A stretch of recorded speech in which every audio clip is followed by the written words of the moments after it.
pinnacle of Legends of Runeterra competition. Prepare to embark on a journey of epic proportions as we unveil the Aphrodite League, the ultimate battleground where the most skilled players in Legends of Runeterra clash for eternal glory. Within every league of this all-year tournament, 8 players test their mettle each month, vying for promotion, fighting against demotion and etching their names into the annals of Runeterra history. The qualification tournament serves as the ultimate trial by fire, determining the initial hierarchy of the Aphrodite League. Here, all entrants clash in an epic free-for-all to claim their starting positions within the league system.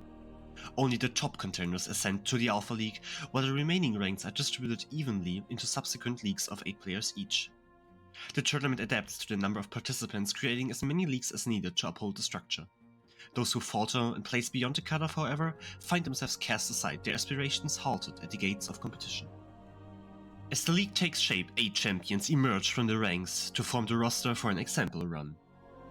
It's Draven time! Follow the wind, but watch your back. I'd rather be anywhere than here. What delightful agony we shall inflict. Another day in the field. I am more than I seem. Rules are made to be broken, like buildings or people. I'm always up for a round or two. On the first Saturday of the month, the league commences with a double round-robin group stage where players are divided into 2 groups of 4 based on their seeding. Each competitor faces every other player in the group twice, fighting tooth and nail to secure a coveted top spot. Matches here are more than just victories, they are already stepping stones to the final stages. The rankings at the end of this phase determine the seeding for the high-stakes playoffs. The second Saturday of the month transforms the competition into a dynamic playoff bracket that tests both skill and resilience. Players are matched based on their performance in the group stage, with the number of wins required to advance to the finals directly tied to the rank in the groups. Higher-ranked players benefit from shorter paths, needing fewer victories, while lower-ranked competitors must navigate a more grueling journey to keep their championship hopes alive. In this system, every match carries significant weight.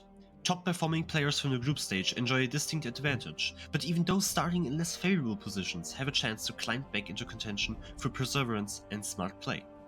The playoff structure rewards consistency while offering redemption for those who can adapt and overcome. By the end of the day, only the most deserving players will have secured their places in the final stage, setting the stage for a thrilling conclusion of the month's competition.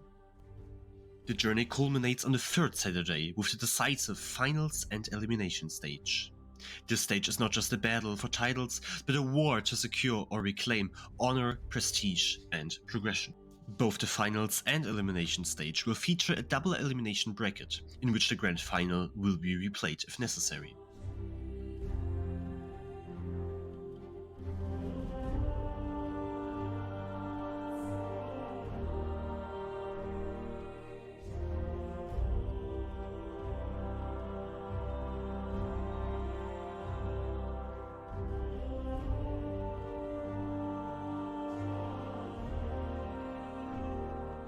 The top 2 players from each league ascend to the next higher tier, carving a path toward the coveted Alpha League, the apex of skill and prestige.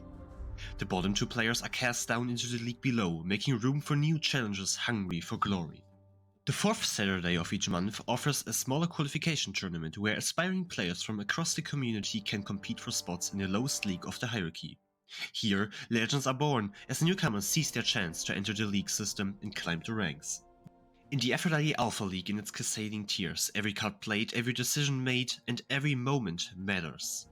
This is more than just a competition, it is a proving ground for champions. Will you rise through the ranks, outplay your opponents, and claim your place among the legends? Or will the unforgiving tides of demotion sweep you away into obscurity? The Aphrodite League beckons.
Greetings and welcome to the Aphrodite League. We have the Spring Dawn split, and here we have as our guest Lava today, Hello. and me.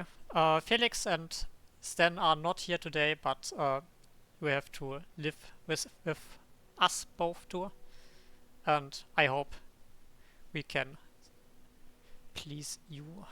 Oh yeah, you get to hear my beautiful voice instead. I mean, I guess not instead, because I've been here like 3 or 4 times already, so I guess you're the new one here. Indeed. I'm not too often here live on camera. Yes, but I would go directly to our lineups we have, because we had very interesting decks. I mean, a lot of interesting decks, but maybe not too many different decks. Ooh. As you can see, those are the lineups our players brought. We have a lot of fearsomes, and you Lava, you will get to talk a lot about fearsomes today, I assume. Oh, I definitely will. But we will go for that later. We see a lot of Victor Heimerdinger, a lot of Janna Nila, a lot of Nocturne SI fearsomes, or not just Yeah. Nocturne fearsomes. The rotation is next week, Wednesday, so some people just brought out the big guns in hopes of the decks not being good after rotation anymore. Indeed, that's a good idea. So champs that are now viable might not be playable after rotation.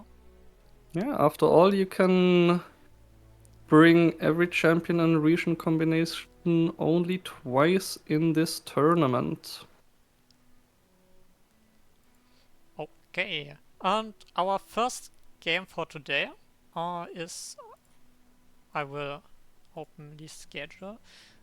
So this is our schedule for today. So our first game will be Midgap versus Rivage. Mm-hmm.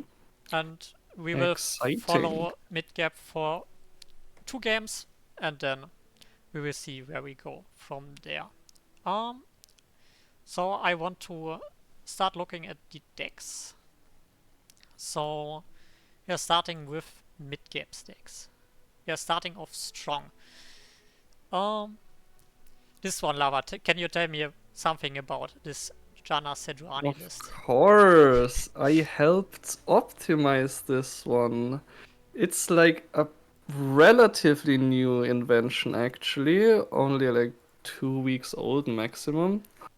I played with Braum, but Gappa really likes the Sejuani synergy of just dealing 1 chip damage mainly with ballistic bots to the enemy nexus, and then Sejuani can just lock the game down completely.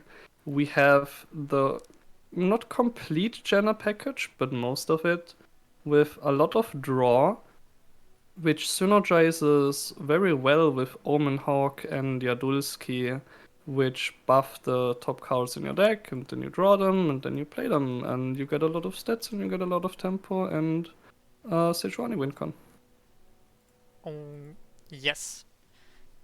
This is what it looks like ideally. If I look at this deck, I see one issue. It's Janna seems very vital. Because if you find Janna, you get your draw 2, and you get your engine rolling with Cloudwinder and Windborn Mariner. But it's very hard to get this draw 2 without Janna, this initial one. Because Cloudwinder can give it to you, but this is a very expensive activator at 5 mana. And Yeah, otherwise, only one Eye you of the only Storm. have 1 Eye of the Storm. So this could be an issue for Midgap if he doesn't find Janna, I think. But otherwise, a potentially really strong deck. I'm looking forward to see. Let's look at the next one. We have Nora Braum with like another Spirits deck. Like Spirits Unleashed, just completely sweeping Gappa's decks here. I know he really likes that card. And I also like this deck, but I play it with Wingsgiving, of course.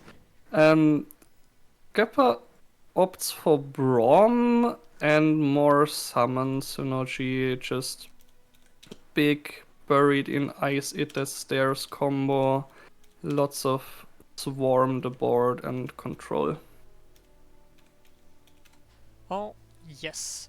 I also really like this deck. I played a lot of Rise lately, and 2 of Minimorph hurts. It hurts a lot. And Yeah. but at least we don't run the, what's it called? The 4-drop, that annoying one. Aloofs. I'm always Yeah. forgetting the name.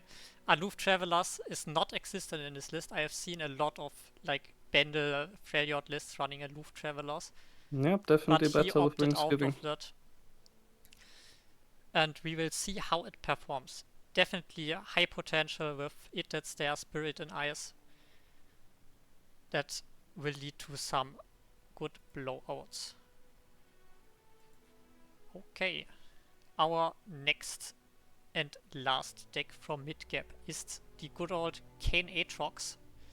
We are seeing 2 Unforgiving Cold, which is good into mid-range matchups. Also potentially good against Fearsomes. Freezing very big mist waves can be game changing. Also utter devastation maybe against a big harrowing. Yep, this is just a classic, like basically a pre-built deck from Rito to us. Not really much has changed ever since this released. I know that Wad has been playing 3 Aatrox and a lot more greedy spells, just lots of blowout.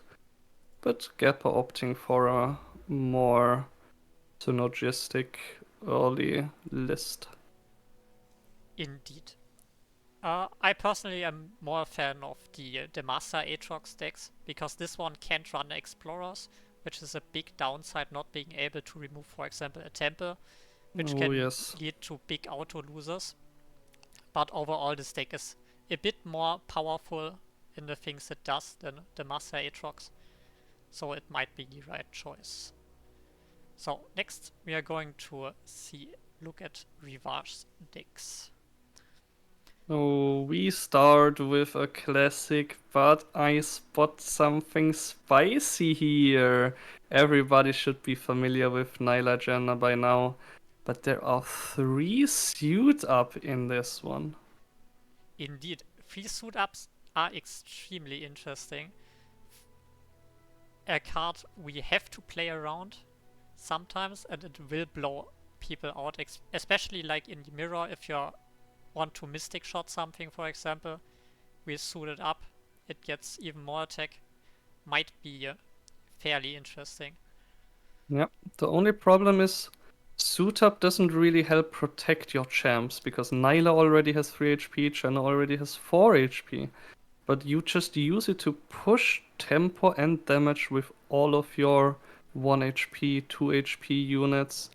Yeah, I definitely really like this card in Eternal with Twisted Fate, but I can definitely see it working out for him here. Indeed. Also, we see him running Ruined Rex. In the last season, we have also seen a lot of Janna Nila, but people opted out of running Ruined Rex and instead went for more fast-paced decks. And now we have seen a lot of players running Ruined Rex again, which is fairly interesting. I wonder if that has something to do with the Mistwraiths, because Ruined Rex on a Mistwraith board could be devastating, I assume, with a lot of 2 HP or 3 HP units, also Ruined Rex being a fearsome blocker. Yeah, Ruined Rex is just how you win all of your bad matchups, like Freljord Noxus, Udyr. You just pray for a lucky Rex and that's it. Okay, our second deck, that's Oh, the point where you ho. get to talk a bit It's my Mistwraith combo deck, yes. Rivage actually added Thresh to this one. I was really on the fence at first, but after seeing it in action and facing it myself, the Thresh threat just adds another layer of threats. Basically, you have the like relatively low HP Mistwraith staring you down, but then you have Thresh and Mortar.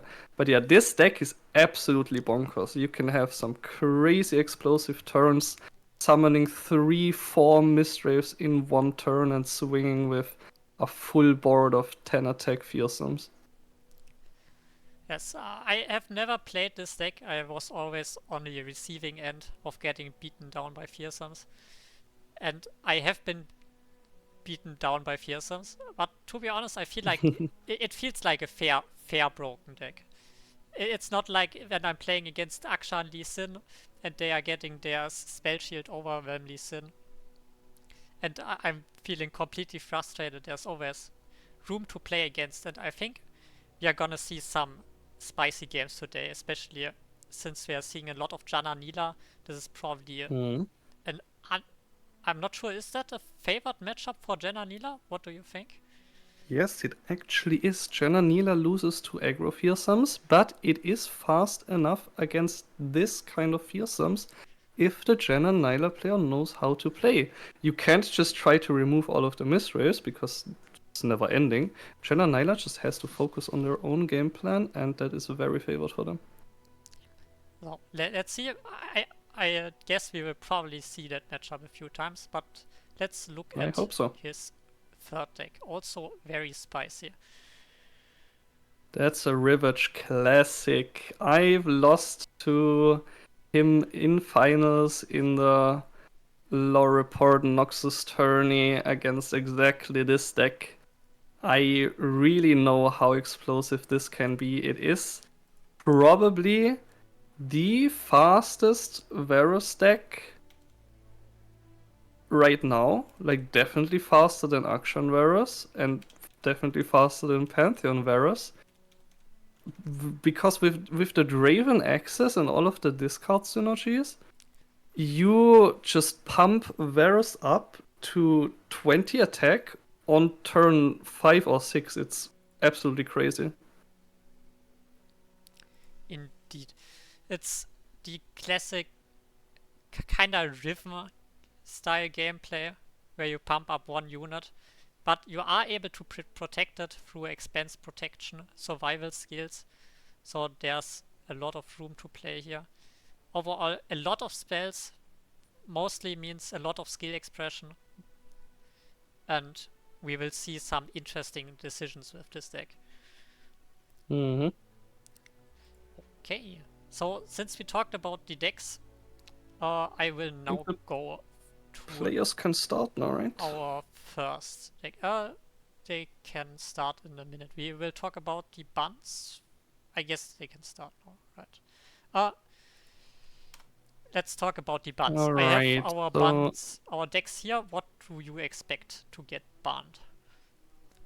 So these are lineups I'm like really not that familiar with. I did just get top 3 in the Aegis League yesterday. I guess it's today technically. And Aatrox Kane was never played. Sejuani Nora was never.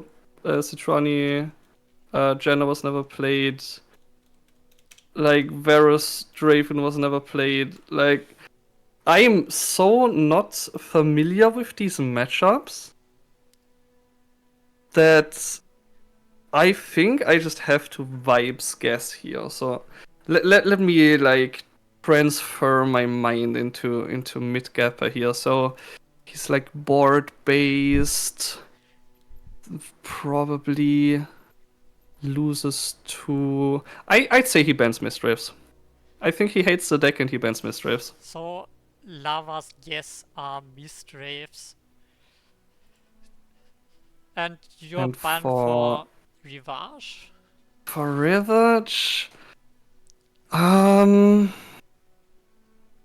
I mean, all of these are kind of favorable. I think you actually need to get your Janna Nyla through here rather than your Draven Varus. I think Janna Nyla would have the most problems. So I think you ban Nora Braum. I think Braum, especially with his region, So posits the most problems for Janna Nyla. okay. So I can tell you, you were right on the mid gap ban. You are in his mind, but Let's go. not on the Rivage ban. He actually decided to ban Kane Aatrox. But Makes we are sense. in game. Oh, let's Alright, Oh. let's for X first. dictate. Yep, my bad.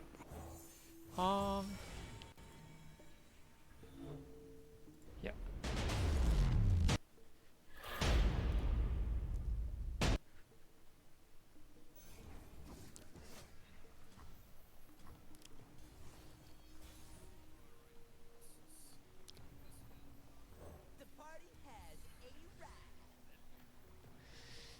High value, we can see the Spirits Unleashed, which could be very strong, especially if you look at this board here, the two 1 HP units. And maybe those are gonna get even more 1 HP units, but until the Spirits Unleashed, mid Rivage has a free hand to play whatever he wants.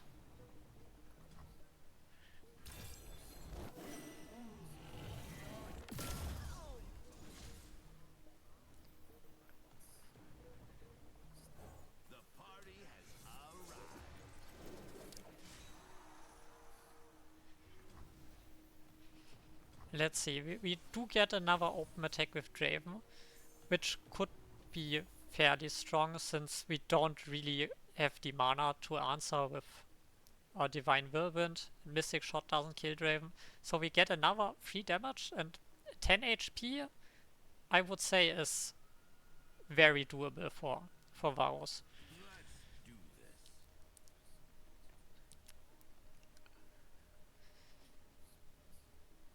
We have 2 Varus spells in hand, and they are also drawing more cards, so this should definitely be doable. Oh, and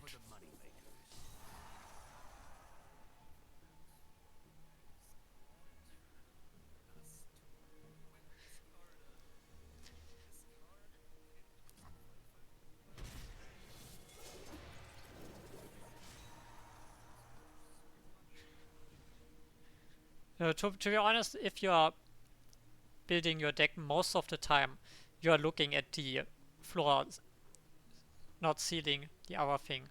So the base value every card can have. And base value of 5/5 Overwhelm is not too bad for this deck, I would say. It's definitely played for the +2 attack, but giving an Overwhelm unit the Varus equipment can lead to some use for this card if you don't discard it. So this is always a good thing. Ooh, another one.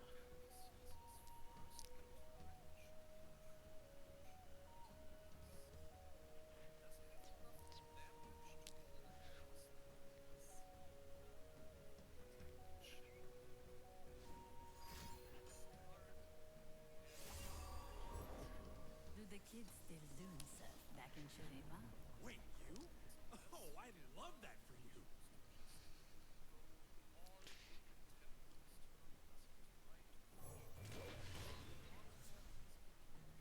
You need humbling. Let's see. But we are threatening a decent amount of damage here with the 5 and 4 drop attacking, and we keep up some mana to threaten some combat tricks. This is fairly interesting, protecting Draven. This gives Draven Overwhelm, which could be very strong, especially since this Draven already is like huge.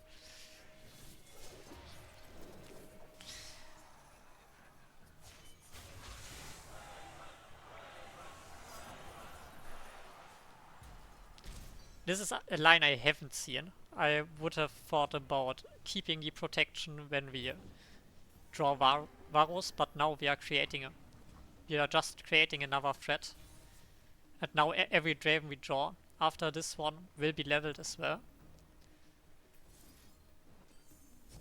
And we are fishing for cards. And we might draw another Draven actually.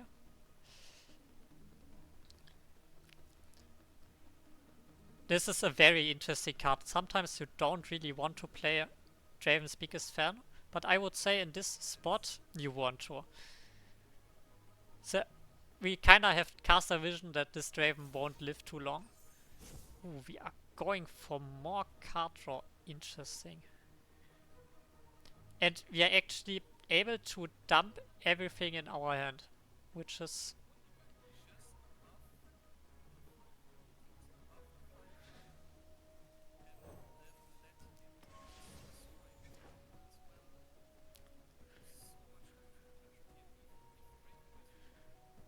indeed. That's a lot of damage.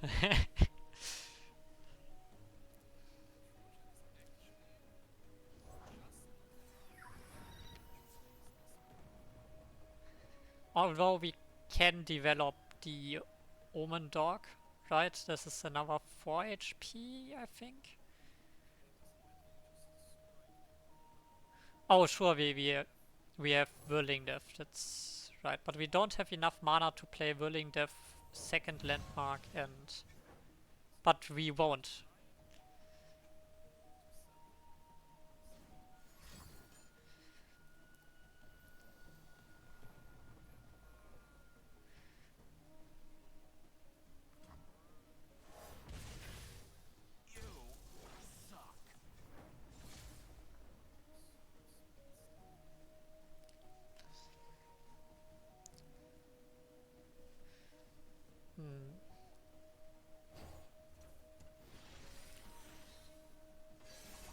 No.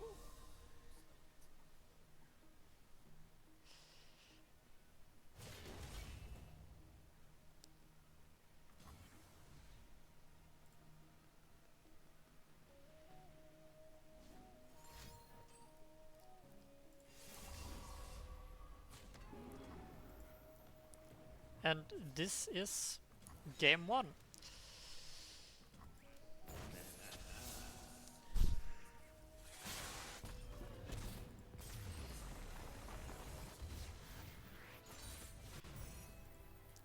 I actually haven't seen this Varus Draven list, but it looked convincing in this game.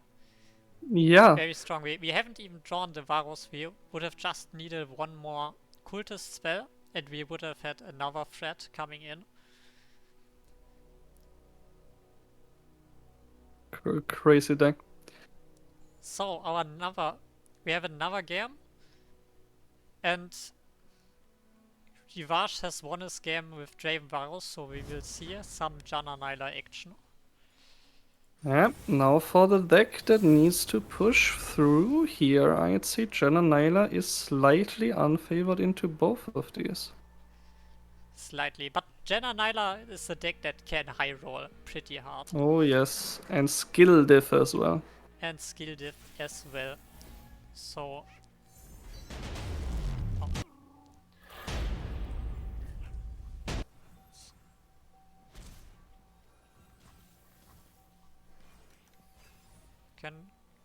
can see. Yeah. Wait, I can. Ah, God.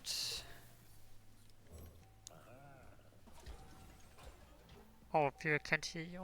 I will try to fix that after. Oh, now I have it.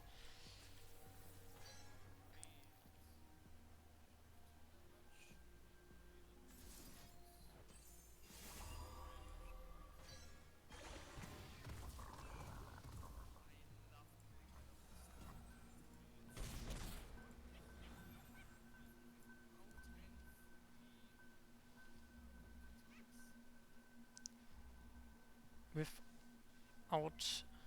Oh, I see now. Ah, Home is just around the portal.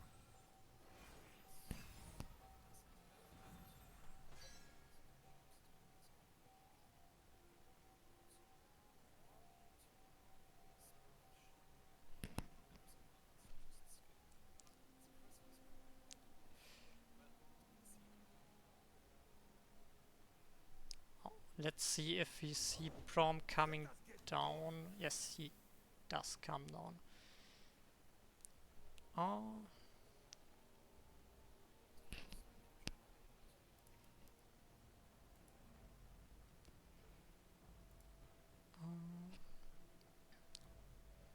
This is definitely a Jenna angle here. The Jenna is not threatened by anything, and if you get Jenna on curve, you will play Jenna on curve.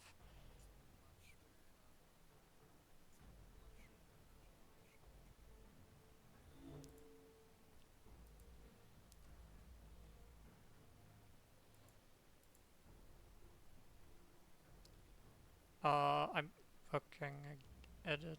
Can you say something again? I'm not sure. Hear me, you are not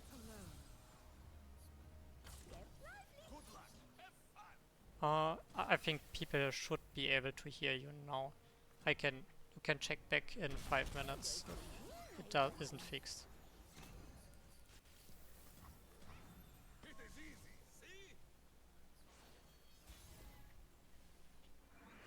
Storm unrelenting. Let's see.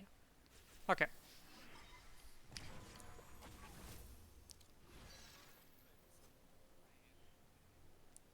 This is potentially pretty spicy here. Rex for 3 mana, Nila for 2, or even Howling Gale for 2. Probably Howling Gale. Let's see.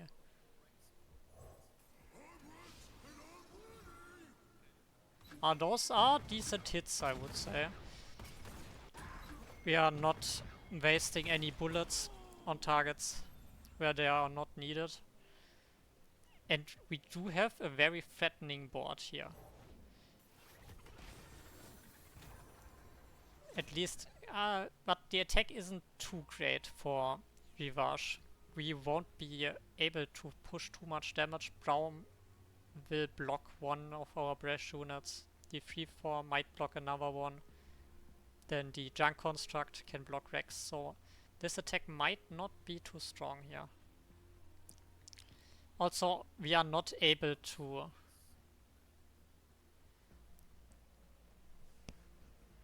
Beware, doldrums cause cabin fever.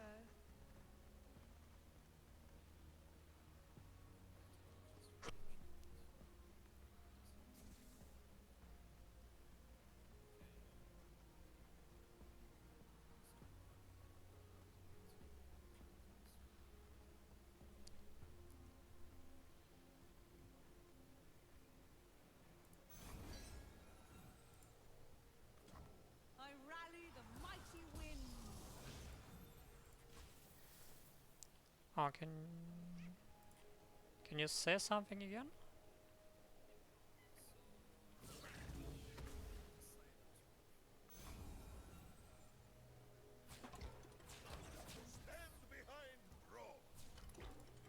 I really don't like that. Like, just keeping the mana up and killing her after combat Oh, we have your would sound have now. been a Great. lot better. Ah, nice. I'm sorry Did to you find everyone the issue? watching, but I had a few sound issues. It should be working now. Alright, perfect. Okay, now I can concentrate a bit more on this game. And you can actually hear Lava Ooh. talking. So, Wait, that unit just got buffed by the very nice in hand. Oh my god. Nice porter.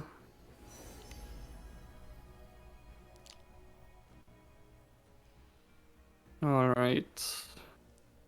Can he find anything good here? Gappa isn't too threatened, but he is at 7 HP. It's kinda burn range. Maybe 1 or 2 elusives or a Bresh unit, and he is dead.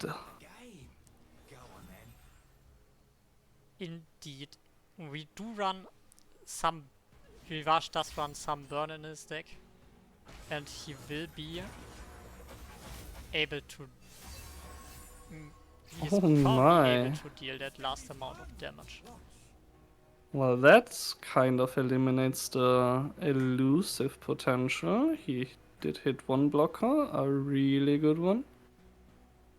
Indeed. But we might be able to hit with some brash attackers. We have that additional one in hand. We also have Neela that makes 3 brash attackers. We will be able to remove one brash defender here with that troll. And only Brom stays as a defending unit. Yep. So if Rivage can get that leveled Nyla attack while playing around it buried in ice, it is looking dicey, but he did see the unit did get the +3 attack buff from an 8+ cost card in hand. So I guess he can kind of assume there is a buried in ice in hand. So the troll scavenger might actually be a detriment for mid-gap here. Let's see. Alright. No. Trading down the board, getting rid of some of his brash blockers. Let's see if that's gonna get punished here. And we do have Time 3 for brash attackers, only 1 brash blocker. We can get another one with the Braum champion spell that is in hand here. But that might not be enough. And probably isn't enough. And we are not drawing any freezes. So Alright. this looks like a second game for That's- Rivage. That's an open, but is it a Nyla level open? Not quite enough. Sadly not, but that should still be enough. It is still enough. Unless You is do there a have you punish can spell? buff the damaged unit here with Brom's spell. Oh, I forgot, yes. This is actually not enough. Not quite. And we do have a bunch of healing in hand. So we might actually be able to win this game.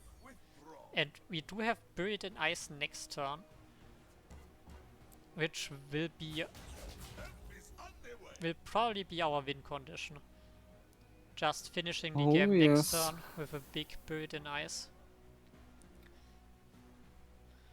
Rivage only has 2 more damage right now.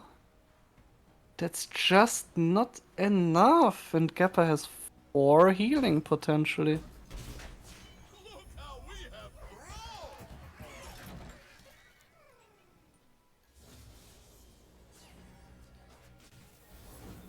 And we are playing the Explorer instantly. And we do have it, but if we are You know, not if- going for the Nexus damage, we might be able to stall out next turn. I'm not sure if If Gappa is a Giga Chat, he's gonna deal 1 to everything, remove 2 blockers, and only heal on his open action. oh, I can't Because imagine. if Rivage has 2 burn spells, the optimal play is you have to shoot them face here. Like, it's not an option. So Gappa could have just taken that action to remove 2 potential blockers, yeah.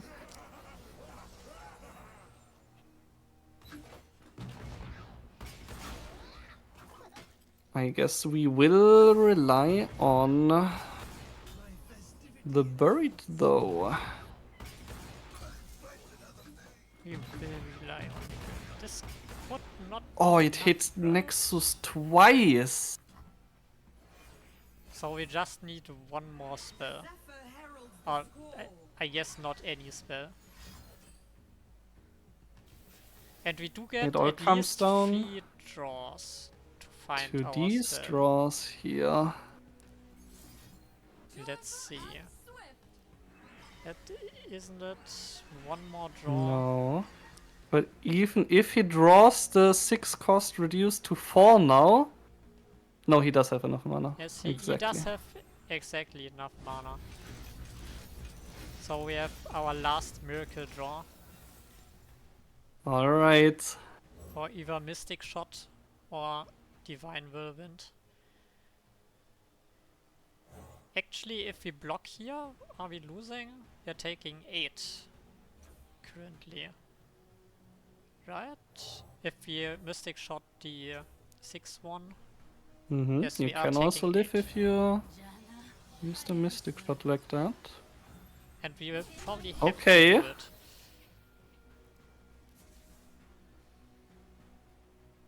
We are surviving. There's some potential that we can see a draw here with the Ice Shard. Maybe, but probably not. Oh my god, it would be so funny. But Gaffer does have Conchologist to look for 1 Nexus damage. In Vandal City Freljord, I think those odds are not that bad. So my favorite line here is that Gepper finds another Ice Shard and Rivage finds a Mystic Shot, but Oh. but it's probably not gonna happen. Could we see the first draw of the Aphrodite League? Actually, we don't even need a Mystic Shot from Rivage. We open attack here. We get 1 attacker. Ooh, it might be happening. We open attack here. We have to Ice Shard now. That Ice Shard's Otherwise we are gonna dying. stop it all.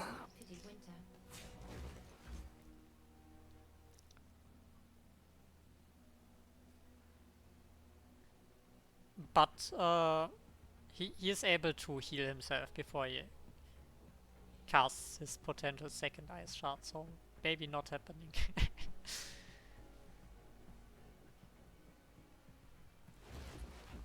But we definitely cannot not use the Ice Shard here. Oh yes.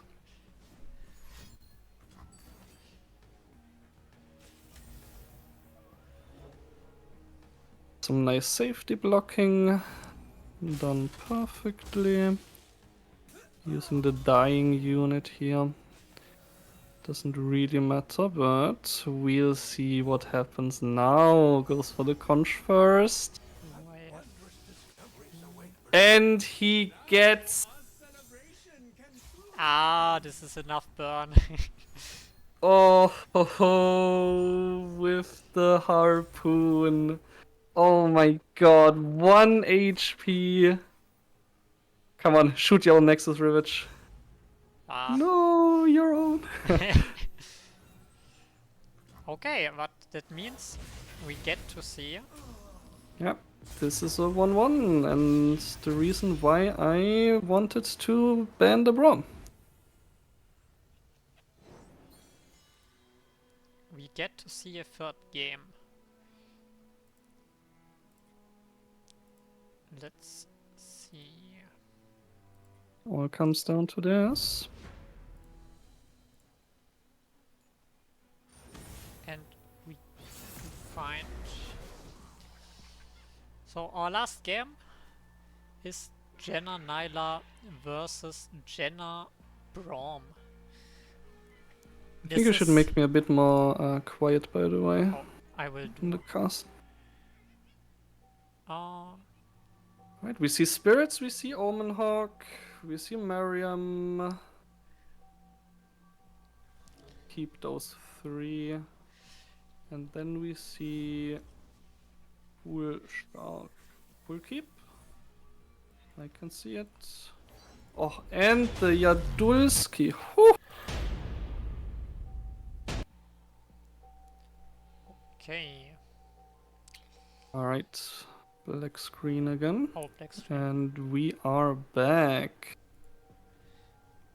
Suit up, kinda dead. Might be usable actually. Like just to block a Jadulski or something. Let's see.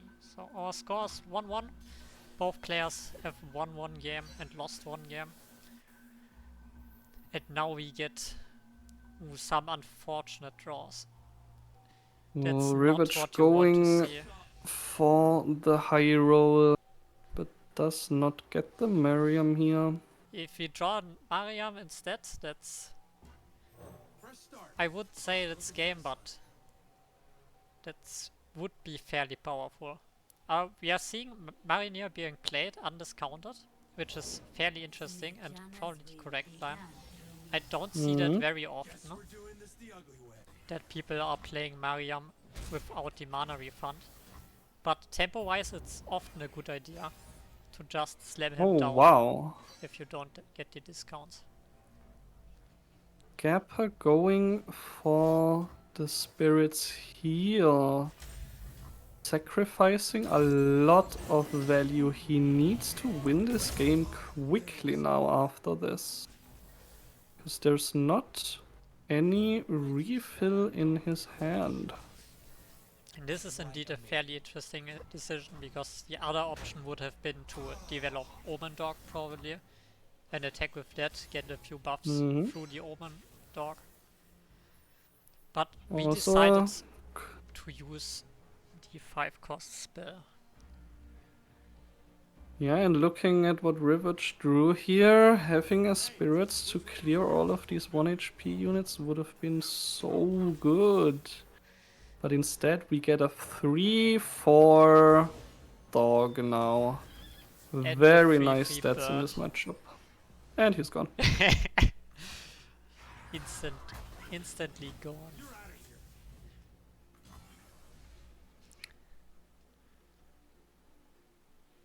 So this is a fairly low value head from both players. And Rivash hasn't seen draws you want to see as a Jana Nila player until now. Well, at least you can start it with this one.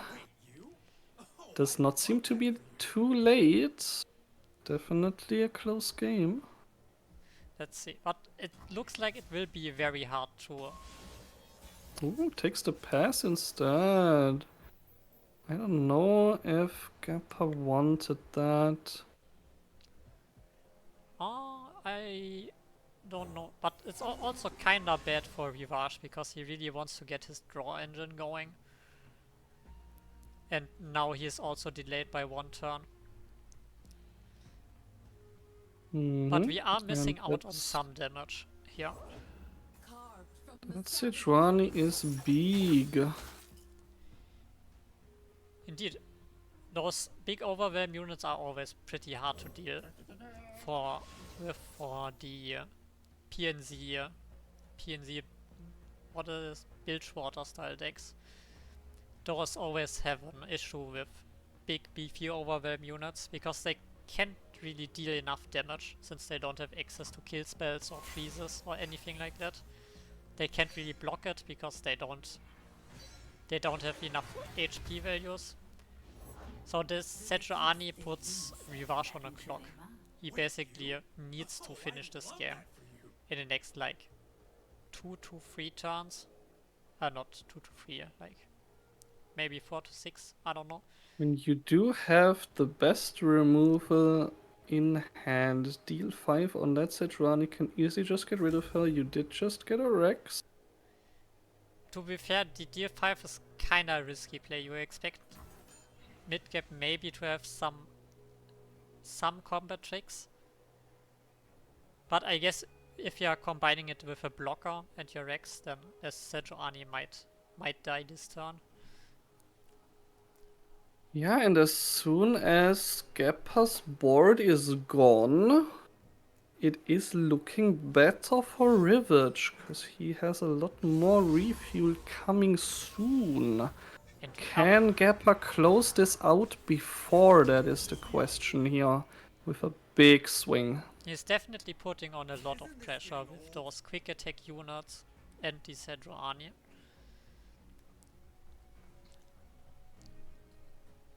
But we will have to see if it's enough.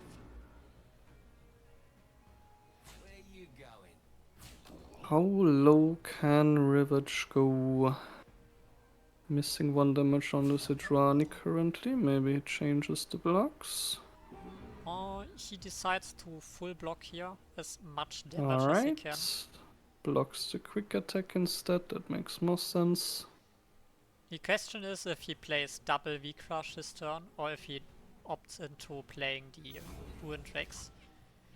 Because oh Ruined god, Rex isn't... Slipstream into Rex could be a game ender. But you also have to draw these slipstreams, and next turn this Rex isn't activated anymore. Yep. Right now I could have at least gotten 3 procs, right? Maybe we could have killed both Marineers. And now we get not too much with the Nyla in terms of draw. Another Slipstream in the deck if you want it. Ooh. Pushing damage. So now both players are on a clock. Midgap has to kill Rivage next turn, basically. But he also can kill him potentially. This is 1 additional damage through the Spirits Unleashed.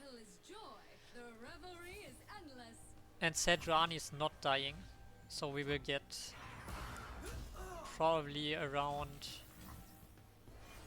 Right, do we see the Slipstreams here?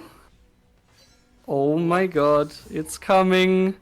Gappa's playing into it. And this Aftershock is not what you want to see here. That's not enough refill. Sejuani's so close to leveling. But even if she did, it doesn't really matter here.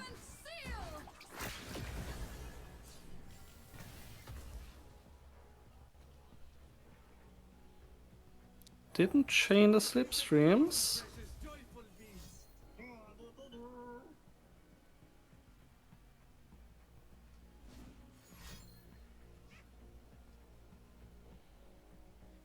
But that won't hurt too much.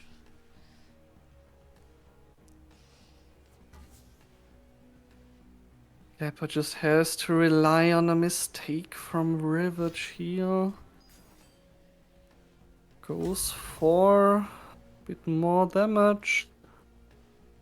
2 more damage basically. 2 more, but 2 more is not lethal as far as I can count. Yeah, especially and if the we are Rex not can lethaling come down Rivage now. here, it's looking very grim.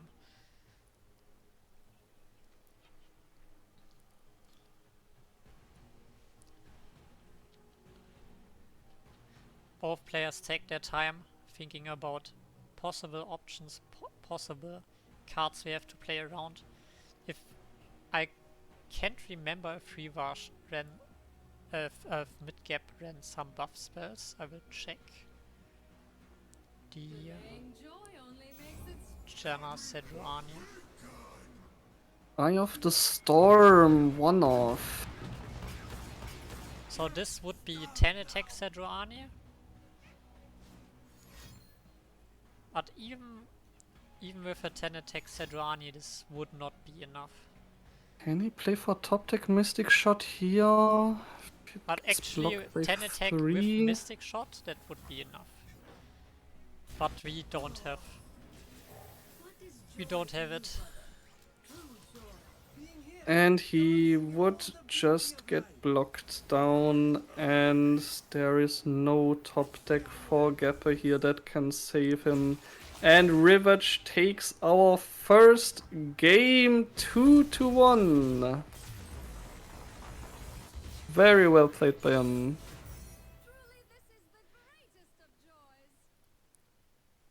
Okay. That was a nice match. That was indeed fairly close games. And we got to see some interesting decks from both players. I haven't seen this Janna Sejuani deck a lot. I don't think I have seen the Draven Varus at all.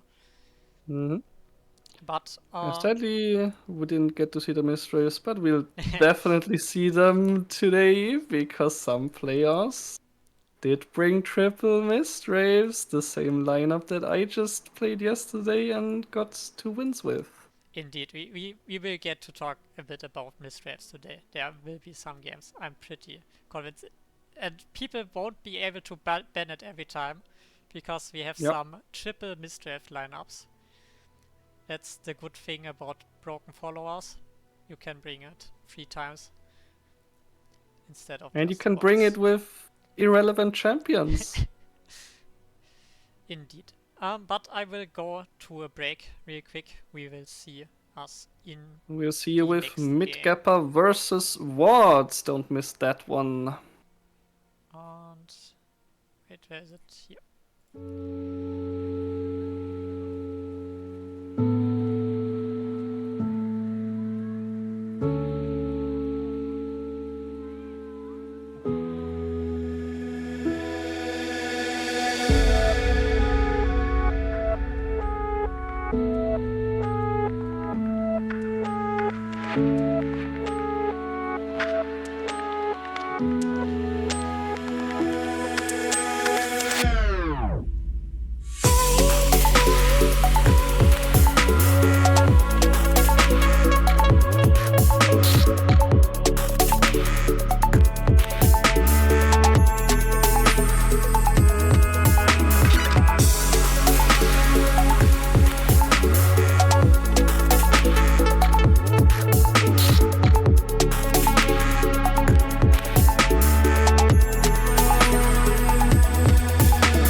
Okay.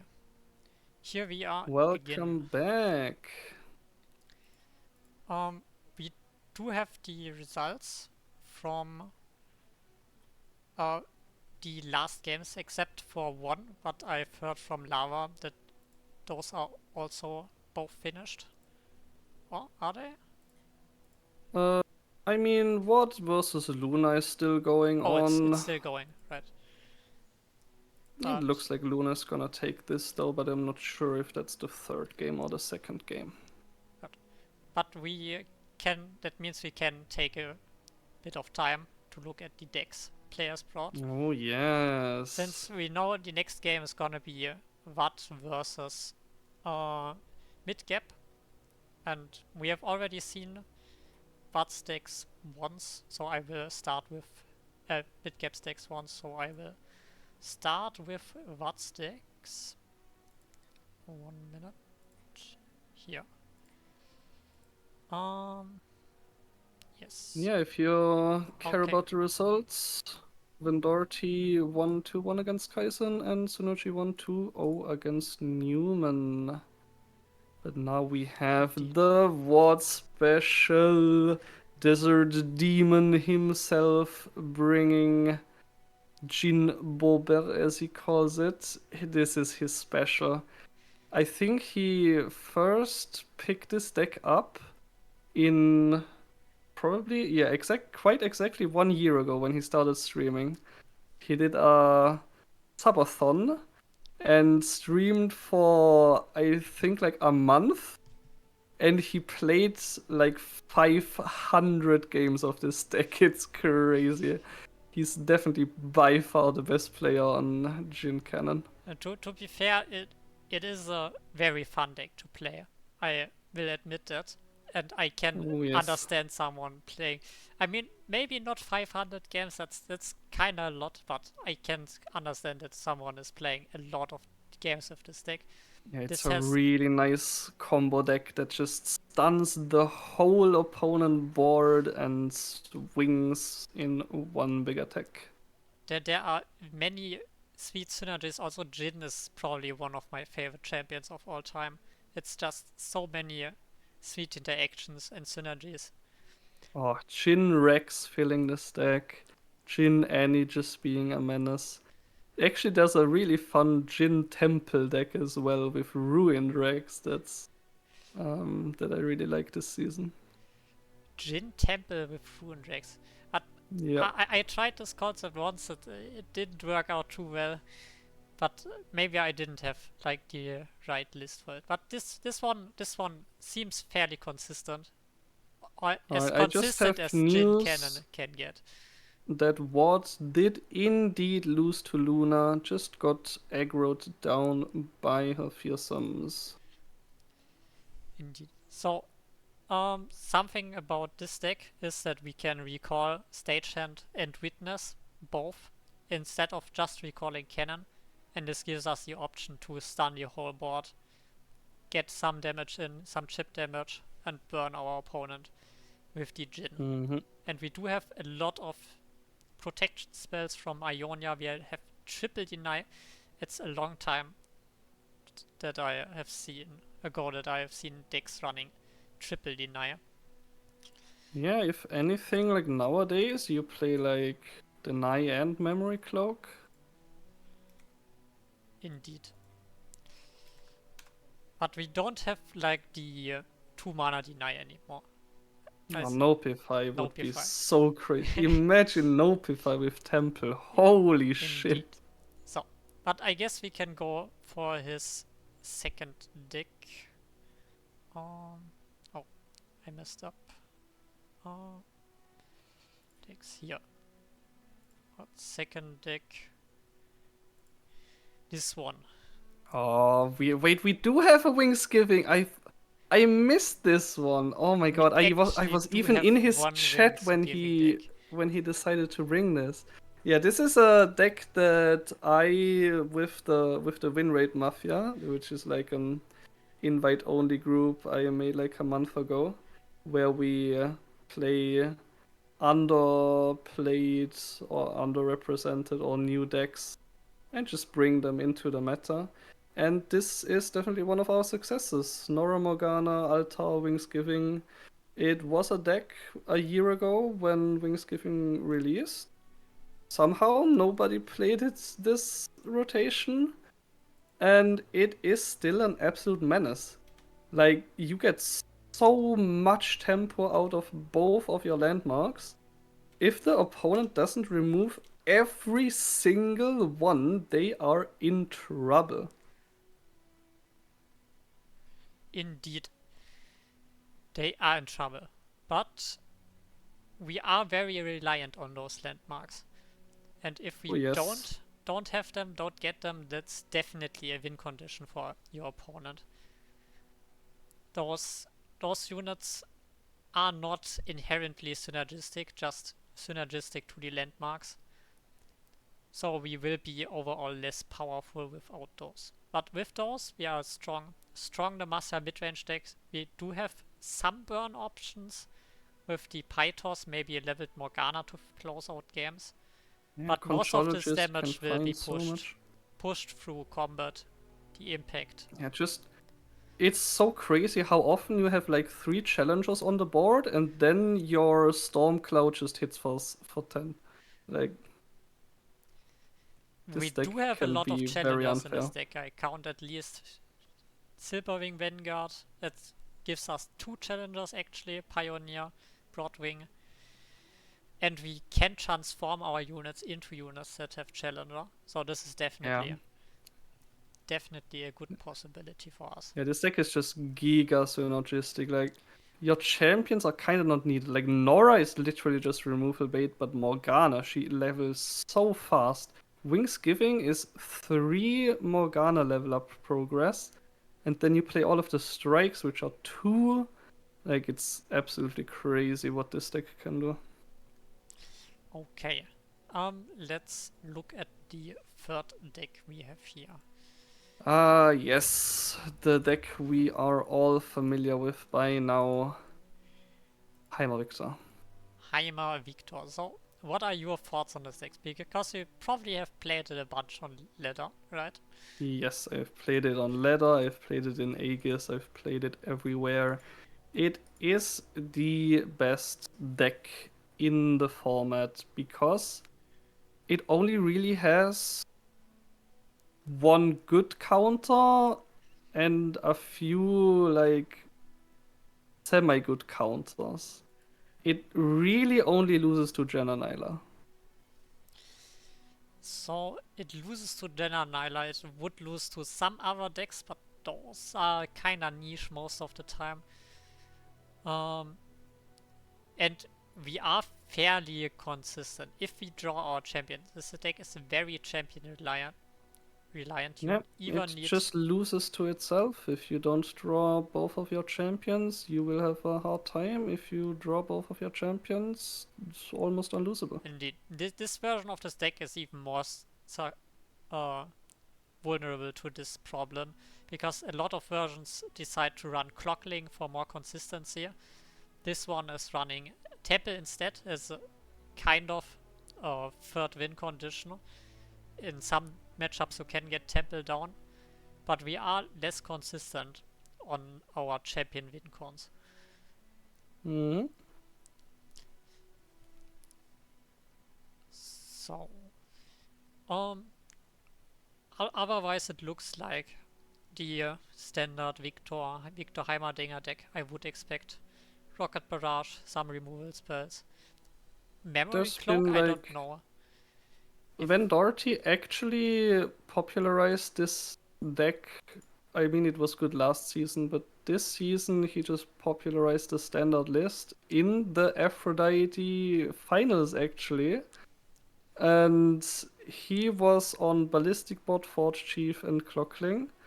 But people have been moving away from those and towards Ferros Financier, which I really like, especially in more value-oriented matchups, especially the mirror. Indeed. Ferrous Financier is present at 3 copies here, and we might get to see what it does here. But I will go to the buns, and I want to hear your prediction. Since we have decks you are more familiar with on Vard's side this time. So what are your predictions? I mean, what knows and believes in the power of Aatrox Kane? I don't, but I know he does. So I think he's gonna ban Aatrox Kane. So you have some special insight there. Yeah. I hang out in his chat a bit.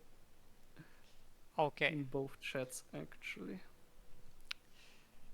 So and this from is mid Cappuccino, I would just say it's a Heimer Victor. Heimer Victor. I mean, I think Heimer Victor is very understandable. We do have some decks that are fairly fairly reliant on big units, which can be recalled. Also, Buried in Ice gets denied. The Spirits Unleashed can get denied, which might be an issue. But this might be more of an issue even with Cannon Jin. So,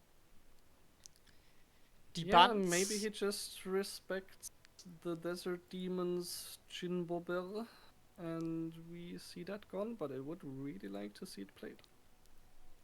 Let's see. So, your buns were Heimer Victor and Kane Aatrox, and we do get the actual buns with Kane Aatrox. You're right on that one. And Heimer Victor. Let's go. So you are spot on this time, and the players can start now while we take a look. Oh, I'm so excited for Jin Cannon. He does not really have any big problem into both of those decks, I think. Like, what can probably just execute his combo without fail. We will just has to be careful about getting just tempoed down by both of those spirit decks. Like, he probably like really needs deny for that first spirits, and he should be good. And then we have Altar Wings Giving, which is basically like mid-range. It's like two kind of unfair mid-range lists. In one relies on Altar and Wings Giving to produce big units, and one relies on Spirits Unleashed and either Portals or Swarm for stats. So yeah, we'll see who comes out on top there. While we are waiting for the players to start their game, I will quickly go to our wait, where is it? Our results until now. We can see Luna won her game. Rivage was the one we saw winning against Midgap. Also, as expected, kinda, Vendorti has been a very consistent player in the last seasons. He also won against Kaizen. Exactly what he targeted, because this matchup that he had against Kaizen was exactly the same matchup as my first game yesterday in the Aegis League. It was triple Misdrave combo versus the big classic lineup of Victor Heimer, Jen, and Nyla fearsomes, and you just eat fearsomes for breakfast. I know exactly what went down in that game. So, looks like we are starting. We are indeed. Alright. We see Altar, we see Portal Scholar maybe. Ooh, is this a full keep? But no, we definitely don't keep Minimorph in this deck, I would expect. No. Oh, He really needs to fish for that landmark removal. Let me actually check how much Gappa runs here.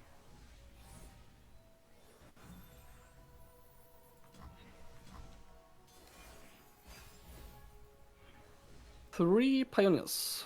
Black screen, and here we go. Does not find a pioneer. fairly unfortunate. He did keep a lot of portal cards. Maybe that's gonna be his downfall. But that altar does not have the best targets for now. Just the aloofs, which will get +2/+1, but not that big of an issue. Indeed. But Alta will draw us another unit. That was something let's say I forgot. Yes. When I first saw this card, I always thought it just gives stats, but it actually draws a Ooh. unit additionally. Morgana is very good already. With a 5/5 Morgana, you can basically not get aggroed down ever. Indeed. Especially if Gappa plays into that Morgana here. Had a pretty nice attack. Tries to greed a bit more. And that is just gonna be a 5/5 Morgana, shutting that down completely. And now it's pretty hard to attack into this. I would say probably impossible. And mid-gap agrees. And loses a lot of damage here. And a Risu even. Oh my god. Does go for the aloof first. Knows there's no Buried in Ice currently. But now we do have mid-gap's win condition starting to take effect. Oh, that's a big eclectic. Who needs damage when you get more damage? Units, stats, everything? We kinda do get everything from the eclectic. And it will be possible to push some damage, but is Morgana still standing strong? But it's especially classic with those Nora versus strikes Nora matchup. Both players staring at each other with big boards and big stats. Oh yes. There And- is a Minimorph though for Gappa that can be lethal.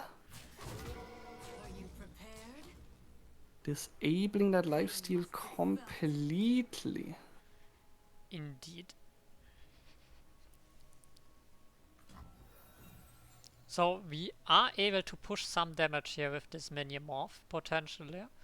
And pushing some damage is probably what we want to do, since we do have a lot of shrooms in this deck currently. Or not, currently. And mid-gap is on a clock, I would say. There's not really a better play here for Gappa, and he does not do it. Instead goes for, I don't know, Braum, Glare, hitting some portals, developing, I'm not sure. We will be able to develop some more units here. But we were not able to push damage. And Braum is a good blocker potentially. But this cloud is gonna hit hard next turn. We are seeing single combat, which we could have used during combat. We can still use the second single combat during combat with the cloud to proc impact another time, getting 6 damage. Twister.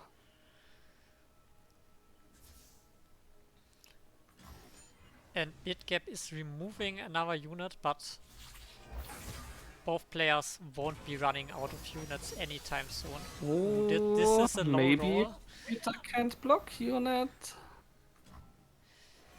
There's a spot where you can actually Minimorph your own unit to be able to block here, but There's the Buried that what saw wasn't in his hand. this is basically the ultimate win con for this board versus board based matchup. Yes. This buried is gonna hit if Watt plays like a single unit before Gappa pulls the trigger. This can be a easy win for him.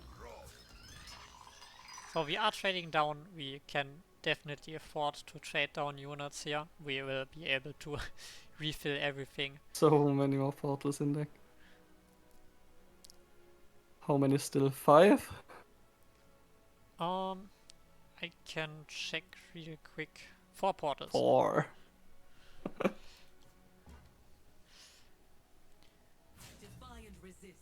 And we do not block with Braum, which is interesting. We don't get Diporo.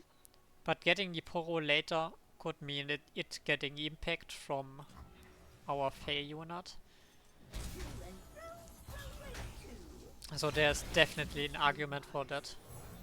Right, Gappa can soft pass once, and oh, that's the aloof.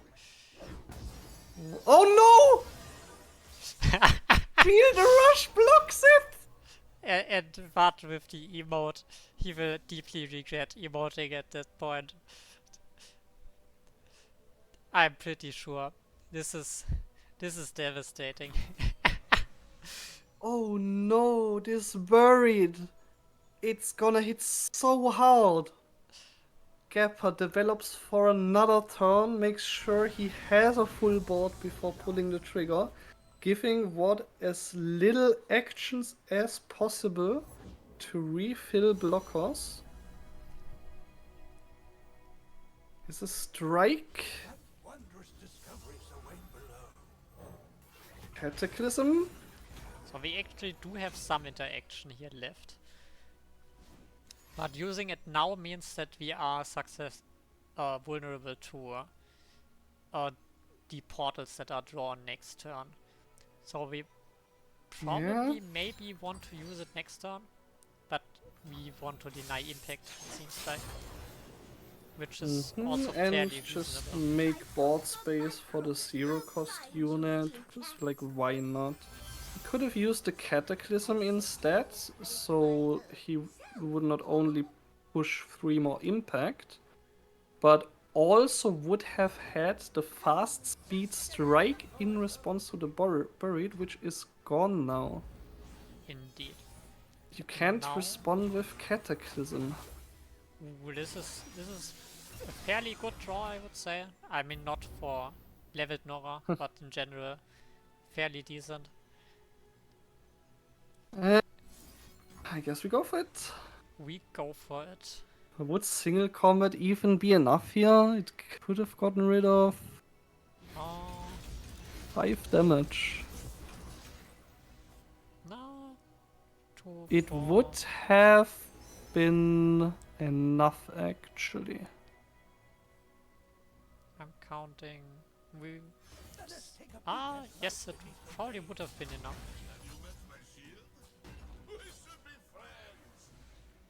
Yes. 1 of lethal. But Yep, and not like the this. decision of Cataclysm or single did cost Watt the game there. But man, that Feel the Rush was such a Mr. President get down moment. Holy shit. Oh, we do go instantly in our next game. Ooh, quick ones. And we do see another board-based versus board-based matchup. And this hand is tempo if I have ever seen tempo. Oh, Jadulski, come on. Draw the buff Jadulski as well, just for fun. Why don't you? Right. Sorry, my bad. Okay. Nope, Sejuani. Alright. Still have one more chance.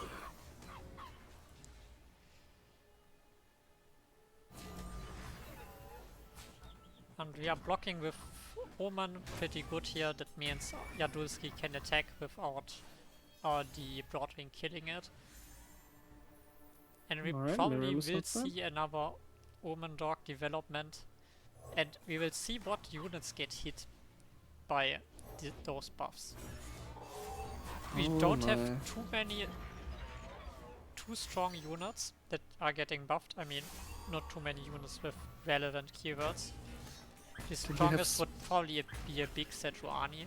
Then you have spirits next turn, and then you will draw +3/+3s from now on. Oh my god. Yeah, this is just a spirits pull if I've seen one. Oh yes. It reduces 2 damage basically. Here Yep. we are taking 1 from the spirits. But next If turn you we will can, be able to develop some stuff. you always want to be using spirits before you play the units, so it does get that 1 extra HP, which is so crucial in mid-range matchups And now we do and have against a spell removal. juicy Janna. I wonder if we are playing Janna or if we are looking to play the 2/2 drops before. Yeah, he's playing it safe. I would as well. You also get some ignitions as Janna fodder. Ooh, and a second Janna, which is pretty good in this spot since Janna's champion spell gives us a lot of value. And value is This- probably what we need here the most. This 4/5 lines up so nicely. And that buried is just an emergency button. Right And now I'm it so looks sad we very didn't good get to see for Jin mid-game. Boba. I really want Watts to win this one.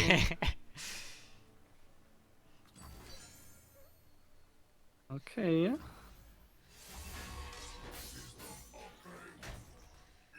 Now we get some trading in. Recognizes the danger of those ignitions. So what would Watt need to win this game at this spot? Do we need some high rolls from the conch, or are there some cards he can Draw afford to from draw? Conch would be nice here.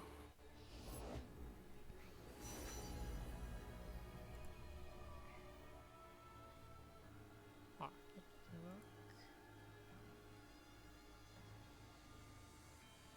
I can tell you the options. It's Scrap Heap, Demacia, Tellstones, and Shield of Durance. Scrap Heap sounds interesting, but he does go for the Tellstones. Getting barrier sounds potentially very interesting, and Also buffing This the whole matchup. board by +3/+3, That is even well. though Gap Pass units are also all buffed by a lot. It is gonna overpower them. And we see Wings Giving. which is one of the win conditions of this deck. Yep, just no crazy unit to abuse it on. Indeed. But maybe we will find something we can use. Wings Giving is one of those cards where you can find your stuff. Wings Giving has so many uses. In this deck, you actually usually want to use it to heal your units, because transforming a unit resets its stats basically to the new unit you transformed it into. That is indeed a very good use of Wings Giving. Probably not used too often in this game, because Watt's units are in general way smaller than mid-gaps currently. So we won't Yep. have wounded units. But we might at a later spot. Ah, that Scrap Heap could have found a really nice Mecha Yordle here. Like a Sandstone Charger maybe. Instead, you do have capturing a unit maybe? Maybe.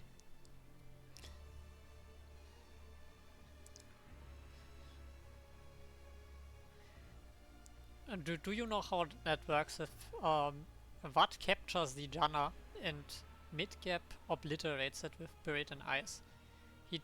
Does he get the Janna back? I'm pretty sure, but I'm not 100% on that. Oh, and we get even more draw. This Oh, is That's some insane. value. I was looking at this deck and thought we only have 3 Jannas, only 2 Cloud Grinders, I think. That will be hard to find enough draw. But Midgap is drawing his Janna over and over again. Wait, I missed this really cool interaction with this deck where you can tap below Buried in Ice and then use Miriam to re-tap into it. That's really funny. That would have been a blowout here, but I mean, probably not if needed. Blood had units. Hmm. Oh, Did that unit just hit the board and get pulled back? indeed. I guess that's probably a visual Yeah. bug.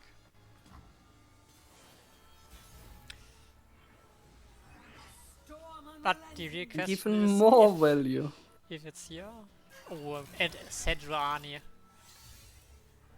We are swimming in value. And one invisible Mariam.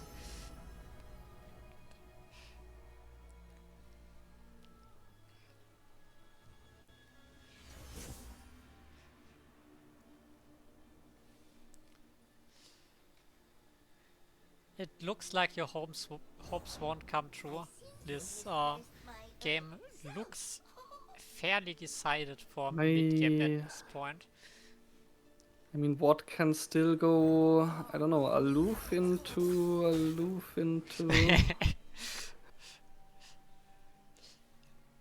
I mean, Aloof would remove that Buried in Ice that's looming. And we would get some more value. You're getting an elite here. I mean, Gappa can also just, like, pull it with something that won't kill it. Forcing a strike, maybe. And this elite unit might survive this turn. We have the capture or the barrier, and then we can transform it into a 7 cost, I think.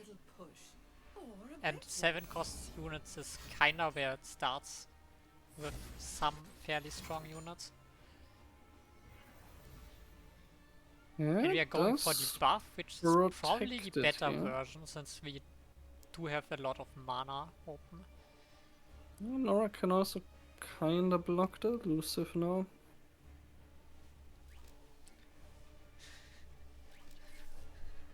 But let's see if we are even surviving this turn. We can block 2. We are taking some damage this turn. Not lethal yet, but that's a lot of damage. I think. Wait. The Miriam was on the board? Yes, it was just invisible. Oh my god. The Zephyr heralds the squall. Ooh, that's an early GG call. But Yeah. the game is kinda over, I guess. But we do have one strike spell in Fury, but this strike does nothing here. And at least we get to see some healing from the Wings Giving this turn. Or next If turn. what could somehow get to a 9 cost with Gorlift, that would be winnable. Or 10 cost with Well, Atakan. I guess the Gorlif would chances be a are- 2 attack at this point. Or 2 HP. Gorliff will always have 12 HP since Always. it won't be summoned. Oh, it won't. Oh, that's an interesting interaction. I haven't thought of that. Ooh. I mean, that is finally lethal burn in hand. But yeah, you basically have a 75% chance to hit Gorliff on 9. Which Also, the other will- 9 drops are probably not too bad. The Yep, you also have the Rally 8, and oh, is it a 10 drop? No, it's a 9 drop, right? Kingfisher, and Rally 8 you have. isn't this an 8 drop? I did make a whole spreadsheet about it. Oh, okay. That we've also shown in the Aphrodite League before. But yeah, you have 75% for Gorlif, which is 12 damage, basically unblockable, and 60% chance for Atakan at 10, which is basically a kill if you have other units. Atakan alone is a lot 10 of damage. damage, but you do need some more units. I think Atakan is on Yeah. 5 attack, so you will go Yep. to 10 alone, but he scales up pretty quickly. Alright, and that's an ignition, and that's no healing. Instead a blunder, and the desert demon will fall to the BM of attacking with a non-overwhelm Sejuani first. But I'm afraid we can't find anything from Conch to punish. Yeah, healing. Not sure if there's any healing there that you can find. Not as fast. And that is GG. Gappa takes it 2-0. Very nice. Indeed. So I didn't expect Midgap to win this one. I expected those decks to be less powerful and more consistent overall, but I guess we did see the consistent side achieving its goal this time. We haven't Yep. seen. I mean, too poor- I was sure he could have won at least one game on Binbo Bill, but sadly not. Do we spectate him? Yes, we will spectate him for the next match again. That's gonna be fun, hopefully. Okay, but we will see that later after the break. See you soon. Oh, that's here.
Okay.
Yeah, starting now. Oh, hello again. Hello.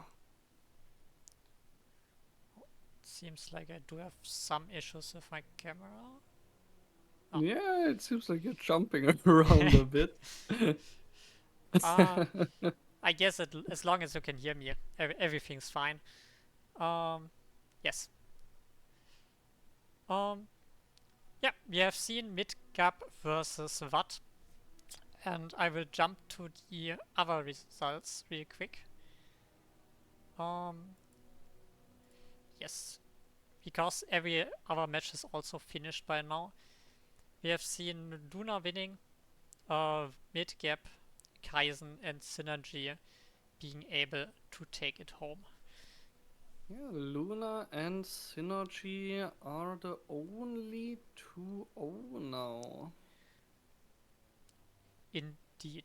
But there are three more matches to go that can definitely change. So we will see what will happen. The next match. Oh, I'm so pumped for Synergy versus Vendority, because that is a Mistwave mirror match. A Mistwave mirror match. That's definitely gonna be fun to cast, I assume. It's definitely not fun to play. I can tell you that one.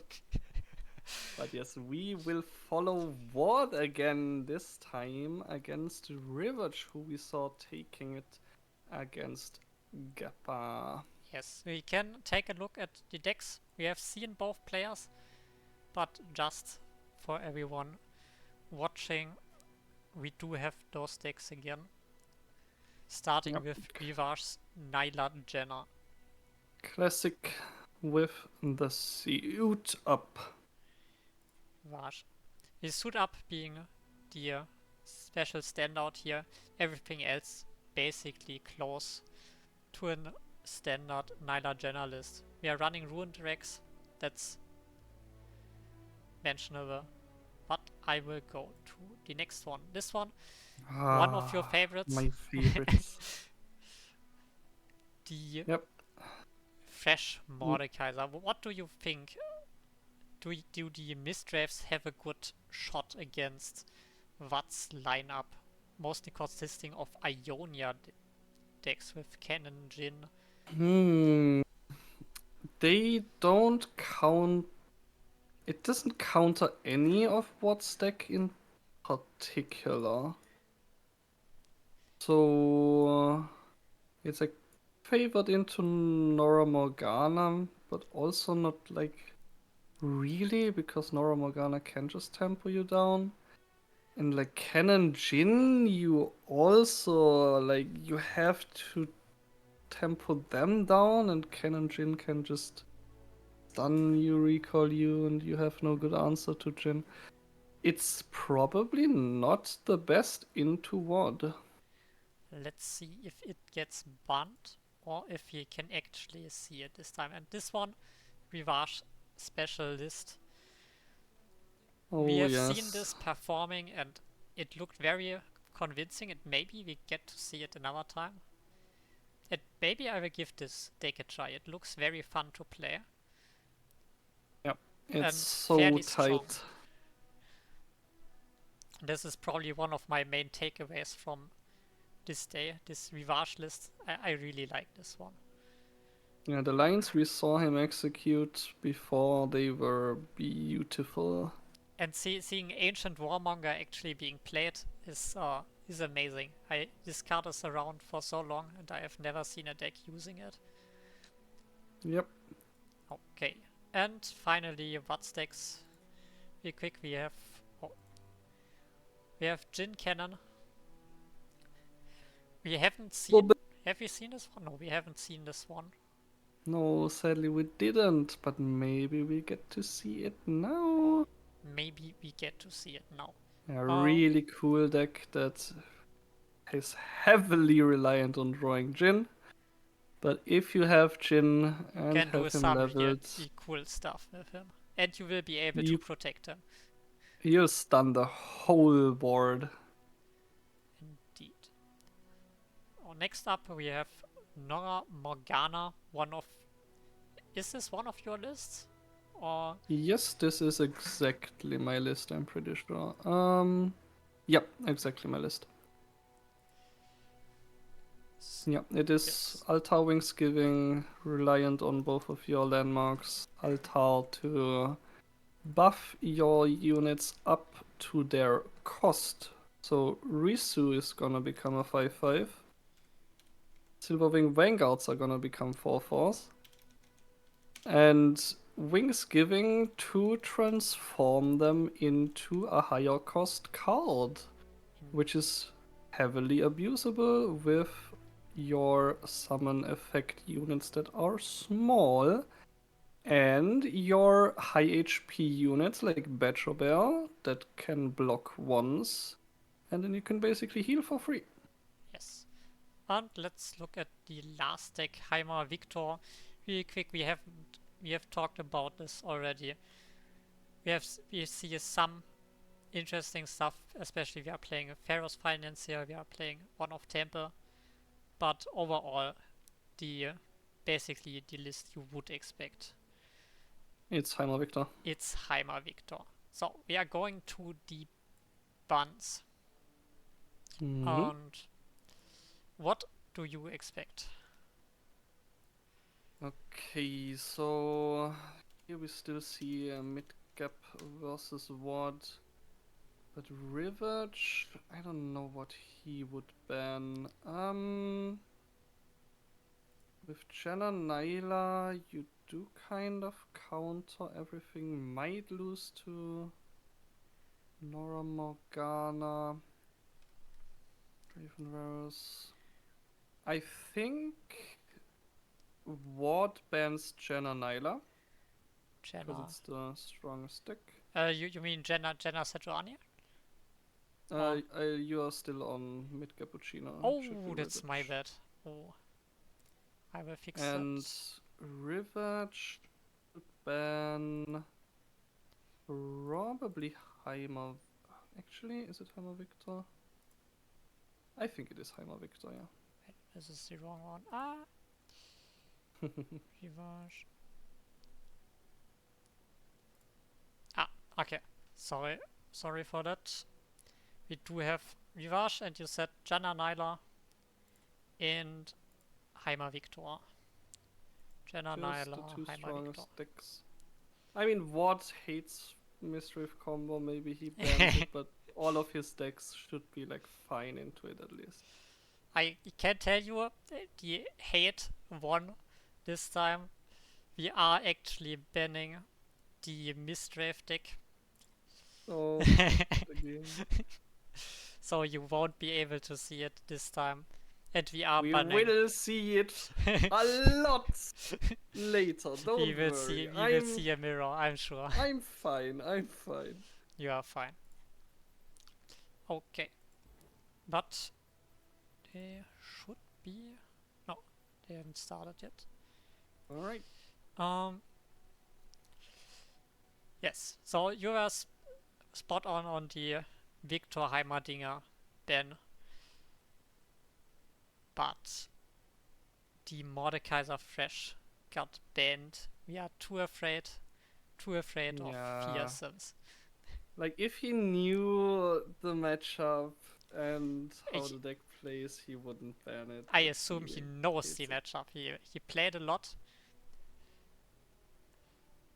We will see. Maybe he knows something about the other matchups. We don't. Something. Yeah, I mean, if he somehow thinks that Jhin Cannon can take a single game against Chen and Nyla, I don't believe him, but I want him to show me. Then let's see. We are going in game and looking at the mulligan. Alright.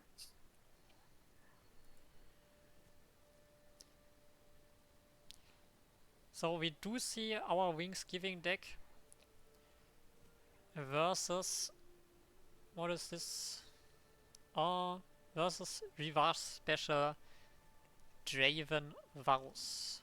You really need strikes and pings to deal with the overwhelm units here. But if you do, you can just tempo them down, remove one big attacker, and you just win. Let's see. There is some Morgana, there is a strike. It's looking good forward. That's pretty much all he needs.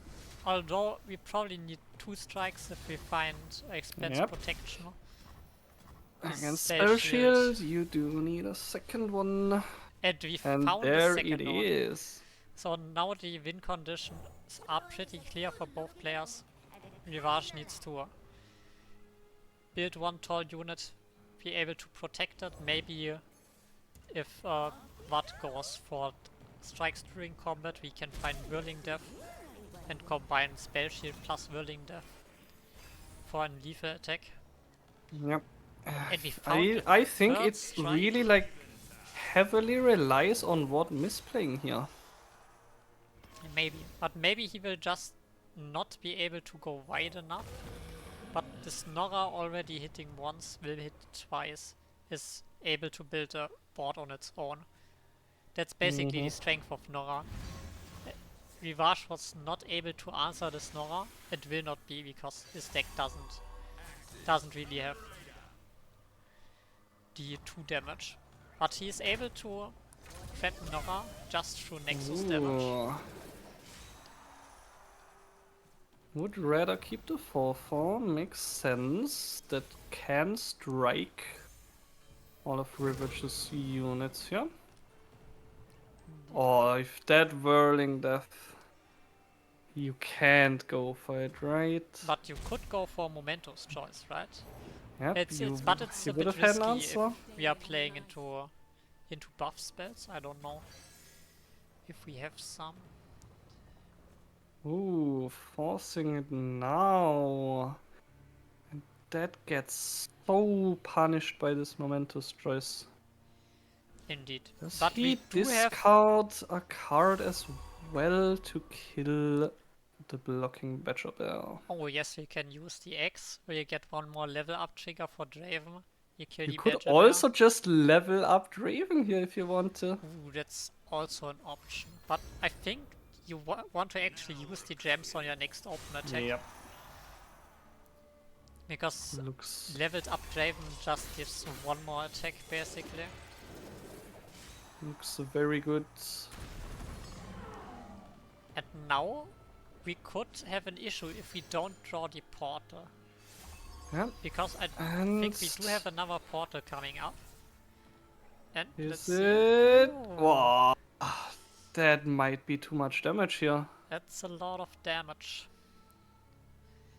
This is what I was telling you. What just needs to misplay, and he did.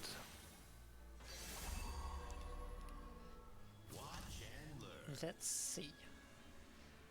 But he can definitely still win this game. This Morgana is going to do a lot of work, and we do have a lot of board coming up.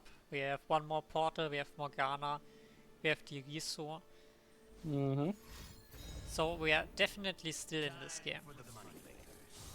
Okay, actually leveling the Draven instead of using the gem here recognizes that the +1 HP wouldn't really matter into basically anything. Which means now we have an Mor- overwhelm Morgana unit to finish plus the game strike, with. I guess.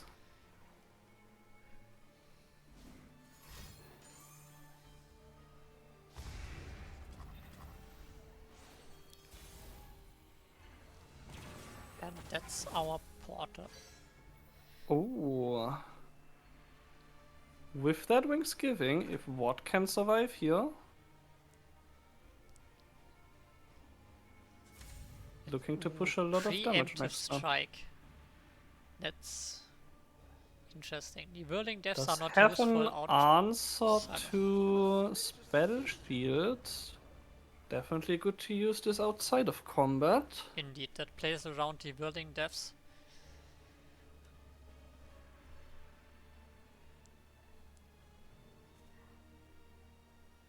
And we will see what Rivage decides to do. I would probably fish for some spells here because everything we have doesn't really do anything.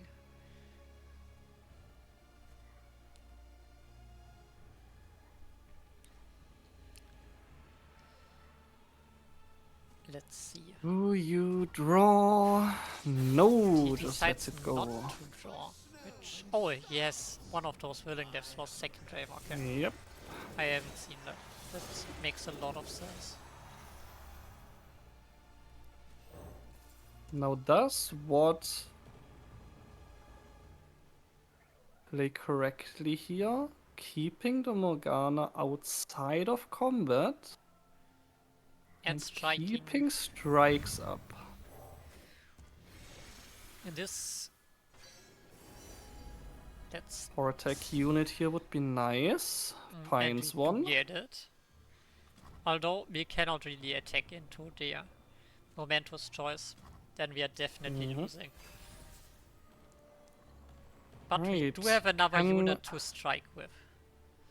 Can actually disable the non-Morgana blocker here, forcing the Morgana to block, basically opening up Whirling Death.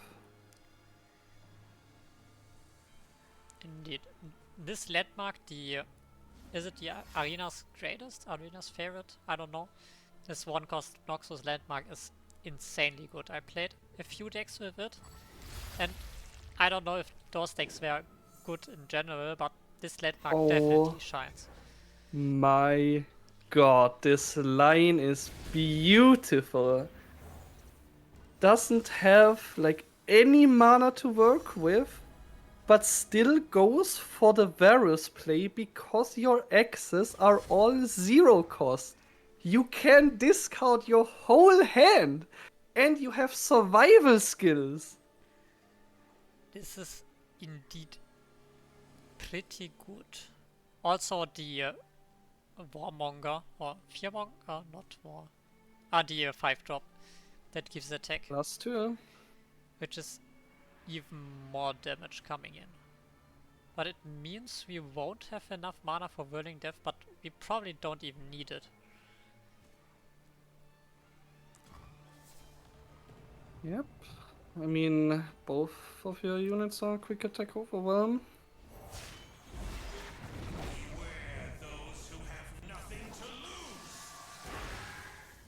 Now, who do you make the strongest here before you use survival skills? It definitely has to be Varus, right? Okay. Disables the Morgana. Can also see that. You can also wait for survival skills with the for him to use strike spells. Yep, and now you can basically decide who you want to give it to here.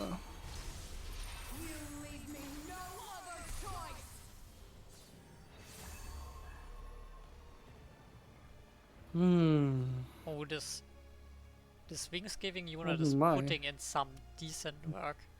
I was looking at a 2/3, but it gets +2 for every spell played, right? Yes. It does. I'm sure there's lethal here, right? I mean, these survival skills are definitely enough. Or are they? Yes, they should be. Gives it to Varus. Actually, I mean, no, we are able HP to on... still protect the Varus. Which Right, gives HP us- on Dre. Oh my god. Right, and if as soon as Varus strikes, his attack will reset. So I guess you do pump the Draven. No way you can't kill. Oh, now that we The have strike on the Varus resets his attack. You can't buff his attack. But it is still lethal, right? Because Varus has base attack of 3, I think, without the bow. And we also have like 6 additional damage on Draven. Yep, that's it. And would have another +3 attack. Oh my god, this deck, man. Oh, this is... this deck looks pretty fun. And we do use our additional 3 attack. Of course, of course. This is game Wait, what 1. didn't even block the 1/3? He Right, then he would have opened. I mean, we didn't have enough mana for rolling the... yeah, there was no running a threat. Well, wouldn't have mattered anyways. Would not That have is mattered. game 1. Please, what? Pick Jin Boba before you lose again on Altar Wingsgiving. One time. Let's see what we get. It looks like we are playing the Janna Nyla versus Yes! Jin Cannon. He So does think it can be Chen and Ayla. I really want to see that.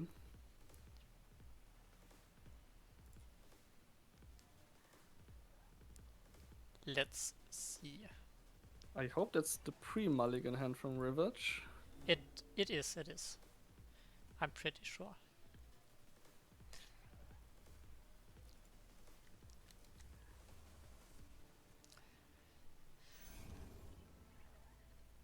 Yes, that looks like a full mulligan.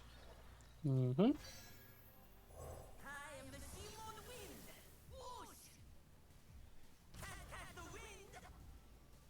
And we do get a Shimon Wind start forward. We don't see the Okay. Jin in hand, which is always a problem with this deck.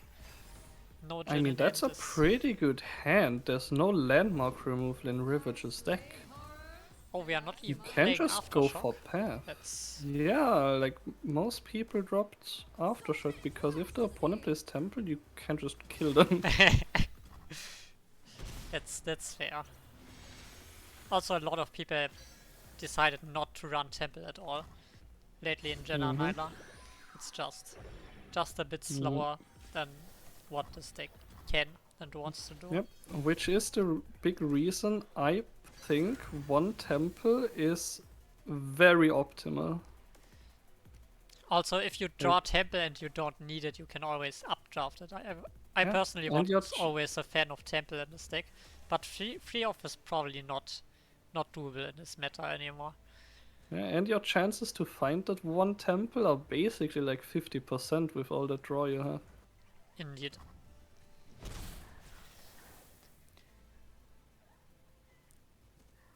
So we Right. do see Nyla start, and I can tell you this deck with or without Nyla is a big difference. Nyla is huge. I Yep. remember we were discussing when this deck basically came out, when the cards dropped, if Nyla or Samira is the better champion for Janna, Mhm. since Samira was still a unit. Yeah, back then. then Samira was crazy that you could actually have that discussion. But I I had your opinion this. Basically, Nyla is definitely the better option, and I think I was right. Nyla is pretty strong, especially if you get Nyla earlier. The amount of value she generates is pretty insane. We do see some neat removal line here with a Sleepy Cannon generating another one of his pesky spells. Ooh, that twin gives you the option to block brash units. Very Indeed. important card to have. And we do get to deal with some of his attacks, so yeah, a very good spot to develop our landmark here, but Rivage is also in a good spot to develop Janna, and I would say developing Janna here is probably even stronger than this landmark. But we do find Jin, and now the game gets Path spicy. Jin time. Path is 3 triggers for Jin in 1 card. The power of the story landmarks. And we have This backup Jin. is a game. I did not believe in him, but the Desert Demon does look favored here. Oh, you would go so far as to say he looks Yes, favored. I would say he looks favored. I've seen him play this deck a lot. He is just gonna win on the next attack. Well, I'm very excited to see that. Although he might need to, but he is able to defend next turn without sacrificing too much, I would expect. So this might actually be a win for him. Filling up the hand. 9 cards, 10 cards. Just needs to survive until the next attack. So Rivage definitely needs to open attack here, and otherwise we are playing into Oh, that this Rex. This Rex is might even be better than open attack. Although probably still open attack and Rex afterwards to clean up the mess, and we have Rex damage plus Mystic Shot damage. You know, the really Potentially. important thing about the landmark here is it is focus speed, but if it procs your Jin 3rd proc, it's actually slow speed. Indeed, that's fairly interesting. Another Rex. You can definitely survive here, but do you have to sacrifice too many cards? Oh, you will have to sacrifice at least something. This Rex looks dangerous. And we are even playing the more expensive one. And imagine a memory cloak here. And we probably won't be able to develop Jin here. We have to use a stun unit first, which means we are wasting 1 stun from the Jin. I agree. Does look like you can full stun next turn, but Ooh, and we decide to can you stun also Nila. I guess leave Nila her? levels, so this is fairly relatable. But now we are taking at least 6-9 damage if you're not blocking without any spells. So if you are blocking without any spells, you're taking 9. That Mystic Shot on the stack would basically push 4 damage to the Nexus Indeed, instead but of you 2. would run into the Twin Discipline, denying that. Instead keeps mana open for a +2 draw 2. Which if Wad isn't careful here, I think what could actually be fine just. preempts the recall. Yeah.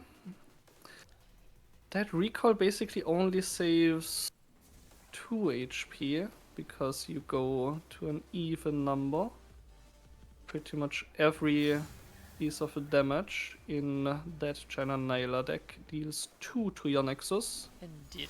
But uh, saving HP here is very crucial. So we have to use the bounce.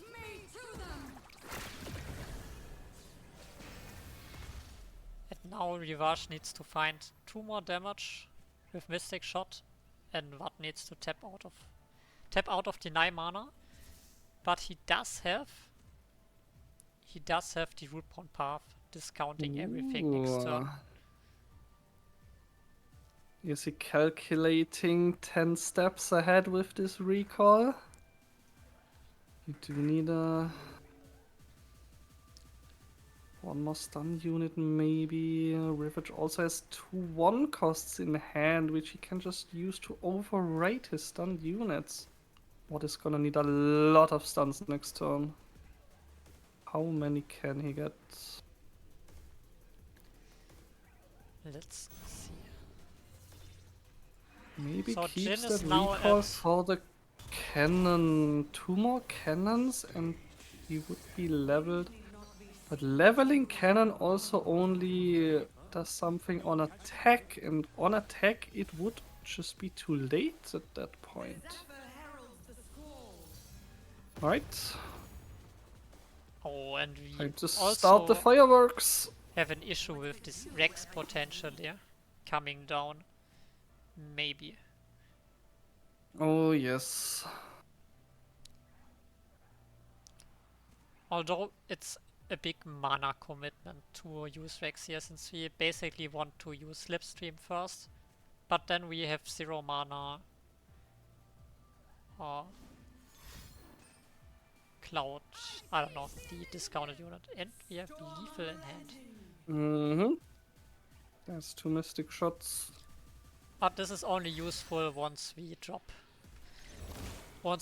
below for 3 mana. Instead, really wants to get rid of that Jin here.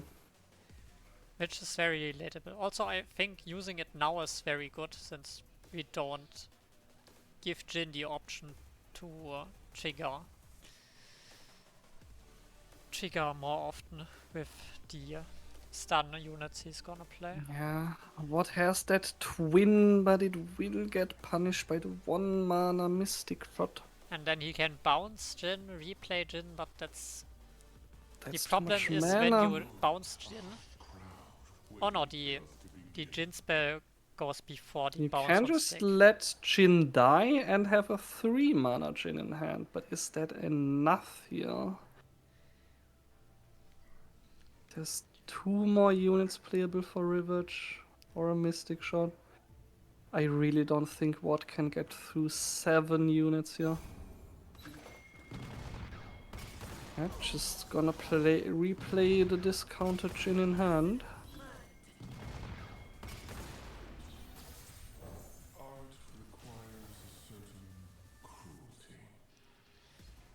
And we have certain 4 damage from Jin, 5 to 1 Jin stun. But we won't get through this board.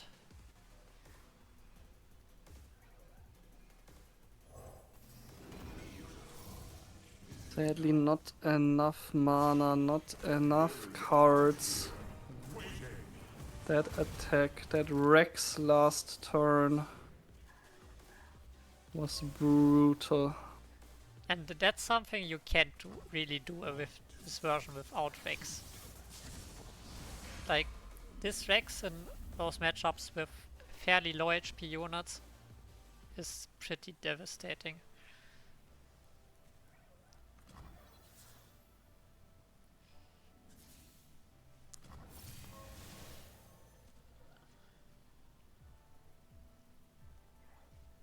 Man, it's still like almost a complete board stun. But almost is not enough. So Not enough. close. And we could develop like 2 more units if we wanted to. Now only 1 more unit. And we have to use the twin defensively. if you want I anything to be mean, stunned. what is gonna kill a lot of units here, because Jin also deals 4 to stunned units. Maybe he can survive the next turn? Big maybe. A very big maybe. But he is indeed killing a decent amount of units here, including like 2 of the more important units with Neela and Janna. Unless that Jenna is at 7.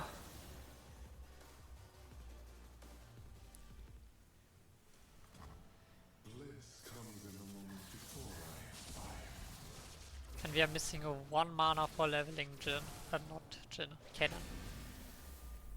So we do not get our 2 cannon spells. We can't even attack with cannon if we don't want to lose them to the Rex.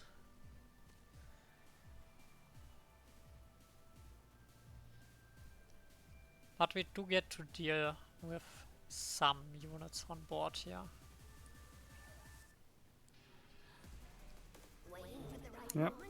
And then you're out of cards. And Jenna Nyla just keeps 10 cards in hand at all times. Or at least And at round the board. start. Every time at round start they are drawing. Drawing until they have a full hand.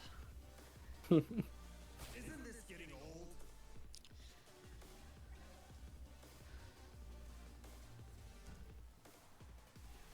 Let's see if he decides to block here. I probably wouldn't, because next turn lethal is your main win Pretty condition. much guaranteed.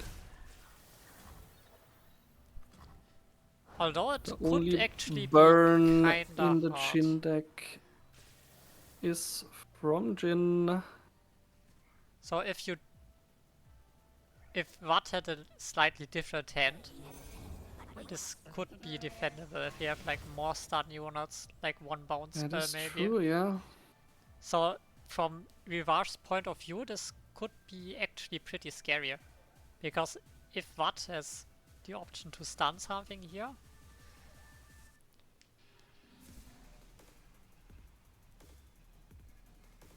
If Rivage develops here again, or like maybe puts Mystic Shot on the stack, activates What's Deny, still just... No, that actually would be just enough. yes. Putting a Mystic Shot on the stack. But he doesn't. And I assume he won't develop further, knowing Yeah, that Watt has this stun unit. Rivage has so many opportunities to misplay here. Wait, And he takes the line that does not lose to double deny in hand. So close. so close. But no playable spell in hand. But This if there was is- no Rex, like if there was only 1 Rex, I guess what would have won this. Indeed. Damn, very well played. I believed in what, but it was not meant to be, and Rivage takes it 2-0 with the Jenna Nyla. Indeed. And that was our 3rd round for today. We have 2 Yep. more to go, and I expect we are seeing some fearsome matchups for you. Oh yes, Let's look at this schedule. Synergy, who Yeah. brought triple Mistraves, is 3-0. So Oh yes. what's coming next is we are looking at a game from Vendorti next. And I know Vendorti is bringing a lineup you probably like Mm-hmm. with his triple fearsome lineup. And I have seen Kaizen lineup. Kaizen also brings a very spicy lineup, so we are looking forward to see No, that. Kaizen's lineup is like the least spicy lineup in existence. It's like I've- just the 3 best decks in the meta. Did I mess that up? I guess we will see after the break. Sure. You- Then see you later.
Hello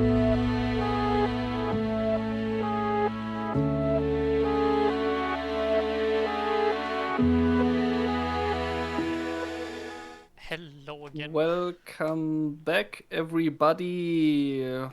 We have Kaizen versus Vendorti, two titans of the Aphrodite League. Vendorti actually winning before, coming second last season. And now they are facing each other. Indeed. We did have a repeat 3 hours ago, because as you might have noticed, the format is you can, like, everybody plays against each other in their group twice. You can bring a different deck for the second time, but you don't have to. And they both decided to bring the same lineup twice. Indeed, they both decided to bring it twice. Let's see if I have that. No, I don't. Right. So Vendorti is actually in my team, Team Lore Never Dies, same as Rivage and Synergy. Haven't mentioned that before. So we are doing a bit And of promo today. you might recognize their lineups if you followed Aegis and me, because I brought basically the same lineup yesterday, and they also decided to bring it basically on their own. Like, I didn't tell them to bring this. So they are And- honestly convinced it's a good deck. Yeah, I mean, Synergy is 3-0 with it. And Vendorti is... Let me check, actually. We can go to 1-2? No. schedule. Right. Oh, no, here we only see this 1-2, yeah. Didn't work out that well for Vendorti, sadly, but he did beat Kaizen before. Let's see if he can beat Kaizen again. Indeed. Let us look at the decks this time. I was saying something about Kaizen bringing a spicy lineup. I must have confused that, because we see Heimerdinger Victor. I think is it exactly? No, it's not exactly the same list as what brought. Nope, he's Because I playing see some ballistic bots. only one memory cloak, and he's playing ballistic bots. But most Yep. of this seems fairly identical to the deck we have seen One already. temple seems to have caught on, just as my belief that one of temple is also the way to go in Jananila. You can do the same here, like playing it one off just makes the opponent have to respect it. Like, if they play an explorer early and pick landmark removal, that they basically have to pick landmark removal, because if the opponent has temple and you don't have landmark removal, you just instantly lose the game. Indeed. But there's definitely some mind games here, because now does the other person maybe like not play the temple, but then you hit them with the keyword removal at a crucial point. It's so nice. I love it. In general, in tournament conditions, one-offs are always very sweet, because you make your opponent have to play around stuff. Yep. And Open deck lists, baby. and then they are bound to misplay at some point if they have to play around too many cards. Indeed. So let's look at this Jenna Yes. Nyla list. And here we have Oh, it's so beautiful. what you wanted to see. Sunken Temple as a one-off. Ruined Rex as well. Ruined Rex as well. Two one-offs. We can draw pretty consistently with, like, because we do have a lot of draw. And your opponent has to be scared of it. Has to respect both those cards. Both very impactful. But Yeah, you draw so much. Your odds to have those cards are above 50%. indeed. But not a turn 5 where you want to have this temple, to be honest. I think it actually is like above 50% by turn 5. I'm pretty sure, Already right? on But I turn need 5, to this is- calculate that. Like 50% is basically going through 20 cards. You see 20 in the mulligan, and then you just need to see 16 by turn 5. It's doable. I guess it's slightly below 50, maybe.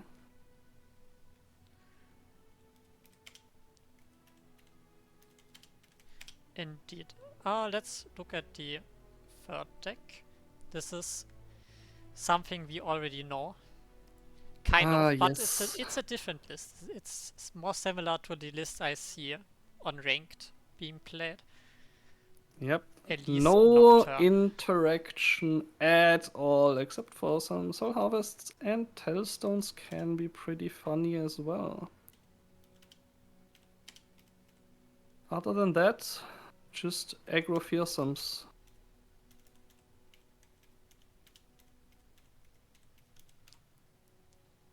The one of Okay. Stalking Shadows is interesting for sure. Stalking Shadows. Indeed. Yep. It's I hate that card. It whiffs so often. This deck has a fairly high spell count. We are playing not half of our deck with spells, but a decent amount.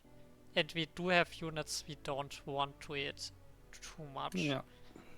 But if we do get Mistwraiths, it's a pretty big hit. Although I we think I only calculated run it like for... we only run 3 copies of main deck Mistwraiths, and otherwise we are getting them through Wavecaller or Conquest or Risen Yeah, I think I Mists. calculated it for 29% to hit the 1 unit you want and 50% to hit like 1 of 2 units. So Mistwraith or Wavecaller. Okay. So we are going to see Vendorti's lists. And This is more Meister, yeah. I won't say they are completely same lists, but different. It's hard to spot the differences. Yeah, you can actually just play spot the difference here. Of course, you can't bring like 3 champless lists. So he did put in 1 champion in each, or in Not the in other this ones one. at least. But yeah, in this one, it's just full mono SI. You really, really do not want your Ravecaller to miss Allegiance. Because yes, of course, a Legion had to be a summon effect and not a play effect, so we can just abuse it by resummoning Ravecaller with Soul Cleave, with Iron Conquest, with Deathless. We can copy it with Fading Memories. Yeah, this deck is crazy. Okay. And Right. we can also look at the other insanely different decks Vendorti brought. We do have like this one. Oh my god. Alright, let me see if I can spot the difference. -1 Soul Harvest? Yes, -1 I Soul think Harvest. that's it. And +1 Lilia. That's Yes, another summon effect. Woo! Lilia yeah, is kinda synergistic with this deck, but honestly, it's probably not too good, since Lilia isn't fearsome, Yes. and you don't want this delayed summoning to happen most of the time. Yeah, he did talk to me about his lineup, and I also didn't know before, but if you only play a single copy of a champion, it does not get banned. So he could have just played Mordekaiser and Nocturne as 1 or 2 offs. But he did not know that, so he went for bad champions that get no play whatsoever, because he did want to preserve his bans potentially. The problem with Mordekaiser and Nocturne is that they are both SI champions, and I'm pretty sure in deck building you need to have at least 1 Noxus card for Mordekaiser to count as a Noxus champion. Yep, so you do still need to splash at least one card of a different region, but cards are a lot more impactful than champions here. You can play Pale Cascade as a really nice buff to play around something like a Mystic Shot or something. You can play Iceborne Legacy on your Mistwraiths. Make them give them +2/+2 so they don't die to a box. You can play Exhaust, which I really like in my Nocturne version, which is crazy because that got buffed to burst speed actually, so like a year ago. It was focus speed before, if you didn't know yet. And yeah, it's if you like exhaust 1 mana burst speed, give a unit -2 and vulnerable. It's so versatile because you can make a fearsome blocker non-fearsome blocker, you can pull it away, you can kill it. But yeah, he did opt to go for champions, and the next one is one of Zoe, which is not a bad choice as well. Zoe gives some very good utility. Gives you the option to find stuns, spell shields sometimes. Sometimes a bit more draw. Also the one drop overwhelm unit can be fairly She decent for your game plan, although it's most of the time a bit too slow. Yeah, she's basically a must-remove card for the opponent, otherwise your whole board is gonna get fearsome. Although your old board most of the time already has fearsome at that point where Zoe would level. Yeah, I mean, she can find an elusive unit or overwhelm. Indeed, indeed. And overwhelm Mistwraiths is something I haven't seen yet, but it would look scary. Yeah, you can actually also splash Winding Light, which works fine, but doesn't really work with ephemerals, so... Okay, so I guess it's time to start looking at the bans. Since you are the expert on those fearsome decks, what do you expect to be You banned ban here? Jenna Nyla and you hard target fearsomes. You have like an 80% match into aggro fearsomes because you are the slower deck, and in the mirror, value always wins. So unless fearsome somehow finds a way to aggro you down, maybe if you brick, they are able to do that. Otherwise, they have like 0 chance to win that. And Jenna Nyla is just a lot quicker than you. And Kaizen is probably the best Jenna Nyla player in the world right now, I'd say. So, bye bye Jenna Nyla. And Kaizen bans Mistwraith combo. This is a very interesting question. Which Mistwraith combo? Championless. The championless. So Yes. the completely championless one? Yes, the completely championless one. And I can tell you, you were right on that one. We do ban the completely championless Mistwraiths. Yep. I So mean, this is if Allegiance obviously misses the once, best one.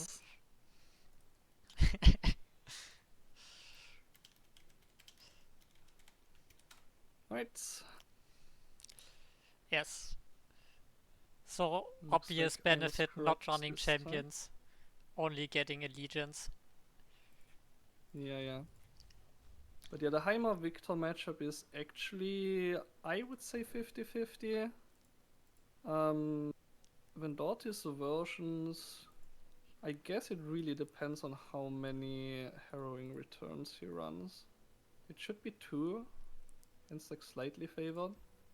But Harrowing Return is definitely the MVP in this matchup. Yeah, he does run 2. Because the 3 attack Heimer turrets just get disabled. It's fairly unfortunate because I was expecting that the Jenna Nyla versus Fearsome 6 is at least pretty interesting to... Wait, am I... Is at least pretty interesting to spectate, but... Alright, who am I spectating? Let me see. Vendorti. how this.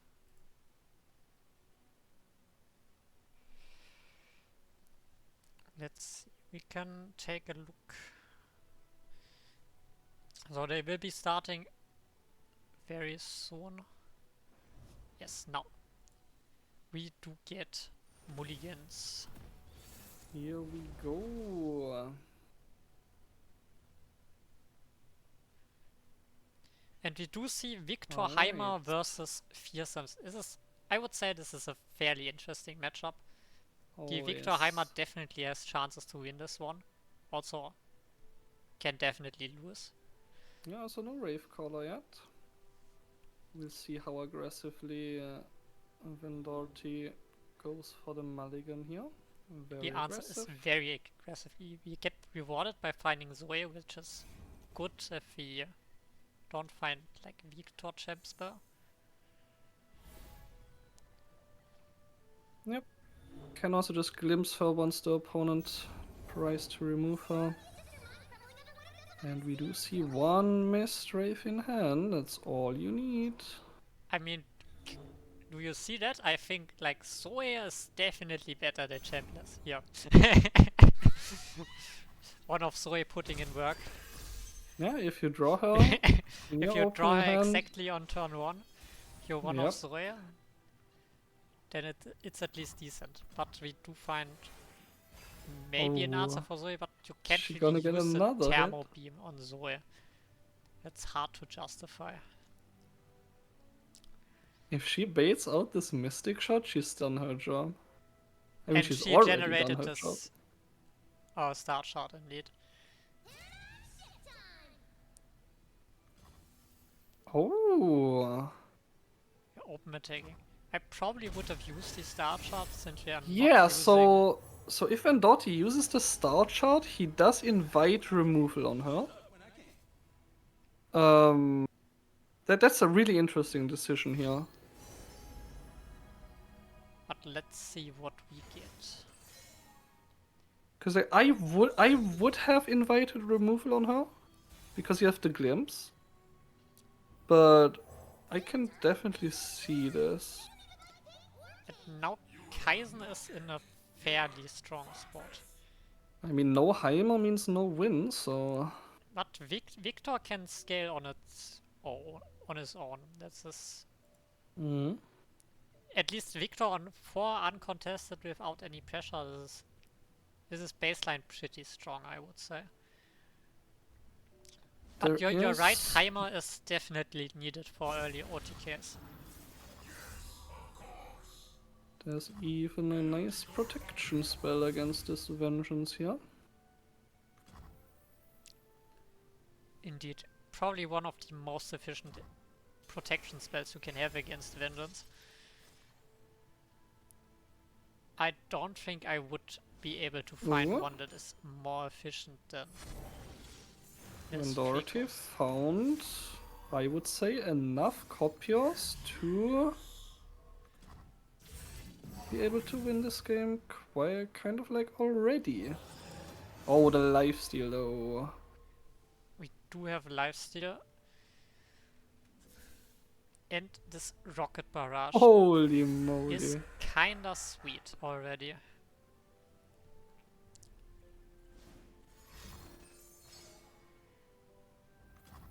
Now we go for the glimpse. Glimpse could be used to deny lifesteal at a certain point, but I don't think lifesteal matters like too much. Yeah, in this like matchup. if your Mistwraiths are all 10 attack, what's a bit of lifesteal?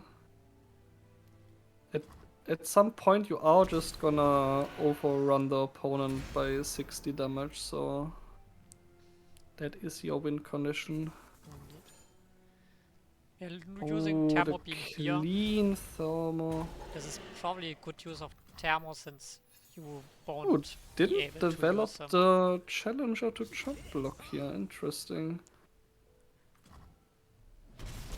So now it's actually getting kind of scary. If Victor gets overwhelmed, they get like Twin Discipline maybe. We can bounce the blocker before Victor, we can protect Victor. Not yet. So Kaizen could actually win in 2 turns if the cards fall in his favor. When Dorothy could Giga Chat throw the harrowing into the knight that's not in Kaizen's hand, I but don't I expect doubt him it. to do that. Yeah, especially Harrowing- since he drew that landmark here. That's very strong. I think he will just use the serpent here to drag the Victor out of the way and present lethal, maybe.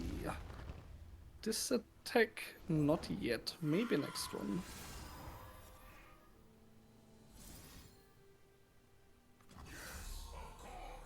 Let's see. The Rocket Barrage will definitely be strong. If we are developing the Serpent, we can barrage like Serpent, 1 Mistwraith, and then we have Victor spell for the second wave.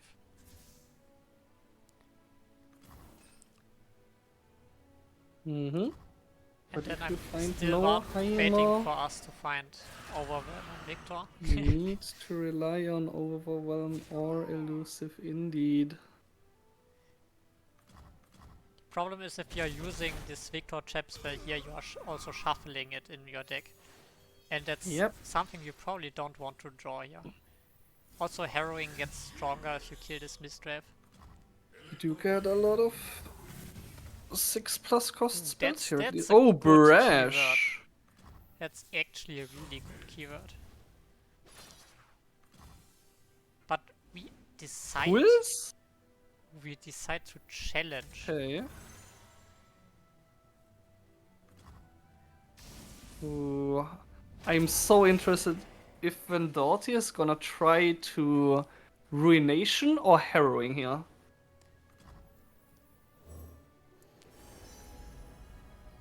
I mean, I think I would probably Harrowing, because both get countered by Deny, right? And if you Harrowing, you probably win. Yep, for sure. Alright, draw 3. Oh, there would be an argument for using the Victor spell here. Or this one. Denying draw is definitely important from Kaizen's point of view. Oh god. More That's draw. a snap pick if I have Oh. ever seen one.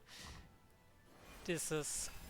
ooh, Recall this is misery. everything. But Vendorti doesn't have to play into it just yet.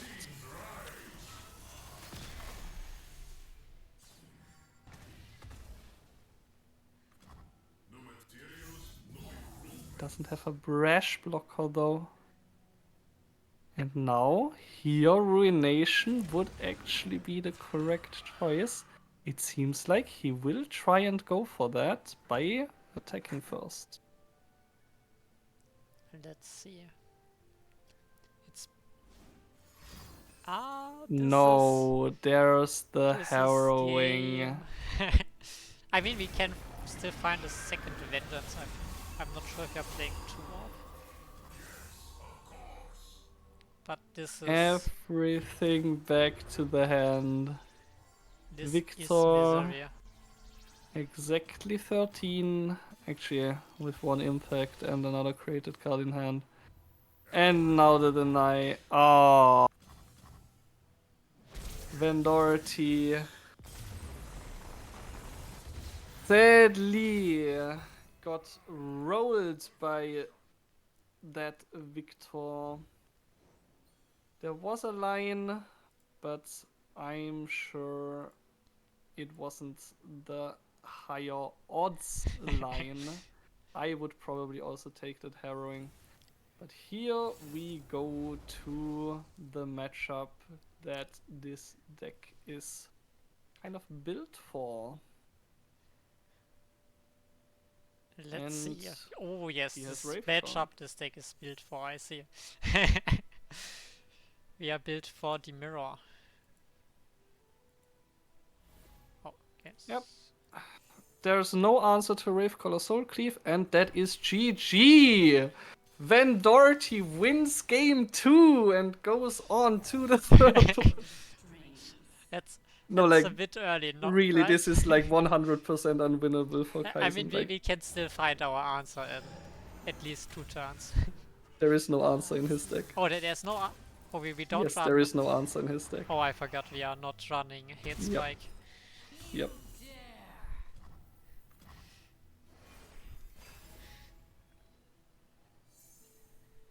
Let's see if Vendati plays it safe and gives... Yep, he does play it safe, doesn't need to go for the Soul Cleave. Playing it slow at all times is how you don't lose to random stuff.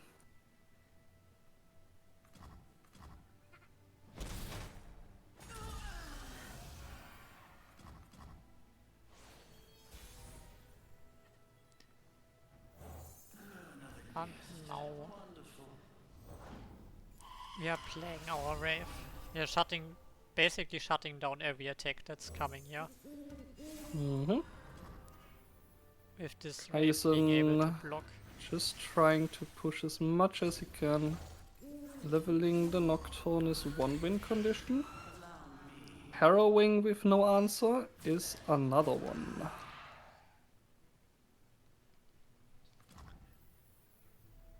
Vendati recognizes that he does not need to block ephemeral units, they die on their own.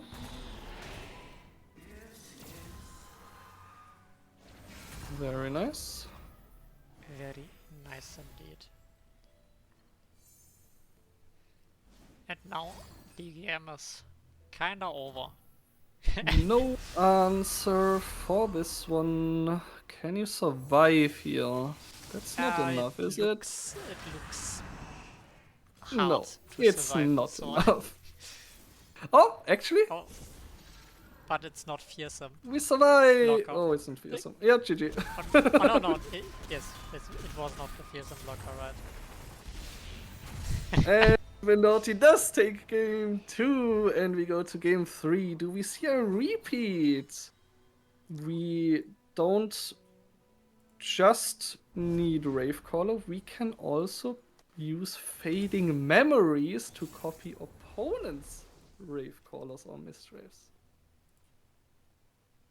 Indeed. Let's see. Alright, no Ravecaller. One more exciting matchup. Keeps the Iron Conquest, I like it. That is another key card in this matchup. And Vendorti has everything he needs to win. Not the optimal hand, but it is playable for sure. Meanwhile, Kaizen does have a little Mistwraith synergy going on here, but not the fastest hand. And being fast is basically your only chance to win this.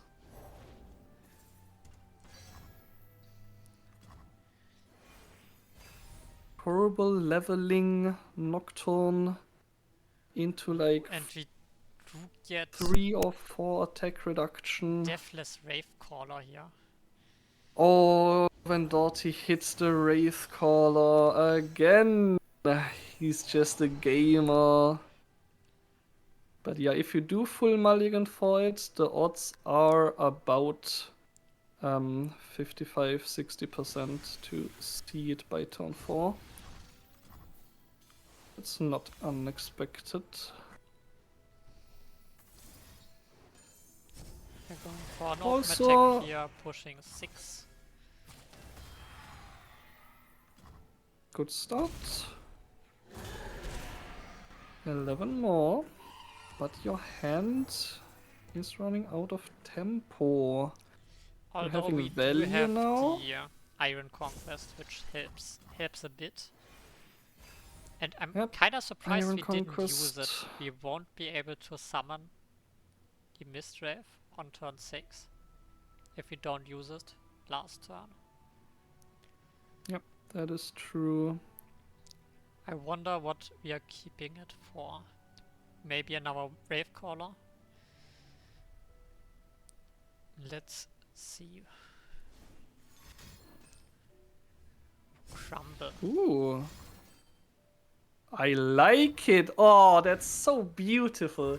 kills his own unit, so it goes into the Iron Conquest revive pool, and that's another Rave Caller here. Indeed. We are using the Soul Harvest as long as we can. Mistwraiths will be buffed out of Soul Harvest range very soon. Alright, now Vendorti should definitely not... Oh, yep, I get it. SUG. And Vendorti takes it! The 80% matchup! Yes. This God, I love this definitely deck. looks like a very fun mirror. Yeah. In like an actual mirror, which we'll see, it is gonna come down to a 20 attack Mistwraith connecting to the Nexus. For sure, if both players play well. Let's see. I mean, I expect players to play well today, so we will probably see something like that. Yep. Exactly.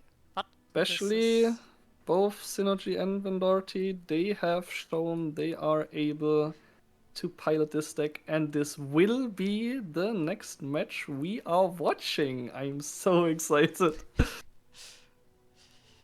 Well, then this is, as you said, this is the next set we are watching.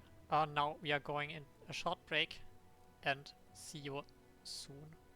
Bye. See you.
And welcome back, everybody, for my most anticipated match of the day. We have actually not seen it already, but it has already happened once. Vendorti versus Synergy. Two of my Team Lore Never Dies teammates decided to bring my favorite deck of this rotation, Mistwraith Combo. And we will be able to witness greatness, I hope at least. Because these mirrors, either one player wins turn 6 because the opponent bricked, or it goes to turn 20. Yeah. Yep. Yeah, we have 6 Mistwraith combo decks. Indeed. Because, yeah, you don't need any champ or specific region combinations. All you need is Shadow Isles, champless, and you can add whatever splash you want. And then you not only save bans in this tournament, you can bring it 3 times in your lineup. Like, it's the perfect tournament deck. It hard counters so many of the meta decks, especially as we just saw aggro fearsomes. It just absolutely rolls over aggro fearsomes.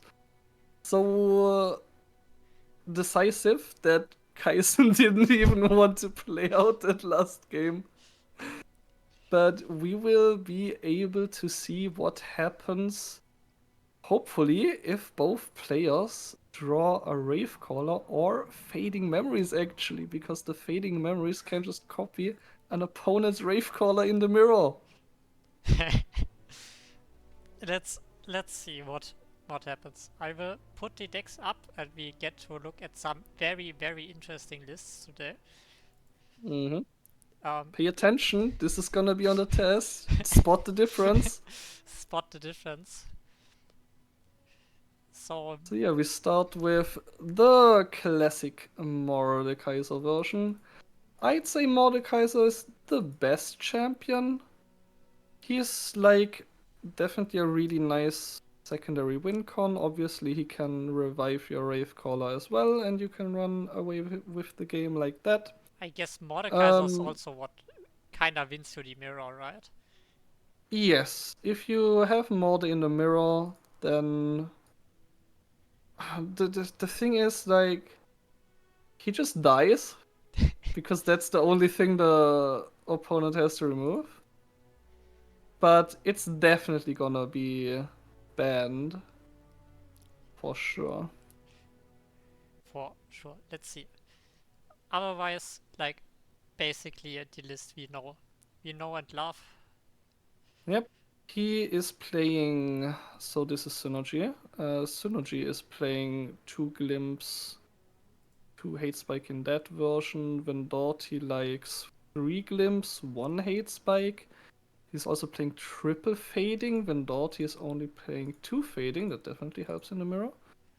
And in the second list, we have Nocturne, which is actually a bit more different because you can do some really neat stuff with Exhaust, as I mentioned Indeed. earlier.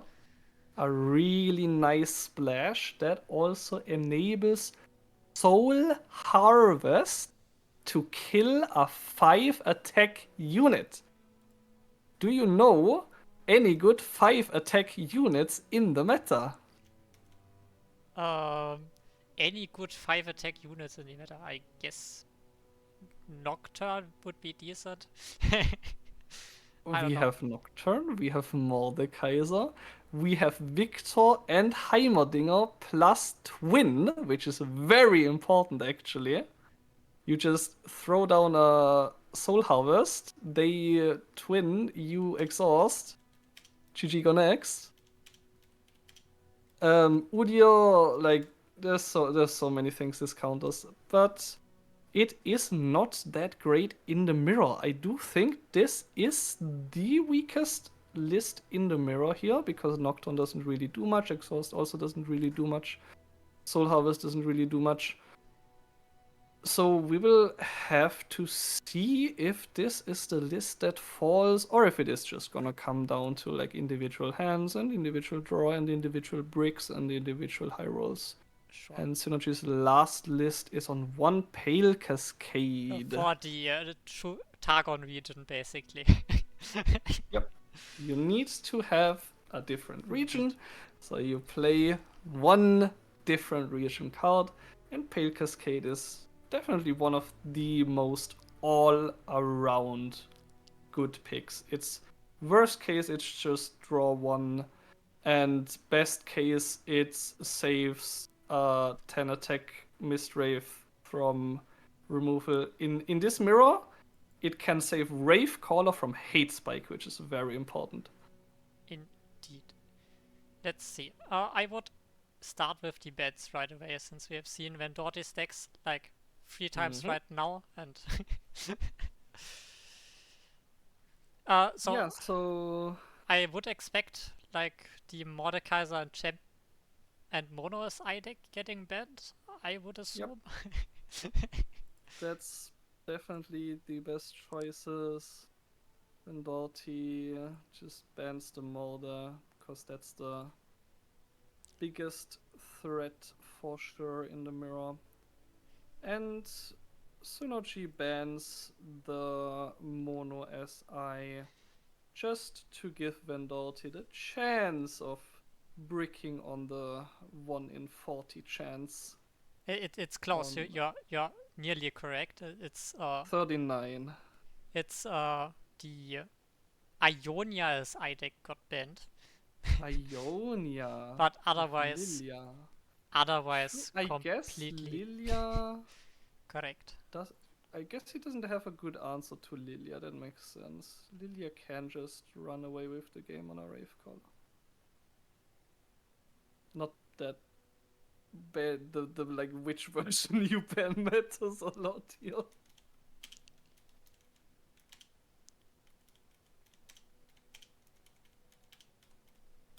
Right.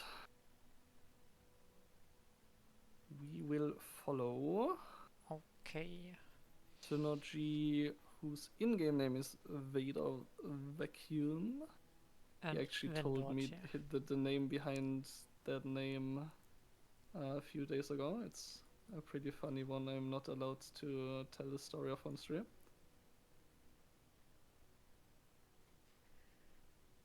But yeah, this mirror is crazy. It is one of the most precise matchups you can possibly play. Like, if you misplay like a single action, you will just get hit by a 20 attack Mistwraith and die on the spot. I mean, that's probably more interesting than a lot of other mirrors. which Yep. I mean, what basically it most of turns, the time come down like- to draws. what it should turn out into is just a staring contest. Like slowly whittling away resources, sending ephemeral units into the opponent just to probe them, make them block, and slowly, card by card, building an advantage while always playing around every single combination of cards that could lose you the game, like Box, Ruination, Harrowing, Risen Mists is a very important one to play around. Like, this mirror is madness. It will look maybe boring, but it's so interesting if you actually think through what they have to play around at every single decision point. Let's see. Alright, seems like Spectate is working. Indeed, it is. I do see the starting hand. Tsunoji did keep one Mistwraith and one Iron Conquest. This is post Mulligan already. We see Tsunoji at the top and Vendorti at the bottom.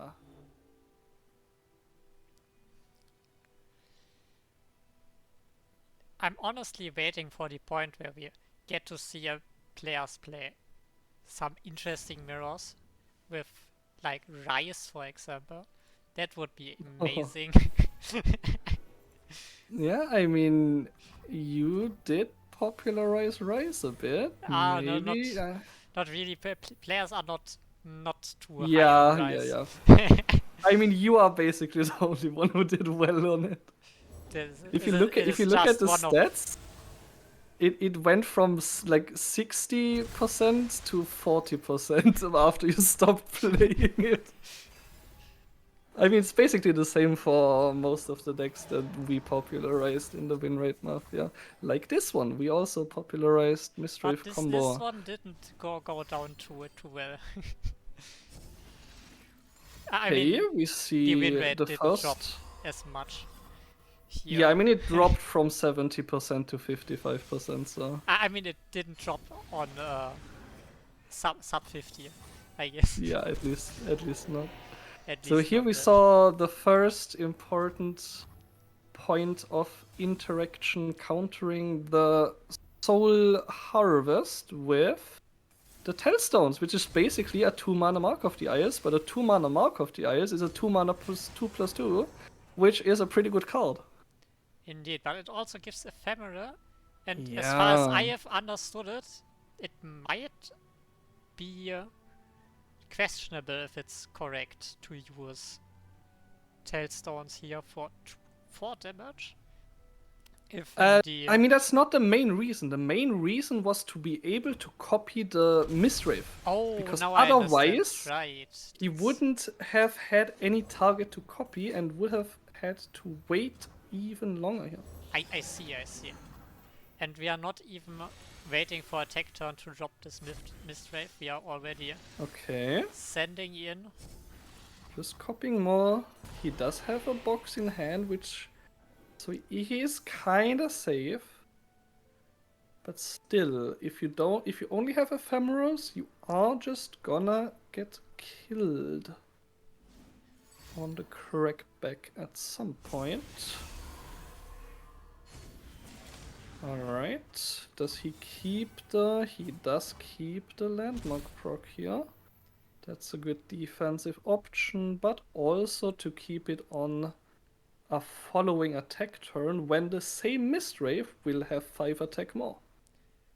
The box is also a very interesting card. This card is Yep. in the game since ages, but has seen a big rise in popularity recently, especially. That harrowing, man. That box versus harrowing is just... Indeed. Whew, if you hit that one, the opponent just concedes. That was one of Never Walk Alone's techs in the Mordekaiser match in the Mordekaiser games back then. He taked box into harrowing decks because fearsomes back then was pretty popular. I mean, it's also popular now, but this is a different version of fearsomes. And Alright, box looks like Vendorti is one of the cheapest ways to answer harrowing. I mean, the cheapest is the 3 mana obliterate all summoned units, but that has a lot more niche applications. Indeed. So Vendorti does seem to be the first one to go a bit more aggressive here. But There's just a good testing chance the we see waters box with some here ephemerals. if he drops one more Mistwraith, I think. Oh, never. You just keep the box. I mean, if you drop box here, you get a lot of value for the next attack as well. You don't have to block.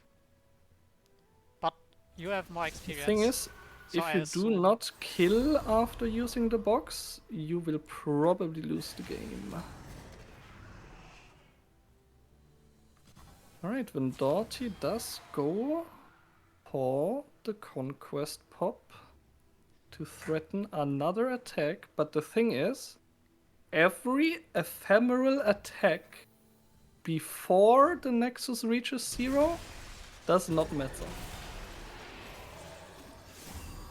in the good old spirit of before my Nexus health goes down to 0, it doesn't matter. Yep. If you do attack with ephemerals, you better be sure for it to be lethal. Although this Which one is is a pretty looking spicy open attack, Very right? promising from Synergy here. And Vendorti, overcommitted on the last attack, does not actually have an answer in hand now. And that's what I meant with it's either over on turn 6 or turn 20. Because if players play around everything, it will just go for a long time. But as soon as one person slightly overcommits, uses a few ephemerals too many, that the opponent is not forced to block, the ones that you are forced to block are just gonna hit you in the dome, and Synergy takes game 1 versus Vendorti. Indeed. Let's see if our next game is gonna be a turn 6 game or a turn 20 game. Let's see. I mean, luckily we do get to see like 1 or 2 more of those mirrors, at least. At least between Vendorti and Synergy here. Alrighty, we have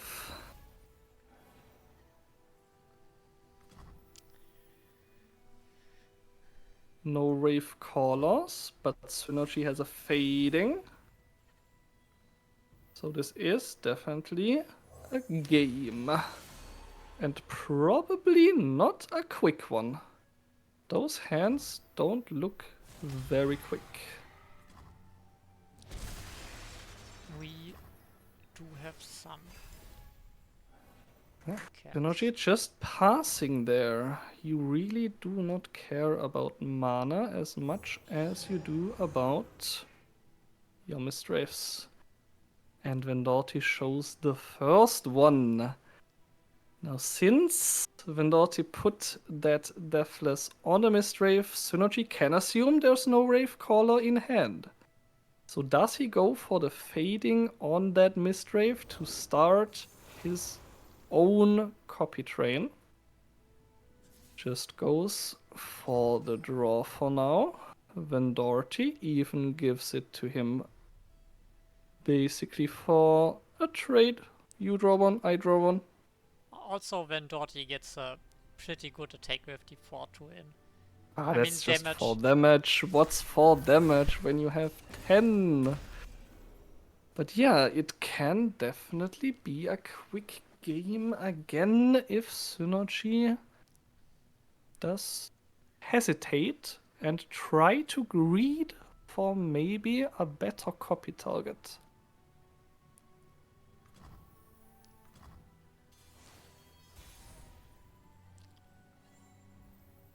Let's. Oh, and he gets the Wraithcaller. That would be a better copy target.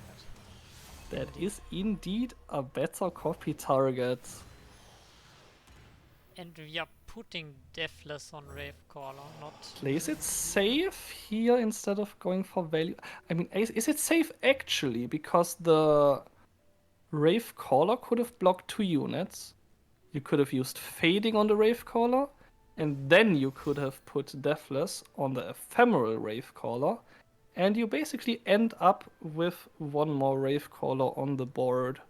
The problem with that is that you have ephemeral. to play your Ravecaller. I mean, the second one is played on turn 7, I think, if you do it like that. Mm-hmm. So it's kinda late. That's a lot of Deathless Mistwraiths, and that's the last time to use the...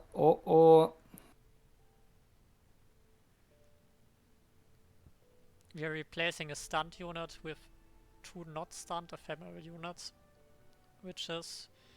But again, this might be overcommitment from Vendorti, because I don't think that is lethal. I mean, if Synergy has no other card, then I mean, we yes, do have... it looks like lethal, but he does have more cards here. He does have more counts. So if he survives this, he is looking very much ahead. And Vendorti is kinda out of value at this point. Yeah, you have to block one of the Ephemeral Mistwraiths, sadly. Ooh, he gives him the GG. No, that's 2 off. Wait, what? Oh It is no! lethal because he can't block. It's 1 off. Wait. No, it's lethal. If he... Oh, it can't block if I'm... Oh my god, it can... It can... It's his first Mistwraith. It cannot block fearsomes. I did not see that at all. But there comes the exhaust from the top rope. And that was a bit too early for the GG, maybe.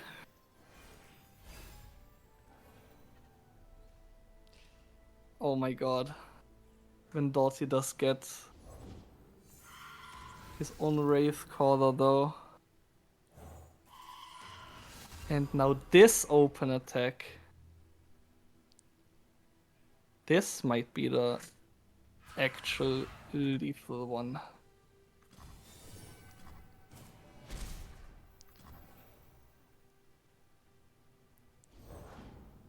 Oh, and now we can use Hate Spike. Or even this. Right, this is, I guess this is better. And it's over. And that seals the deal. Another greedy line. Synergy could have just started fading on Vendorti's Mistwraiths by turn 4 already. And that's what costs him the game at the end. And we go to our 3rd game. Is it gonna be a quick one again? They have all been quick ones. Let's see. Indeed, they have all been quick.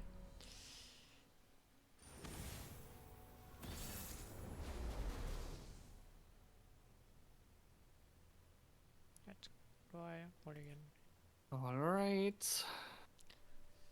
No Ravecaller. That's a full mull.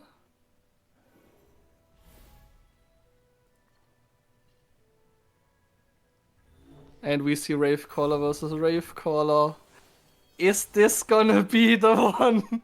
I want one long game. Come on, just everybody play slow. Don't make any mistakes. Play safe. I want to see a 20 turn game. No cards in hand, top deck, harrowing into counter harrowing. That's what I live for. But I think from curve on the side of curve, I would rather be on the side of synergy at this point, right? Yep, but curve This looks- really does not matter. Most of the times, actually, the more aggressive player just loses. Van Doughty actually has a glimpse in hand, so he has a landmark, so he is like 100% winning the value game. So unless it's a 6-turn game again, where Synergy just finds the lethal, maybe with the Soul Cleave here, this is looking Van Doughty favored just from these hands.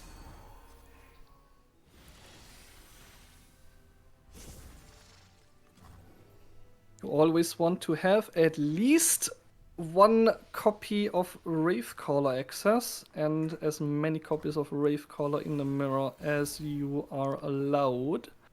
Of course, in some spots, you are not actually allowed. Oh, is that gonna be the vengeance? That is gonna be the vengeance. A vengeance. When Doherty has the answer, and this is gonna be a safe game. I don't think anybody is gonna kill anybody anytime soon. There's Box in Synergy's hand, but also not that much value. Needs to rely a bit on top decks, while Vendort is absolutely loaded on Wraithcallers here. Indeed.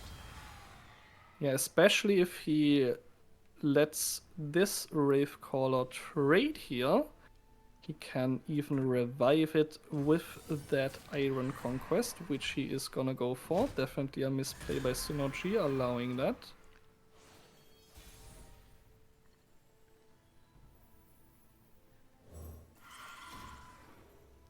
Ooh.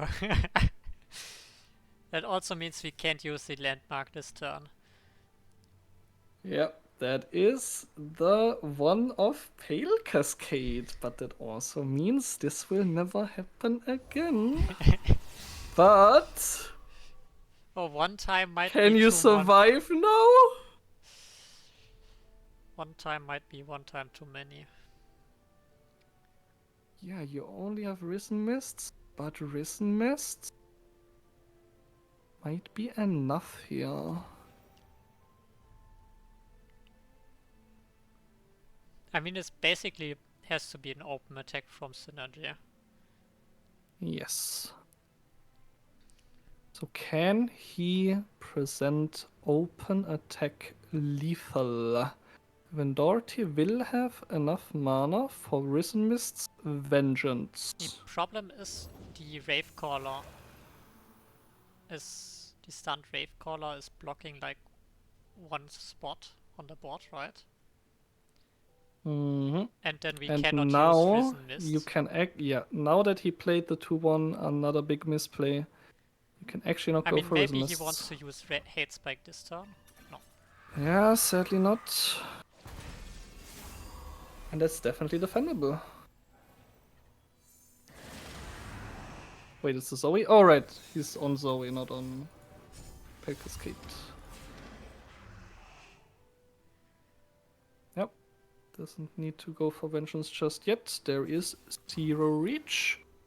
Does go for it anyways.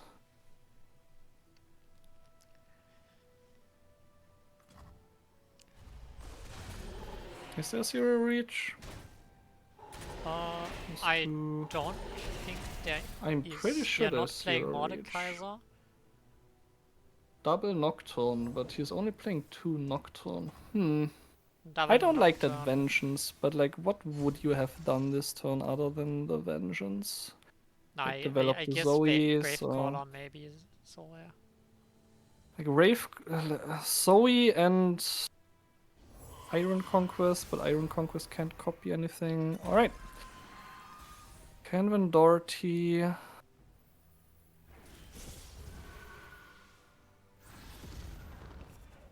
Ooh. that Ravecaller in hand is actually... Okay, I think the box is gonna decide this here.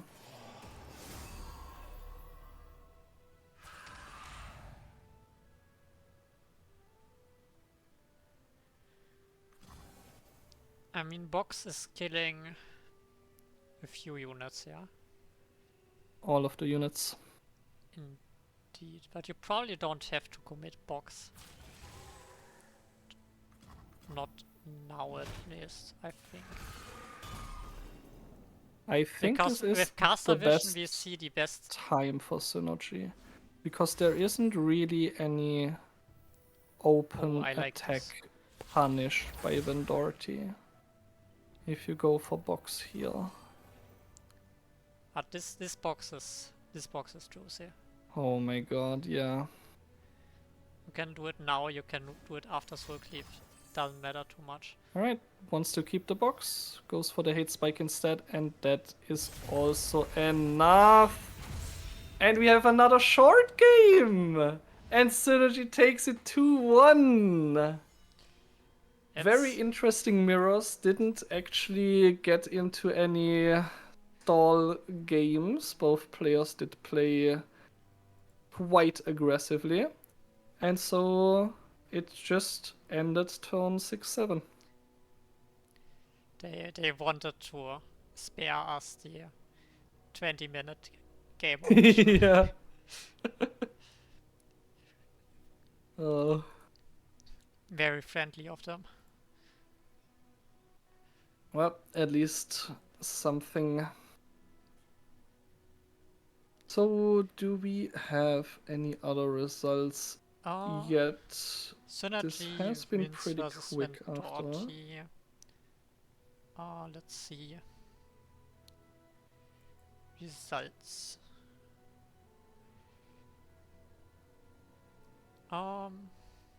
We know that Kaizen won versus Newman. Mm-hmm. But the other matches are still up to decision. Let's see. We can try to spectate Watt versus mid gap. I will spectate mid gap. I'm Then gonna we spectate what? get to see another game. Alright, let's see. Last time, Midgap took that 2-0.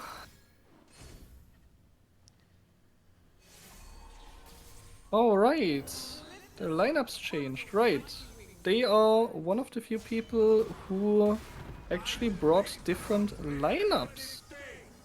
So now we have Midgap Puccino's Nyla Jenna, which he included with Kindred Morgana and Base Heimer, versus Ward's Akshan Pantheon, Nyla Jenna, and Kane Aatrox. And we are spectating at a pretty deciding point. Pantheon hitting with that 10 attack lifesteal. Oh, lifesteal was... Oh my god, I remember lifesteal Pantheon was one of the things I lost to in Aegis that decided a big match. That lifesteal is always a big tilter on Pantheon. Lifesteal and spell shield are my two biggest clutches. Elusive as well, sometimes. But at least he doesn't get Scout anymore. God bless. Yeah, but he gets Deathless now, woo! And then after he dies, he rolls 5 more keywords than the first time. Yep, I wonder if this Pantheon Fresh bug is still in the game, where you get twice the amount of keywords when you pull Pantheon with Fresh. I don't think I have heard them that they fixed it. But it doesn't matter for this matchup.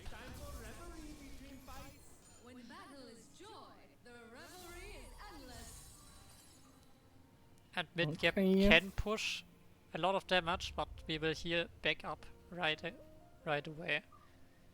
So that Yeah, just maybe doesn't removing really the Can we use Phantom. Divine Whirlwind on our on units? Yes, you can deny the lifesteal. So this Using might be an that. option. We get a bit of damage with Nila.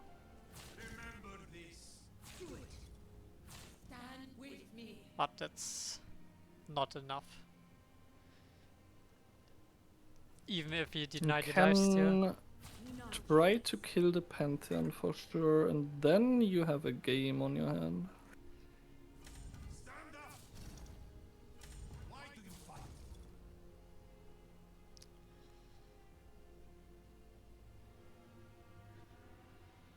But with the hand we are seeing, it looks pretty grim. Yep, he can definitely just protect that Pantheon if he wants to. Does need to commit Absolver Although here we though. do No, have no, that has Mariam. fated, of course. We need to use the Nila spell now. Otherwise we lose it and get Nila instead. Right? And then we Mariam Yep. for spell mana. He tries. And then we are losing to what's it called? Spell shield. Yep. And the Fury plus heal also is enough here. And a few buffs should also be enough. Oh my god. Okay, that's not one of them. This is one of them.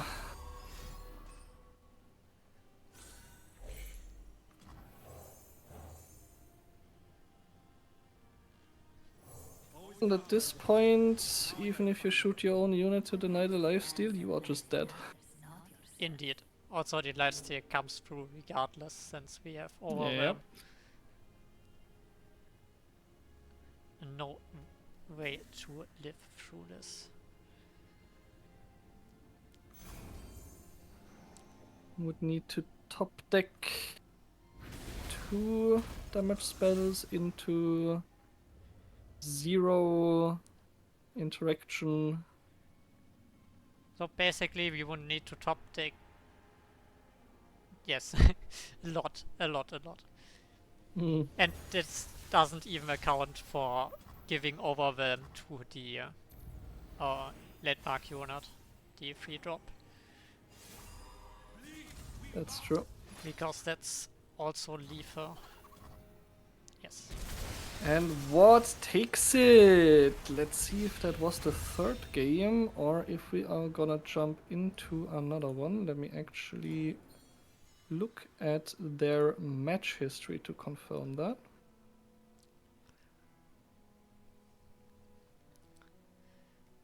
But I would assume that it was the last game, since we already spectated 3 comparatively short. Yes, what did win with Jen and Nyla and with Pantheon Akshan 2-0.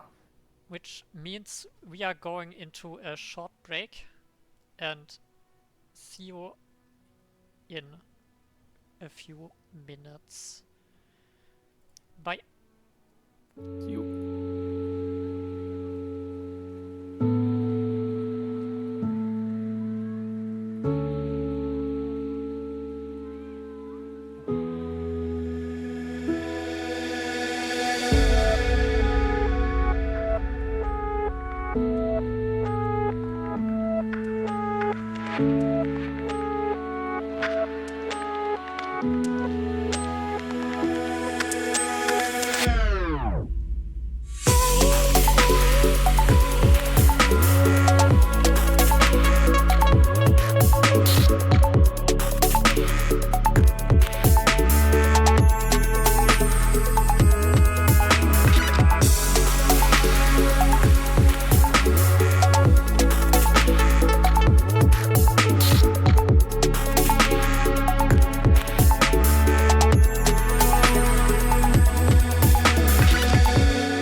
Hello again.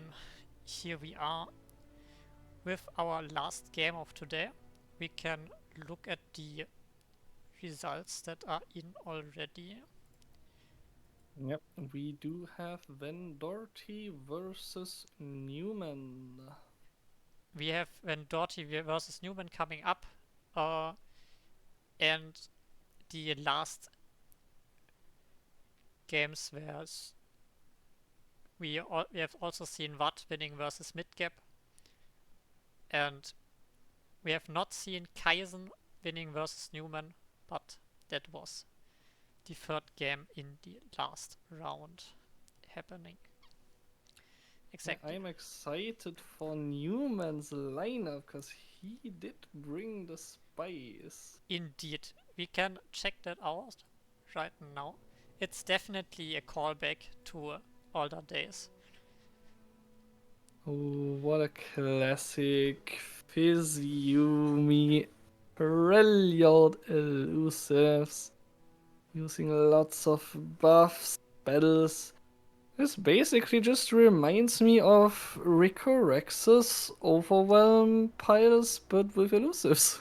It's basically something very similar, going very high on only a few units with Battle Fury, Bone Club, and stuff like this. We also have one Overwhelm unit with the Pouty Poro.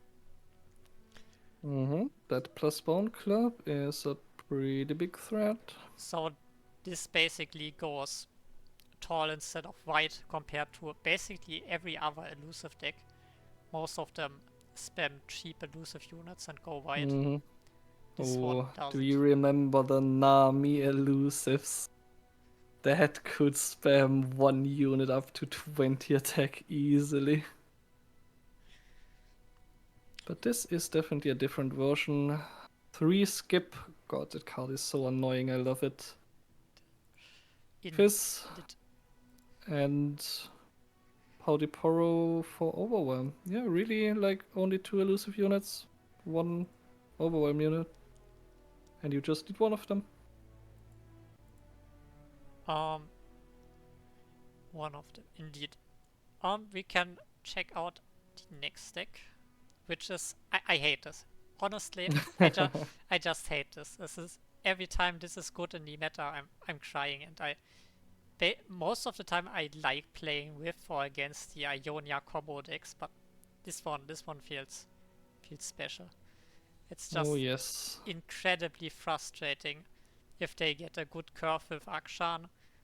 They are hitting their landmark trigger and then they get on turn like 7, 8, most of the time 8, the Sin with Spell Shield, Overwhelm, hitting your Oh, face I've for seen 20. turn 6 OTKs a lot. Like, Akshan Glaive is so degenerate.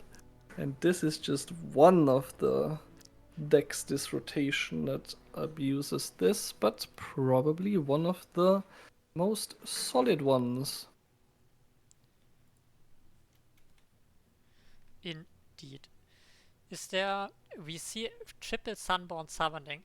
That was something I Yep. was very scared of when we saw this rotation. I thought, like, we have Akshan, we have Lee Sin, we have the new champ draw spell for Shurima, a region that didn't have access to a champ draw in this form before. We had like the right of champ draw, but we did not have Sunborn summoning, which is probably a Yep. better card. The neat thing about Sunborn Summoning is you have a 95% chance to hit the exact champion you want if you play 3/3. And it's very important in the Mordekaiser matchup, where you really do not want your Lee Sin to get aloofed, so you just keep Sunborn. And once you have enough mana to get Lee Sin and play him, you just do that instantly without risk of him getting aloofed. Indeed. But we will not see that matchup right here. Also, Sonic Wave, I'm pretty convinced most of the time Shuriman Tailstones is a better Sonic Wave. But in this deck, it might not be. But let's... Because you can keep the second part of Sonic Wave to threaten. Oh yes, so many Something. times you just swing wide, keep the +2 in hand, and the opponent just can't block your small units, because your important unit would just die to the +2. Also very interesting, we are only running one Vagabond. I would have expected that we need like a full playset, 3 copies. Oh, that's true. But we obviously Newman is thinking that one is enough for consistency and more just break his head. Yeah. So Especially that's- if you have Sunborn Summoning, you usually use Sunborn Summoning on Akshan actually, not on Lee. Indeed. Especially if we have 3 and then we don't need the 3 copies of Vagabond. Alright, and Okay. for the last deck we have Oh, that's the the wrong thingy. Oh, Kaizen. no, not Kaizen. Here. No. This one. Newman's other Ionia deck. Heimer Victor. Indeed. A very unit-heavy list compared to those. I mean, not, Yes. we have a lot of different units, basically. And lots of one-offs. Ooh. I love it. I love my one-offs. We love our one-offs. We are not running the 9 mana bounce spell main deck in this one. We didn't in the last ones as well. Yeah, was my choice of splash in the Aegis League. I But didn't here we are really running like it. elusive, getting consistent elusive on Victor, or maybe ballistic bot. Camo Cloaker, With yes, those Camo elusive Cloaker. victors. Oh my god, bane of my existence. Then we have Wuju style one-off. We have one Vastayan Disciple, Tellstones over third Aftershock. Really interesting choices here. They do make sense in a lot of situations. And again, I just love playing one-offs. Just make the opponent play around it. Indeed. I agree. I think one-offs are pretty good, especially like open deck lists. Mm-hmm. And let's see. I think we don't need to talk about Vendorti's decks another time. So I would go. I could go to the buns right away.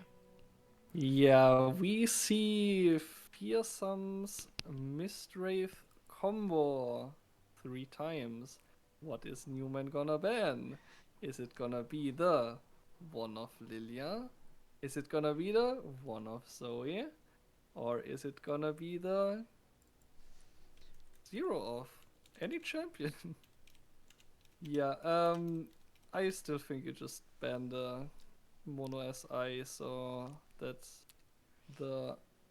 they have a chance of whiffing Allegiance, which we did see happen. It did lose in the game. But yeah, on the side of Vendorti, I would ban probably Heimer Victor. It could be Akshan Lee Sin, but against Akshan Lee Sin, you should have enough self-kill to not just die to the Lee Sin OTK. While against Heimer Victor, Victor is a bit harder to stop if he high rolls, and the deck is a Also, Victor bit better in Heimer has general. good options of going wide and creating fearsome blockers in some areas.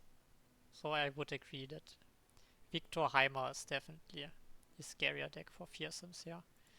Yeah, Physium is a non-issue. The players kinda agree with you.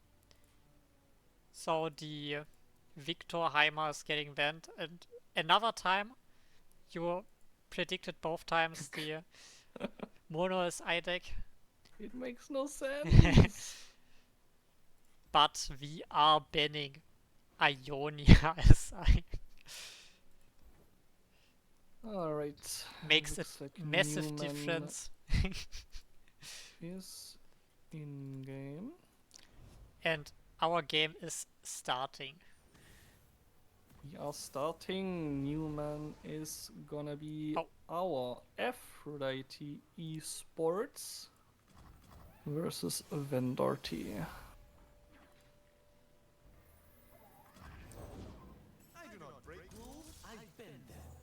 Alright, Vendorti has a lot of high cost, high impact spells.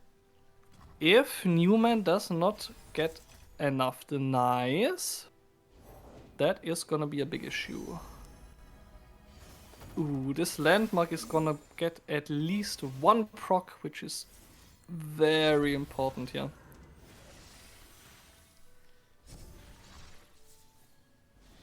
Indeed. And then you still have to remove it, even if you've used it twice. Like, you just have to remove it, because Iron Conquest is so good. Iron Conquest definitely feels a tiny bit unbalanced. Yep. So many issues with this.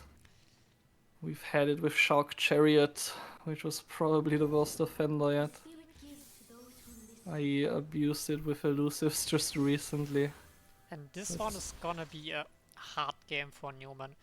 We do have some options of blocking fearsome opponents with our Shapestone and the Voodoo style.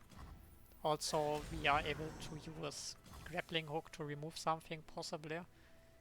But we have to be fast. Vendorti has learned about not overextending and losing his non-ephemeral.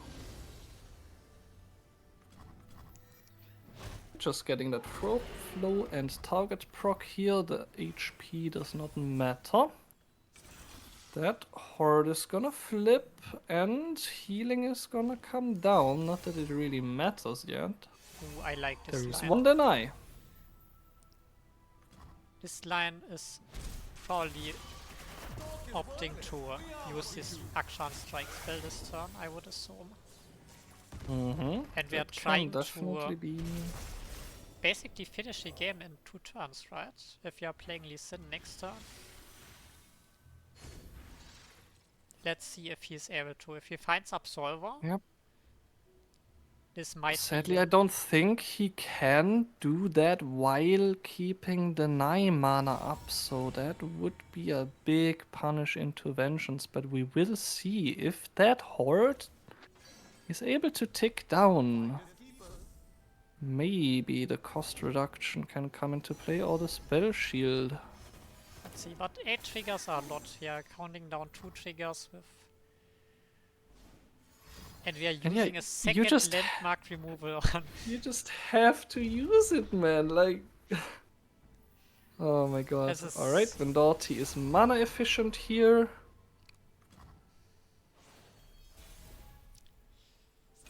And threatening a lot of damage. Oh, we didn't use the... Oh, because we removed the landmark. That's why. Ooh, that's a lot of There damage. But there we is a still have quicksand. the quicksand in hand. You could So- also just block with the action. Like, Indeed. no issue. Does opt to go for the quicksand though. How much is he gonna block? He really does not need to block much here. Ooh, that's... Still trades the Akshan Ooh, that's for an odd the quicksand. Mistwraith. This is gonna be a lethal line here from Newman, since Vendorti, again, overextended and lost his non-ephemerals. Is it gonna be Let's enough see. though? We are Okay, looking now he's for- grabbing Lee Sin. I'm not sure. Okay, then I can't really make I mean, sense of the that. Akshan Gem spell doesn't do anything, right? Because you have to Yeah, I target your mean- Akshan. He would have had to like play Akshan last turn and hope for some buff spell here to threaten lethal. Instead, played it slow, does not threaten lethal. I mean, it was pretty hard to threaten lethal here, to be fair, so... Yep, that's we a pretty nice box. If that's getting denied, then... Ooh, this- Whew. But Oh... Newman is not falling for the deny here. Yeah, and Vendorti has no option in hand but Harrowing or Ruination. Can just like play the unit to glimpse it. Ooh, That we would be an found option. an equipment. So we are playing Glaive next turn, creating us another fearsome blocker. Taking Yeah, down the and- Warlord's Horde. Like, I can tell you like exactly where this game went very wrong for Vendorti. Like he played all of his ephemeral Mistwraiths. He didn't keep any of them. If he had one in hand here, he could give it Deathless now. Like this deck is so precise to play. Like you cannot throw away your units. You cannot over attack. And now this deny is crucial, but it will open up the Vengeance. Is it enough to survive? We do have tick down Horde, so we just give Lee Sin spell shield. And we can Yep. kill our unit that gets pulled by Lee Sin, but that means we are at most blocking. Oh, ooh, that's an interesting unit for the Glaive. Also, we might not be able to trigger Lee Sin. Oh, now we can. Yeah, is Listen even leveled? Ooh, let's... I mean, I can... I can see. Click on the deck. Oh, Lee Sin is leveled, yes. Alright.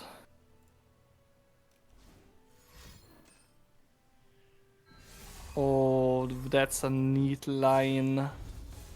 Bell shield first before you play the champion instead of keeping it as a spell trigger because you have one. Now Vendorti can remove the spell shield here and that opens up the vengeance and pretty much makes him safe here this turn. Which means we do win with harrowing next turn most of the time. There is a harrowing.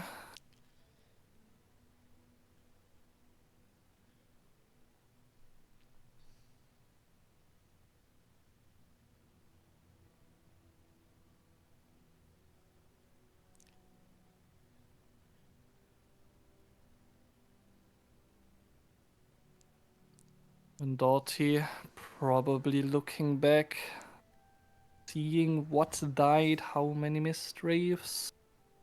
You can also just look at the attack of the Mistwraiths.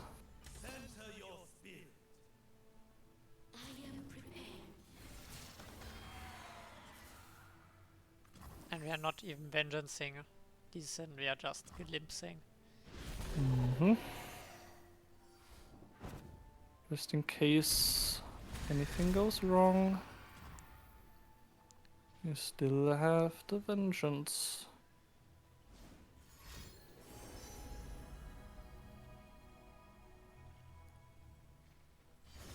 And now Now we top deck our second denier, yes.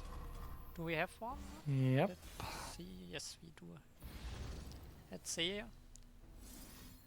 I mean, this would Alright. be decent, but Ah, there's no space for it, but even if there was space for another fearsome blocker, that would not be enough. it would have been just one too short, so now it is... No, it would have been exactly enough, right? Oh, would Yes, it it would have been yeah. actually exactly enough if he had space for a unit. Oh no, that's... Oh no, you're right, that would have that been is enough. unfortunate. Vendorti could have also just played around this by playing the Mistwraith last turn and glimpsing it. Man, this deck is so precise, I tell you. But Vendorti does take its first game of Mistwraith combo against Lee Sin. Let's see if he can get another one.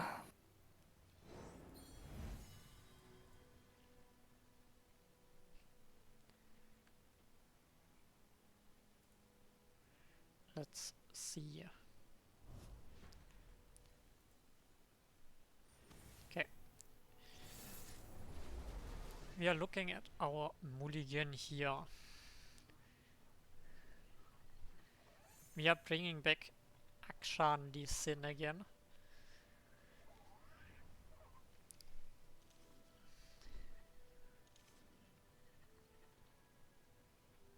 Ooh. Is it breaking time? I guess the one of Zoe fixes it.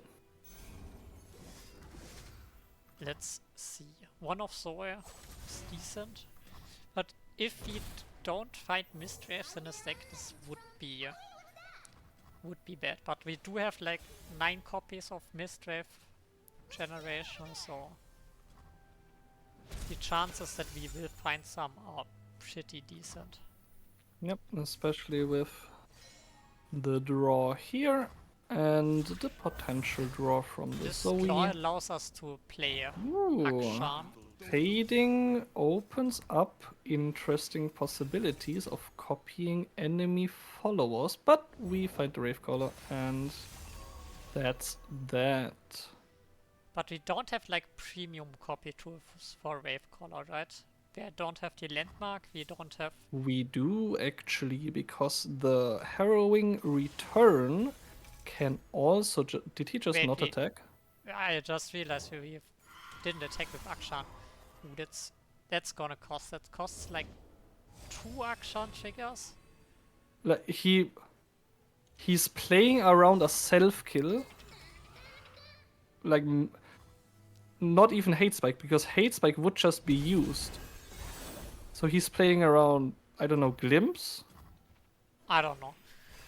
I don't know. Which it's not like a play around. It's just you delay it by a turn. I have no fucking clue why that attack didn't happen. Oh, we are blocking with Gravecaller here. Yep. So now you can revive it with Harrowing Return. As long as it is the strongest dead unit. And The they rules for actually- that are actually a little inconsistent. There are situations where it actually revives a different unit than other times, and I still have no clue when that happens and why that happens. I'm But pretty yeah. sure they changed the respawn mechanics actually for Mistwraiths.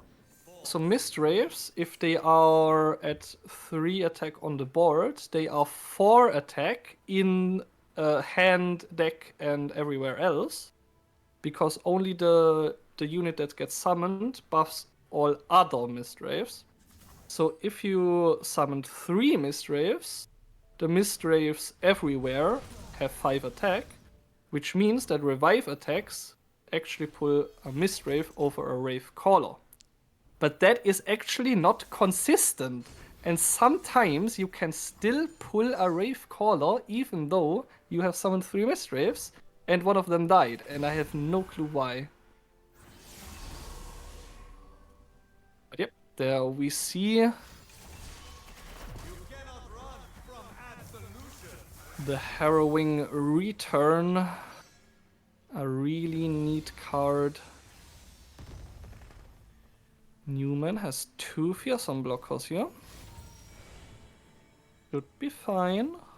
And we are probably finding Lee Sin right now, so we can win the game. Actually, 2 is not enough.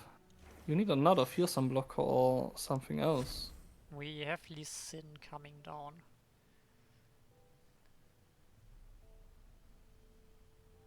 You have to sacrifice your list.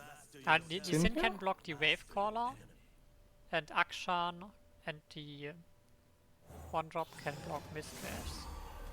And then we have Lee Sin on 1. And Akshan is surviving as well.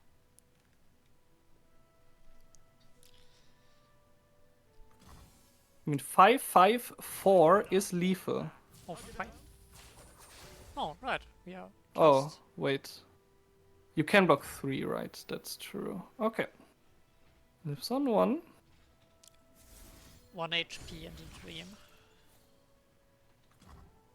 But now Zoe hitting Focus the with a caller elusive before would he's be gone. lethal. And I am seeing a 10 attack overwhelm Lee Sin on my screen. Oh, let's see. Imana's pretty close for that one. Let me count. Nah, yeah. How far is he leveled? I mean, he definitely levels here. We won't be able to trigger. Oh, is he not? You He's have 2 definitely more leveled. spells here. Yeah. That is what Lee Sin does. No self-kill draw. No vengeance draw. Actually, we do have the... Oh my god, we have the Tellstone. Oh, and this gives us Spirit Journey. Oh my god, I am never doubting this Tellstone ever again. Oh my god. Spirit's Journey, the Kindred Champion spell. One of the most useless cards in the game, coming in clutch as a stun to save Vendorti here. Let's Wow. see. So we are probably using our Horde to give us another unit, I would assume. Oh no, we are drawing. I mean, drawing does not generate us more fearsome blockers. It does generate us a removal spell here. Oh no, we got the card bug. Make sure to hover the eye the next time something happens. Oh, does that remove this card big bug? Yep. When the eye is available and you do this, then it goes away, but there doesn't seem to be any card that... Oh, there's the eye. Too late. Oh, too late. Oh, once more. But I can't. Oh, here. Perfect. I did it. Crazy how they still haven't fixed this. It's been like much longer than ever since they stopped supporting competitive for that one. Oh, this looks Alright, hard that's to a lot survive. of units here. And that's no units drawn here. Obviously not, but also no useful spells in this scenario. Indeed not. A stun would be pretty good here. Could we actually Doty survive? calculating, going through every card. Is there anything that punishes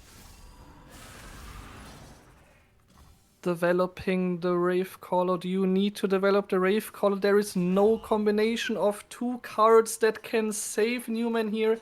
And Vendorty takes it! GG. 2-0. Well played by Vendorty. That Spirit's Journey was so clutch. At the end, the Victor Lee Sin was not able to finish both games. But it was pretty close both times. This is definitely not a one-sided. Definitely not a one-sided matchup. Yep, I'd say it's like slightly favored for Mistwraith combo. Okay. So I guess we are Yeah. looking if we can find some more games that are still going on. See, which ones do we have? But it looks like everyone Midgap is versus finished. Luna, maybe? Maybe. But they are not playing right now. Not playing, I see. Yep, looks like everybody's finished. Nobody's playing in my friends list either. So I think that was the last game of today. Well. We have definitely seen a few Mistwraith games. And this is probably the last time you will see Mistwraiths in this tournament for a long time. Since we get rotation. Oh, rotation. I mean, they need to rotate very specific cards. They only just introduced Mistwraiths this rotation, so maybe they will leave them in. And if they leave in all of the copiers, that's all you need. You don't need any specific champions. But yeah, I really hope they rotate like the story landmarks at some point. I mean, even though I love Wingsgiving and Iron Conquest, they are just far too good. I mean, I really love to build decks with the story landmarks. Those are one of the best things they put out, and it's basically the last thing they put out. Yeah, true. So I guess that's pretty cool. What a shame. But maybe we will get Sunken Temple rotated at some point. Hopefully. Like, maybe they can rotate all of the problematic landmarks and then they can take out Explorers, but Explorers are just so I integral don't think now. they should take out Explorers at any point. I think they should. I think Explorers are a bad design Band-Aid fix. But they are necessary, sadly. They are. Indeed. But yeah. Anything we want to go over?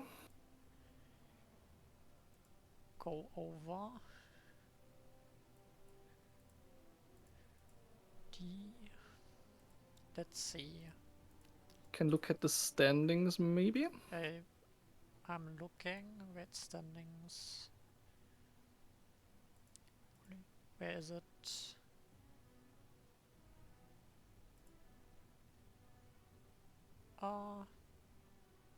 Wait.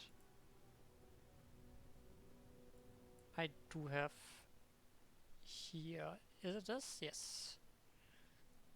No, this is from last is season. this updated? No, it's not. Wait a minute. Wait. And yeah, I can also tell you already. Oh, here. Wait, why is... I mean, we can look at the schedule real quick, but I don't have like full complete schedule yet. Alright, so I The guess... results from the last few games are not in yet. Yep. But overall, But Synergy went undefeated. we have Synergy with undefeated Missile today. Combo. Indeed. Very nice. Definitely proud of him. With his He did ask me a lot, and I taught him a lot. He told me he read through my 20-page guide. Make sure to read that one if you're interested in the deck. indeed. I mean, yes. Yeah, then we have Vendorty at 2-3. Do we know the last result? We just spectated it. So he should be at Vendorty 3-3. 1 against Newman. Yeah, so Vendorty is 3-3, Kaisen is 2-4, and Newman is 1-5. Yeah. So it's gonna be Synergy number 1, Vendorty number 2, Kaisen number 3, and Newman number 4 in Group B. And Group A seems to not have automatically recorded all of the scores, and a lot are still missing. What I can see so far is that Luna is undefeated in the games we can see here. Indeed. And Rivage is 2-1.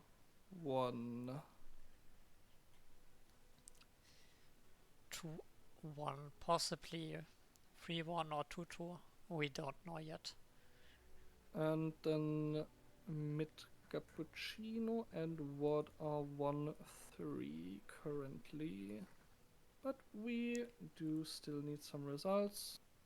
But I don't think we are gonna wait for that. We probably won't know. Let's see. Yes. If you are new to the Aphrodite League, the next step is gonna be the patented triangle bracket, which is a very neat way to do groups into playoffs actually, where the winner of each group faces each other, and they only need to win one game to advance. Second player basically needs to win 2 games to advance, third needs to win 3, and fourth needs to win 4 in a row. Definitely gonna be exciting. It's definitely gonna be exciting. There are no knockouts today. Knockouts are coming next week with the triangle bracket.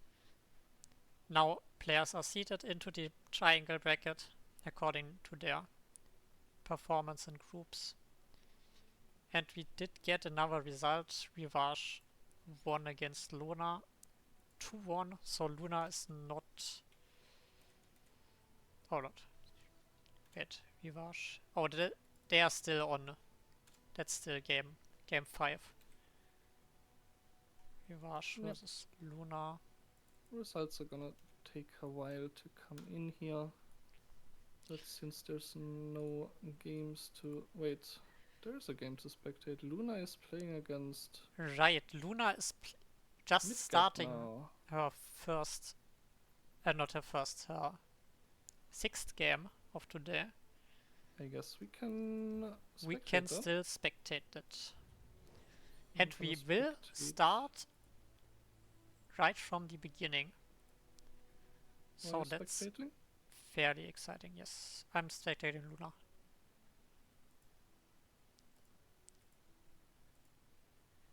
Alright. Make sure we can see that. Right. Not yet.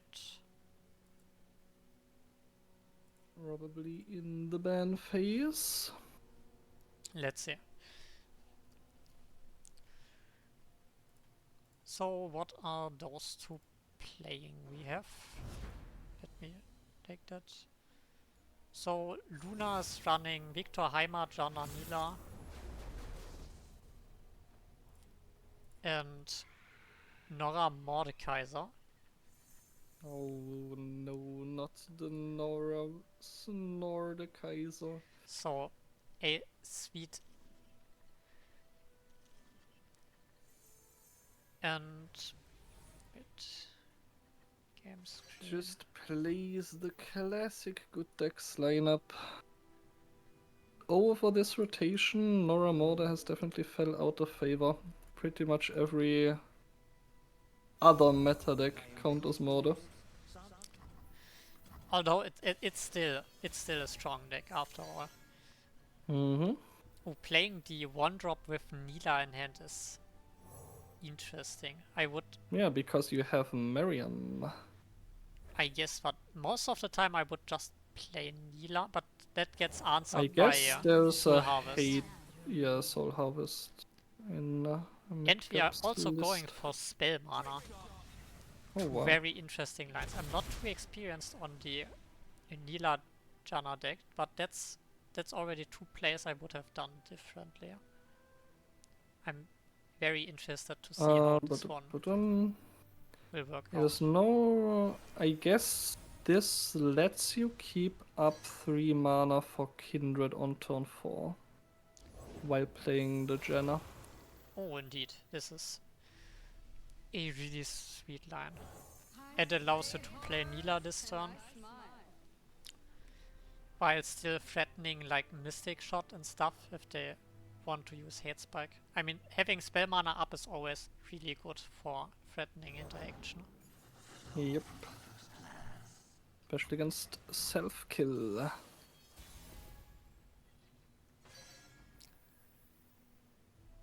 Alright, that's gonna this be a is- swing. Let me look at those. Wants to stages. trade as many units before Kindred hits the board as possible. Let's see if Midgap will greed with this Kindred proc here. So we are playing two explorers in this. Kindred Yep, one is in Morgana list. hand. And we drew one of them, finding removal for Temper. Ooh. Ooh, punished! Oh my god, should have shot her first. This is actually pretty devastating. Oh Overall. yes. Especially with that temple answer now. Luna is playing 3 temple. But I would assume we are not playing Temple this turn. Yep, Because if we that's are, we are definitely better stuck than and temple. it gets removed. We are stuck with 2 Cloudwinders in hand. Where both are not cost reduced. Okay, this makes it very easy not to play Temple. Yeah. Yep. I mean, he would have had to pass. I mean, passing is not too bad of an option here, I think. For sure. But this seems strong enough. Just goes for the proactive Nyla kill here. I like it.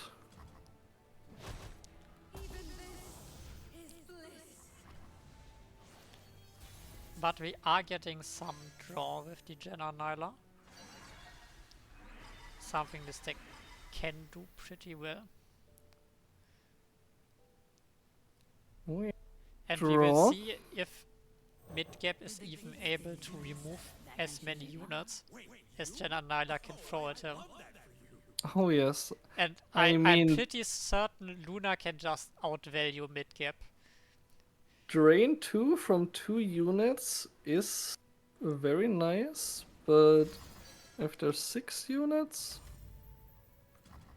I mean, we are basically playing 2 more Cloudwinders this turn, which means we are drawing God. 5 next turn. Ooh, we are not saving that for looting Kindreds. first, okay.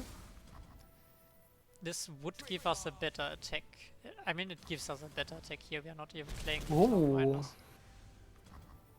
Threatening Temple? I don't know. Ah, waiting for mid-gap What? to make the miss. Oh, it's not. Oh, it is Right. mid-gap, right? Yes. We are. Luna's waiting for him to make a mistake, but he doesn't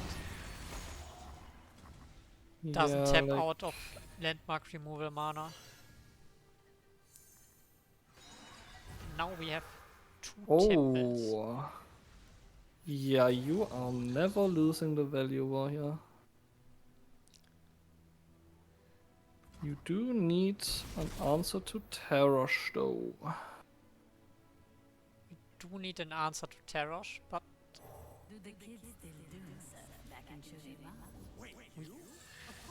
we are threatening at least some damage here. Kindred is not coming down. And Luna is going for a fairly aggressive line. Building her board. Trying to force like more blockers being developed. But mid-gap is pretty lucky being able to play 1 more blocker and remove the landmark.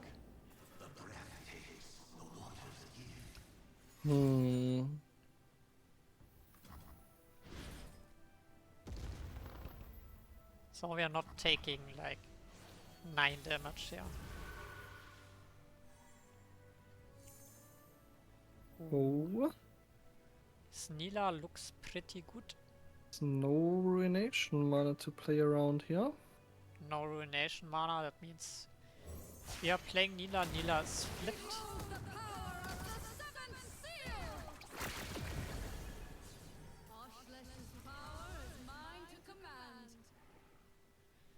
And if mid-gap taps under 5 mana, he would be able to slipstream into Temper.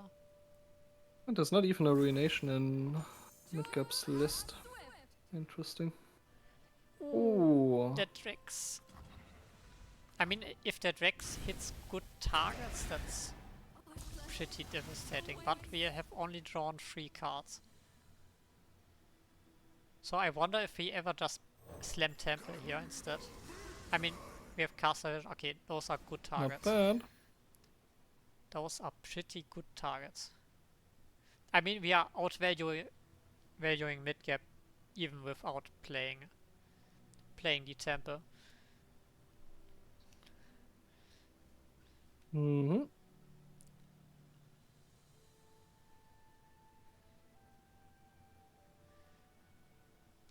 Temple will just be icing on the cake.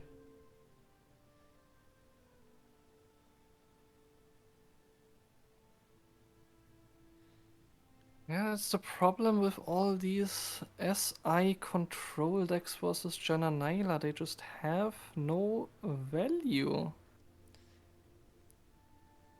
You have so much removal, but Jananaila just has more units. They are able to spawn basically an infinite amount of units. We can try to fish for something here. But we Some definitely draw at need least, that but second Explorer. if next turn was your Terrosh turn, this might have done something. But I assume Luna would not attack here. Maybe if that's Terror's turn next turn. Maybe, I don't know. So it depends on what units are dead. Like, if they kept track, then might not I even be mean, that the units are not dangerous. even too good. Probably. Let's see, Nilas is a decent Okay. tactic, I guess. Arachnoid is... That can stabilize for sure. That can. So we are Maybe probably just- playing Temple, waiting for them to attack. Sack one unit, develop Nila as well. I'm not sure. The problem with Temple is if you're playing too many cards, you're not getting the draws, but Mm-hmm. I mean you're not getting like insane Rexes, but like 4 draws would be enough. Yeah, And like, do having you Nila on board is shoot definitely Mystic worth it. Shot Face here is like a big question. I would probably Wait, did he just get Mystic rid of Shot a he blocker? wouldn't ever. I don't know. He got 1 HP by killing and one we lost blocker. our ability to Tarosh. Yeah, that I For a have long no time. fucking clue why. Oh no, it wasn't a blocker. It was undying. My bad. I Oh, thought yes. it was. I thought it was a unit that can block. Yep.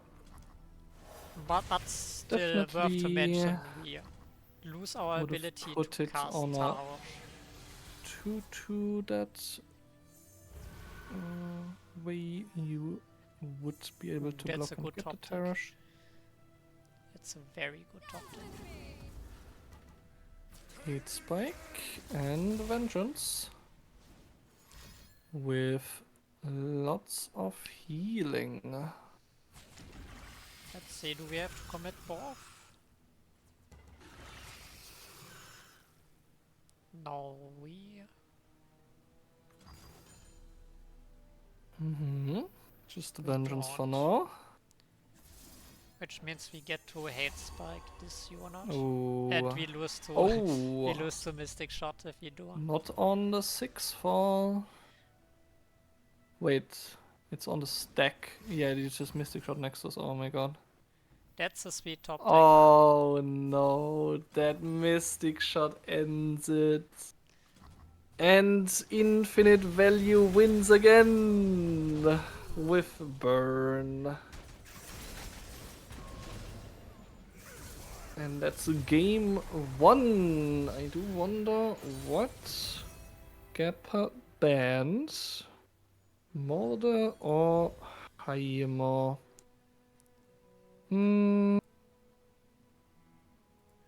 Probably Heimer. I can see those decks being fine into Morder. I would probably... I mean...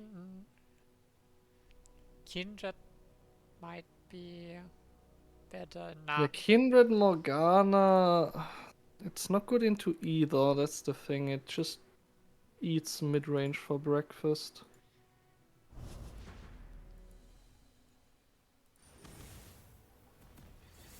Did ban the Molder, so now we have Heimer.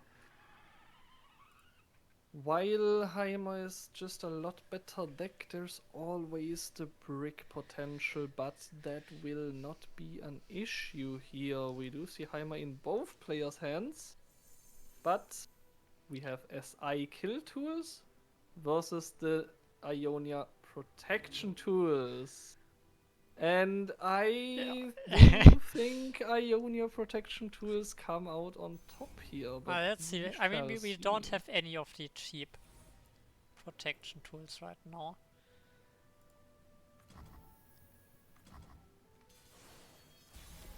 But there's a slight champ diff in this game until now. Oh yes. One Vengeance versus Also, I want Blooming to- Bud and Deny. I want to point out that capsize because that's... Oh god, we found... Oh, this head from Luna. This is sweet. Yeah, if lots of turrets are in hand before being played, Capsize is just gonna ruin the whole turn. Also, the main point is capsize is a card where token really matters. And Yep. if they are playing Heimerdinger on 6 and you're on 5 and you are playing Capsize on 6, they can't replay Heimerdinger on turn 6. You always Anymore. want to use it on your open. But with this hand, they can use Vengeance the turn you Capsize, and they probably will use Vengeance. But when we have Deny for that, Yep. Classic control mirrors. Oh my we god, and the even have- memory cloak. oh my god, it's getting better. So this is fairly interesting. We could play Heimerdinger into Capsize, or we are playing into Capsize next turn. I mean, that But Heimer plays so that hard would into be, Soul Harvest. Yes, that would be playing hard into Soul Harvest, so we probably won't. We could Capsize this turn, preventing Heimer into Vengeance next turn. But we decide to play into Soul Harvest. Ooh. Let's see how many he runs. He runs only 2 and one already got used. I would take those odds as well.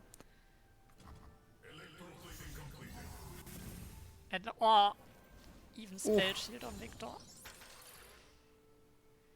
Although here probably a keyword like Crash Overwhelm would be very good. But this, we don't run pump spells, right? There might be an option to block with Victor here, but Might have been a fine block. but not blocking is definitely fine as well. Yeah, 2 HP versus 2 4 HP HP is does make a lot kinda annoying. of a difference. But this Victor is growing pretty fast. So we don't have enough mana to Capsize and Deny. Or Capsize and Memory Cloak. But we still decide to use Capsize. Or do we? Apparently not. There is no Ruination again in the list of Midgap. Not having to play around that. So here we could either lose Heimer or even Victor if we decide to Vengeance and Mystic Shot. Yeah, Luna just thinks she We are wins using on neither. tempo. Oh, this is insane. This rocket barrage though.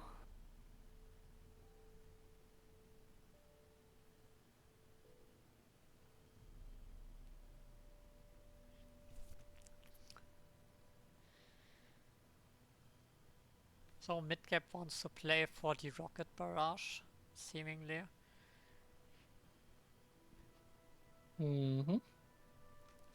It's Is fairly he unfortunate. allowed- If Luna would have had 1 mana more, this game would be over.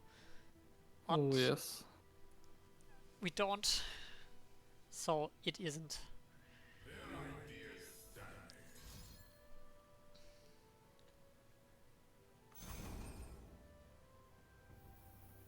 So we are playing Plays around Twin. around Twin. Okay, this is kind of a telltale, a big sign for Luna what's coming. If we are playing that Aftershock here. So we are probably thinking about attacking before developing our whole board. Passing. I mean, this attack is decent if we are getting in like 9 damage, 10 damage. Yep. Definitely also an option. But we are passing. you Passing is definitely... Pass first, after the attack you have This is difficult because now we don't have the... 1 more damage, but...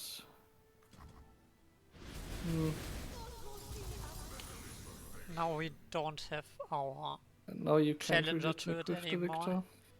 And we cannot attack with Victor anymore.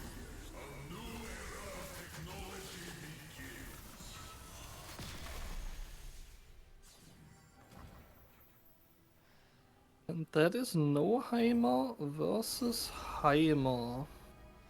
I mean, this time... Oh, we are not taking landmark removal. Ah, I mean, probably relatable.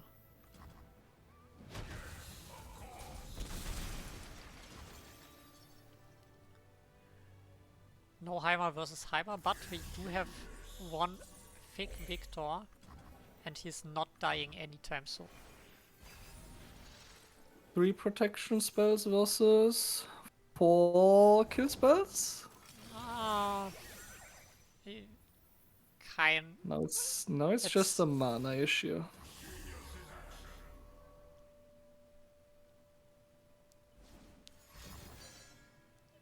It's our first kill spell. There might be a reason to use Deny this turn to keep some mana. But you probably want to use the Victor spell this turn just to remove the one blocker. Getting the pull regardless. Getting the damage regardless of Victor's keywords. And that And this should means be we enough need a... protection. Oh no, we can't draw burst speed 6 cost spell. Because the bot attaches itself to one of the spells in hand. And this is lethal. Lethal on attack. And we do get the power back, but it's not... If it not could in time. block. And Luna takes it to... Oh! Meta proving itself meta in this one. Sadly, not much mid-range brought for mid-gaps lineup to feast upon. Let's see, we do have, I think, Rivage versus Ward. Are they still playing? Rivage is Yes. in game. Then Yes. I'm gonna spectate what? So let's look at this.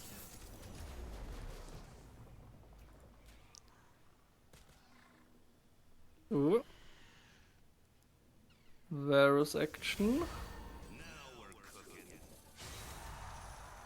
Funnily enough, the 2 units staring at each other are played in another meta deck, Action Varus.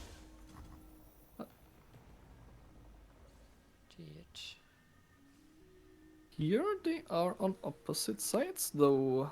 Let's see, we can definitely put this Varus on. Wait, could Draven Pantheon be a good deck? It's definitely playable, right? I mean, there's... I think maybe in a different format, because discard in Needs Noxus... better discard stuff. But we do have some good discard stuff in Targon with like Spacey Sketcher and stuff. And the X is self-target. So maybe actually one Need could to cook try that to after do this something stream. like that. So let's see, we are running into the...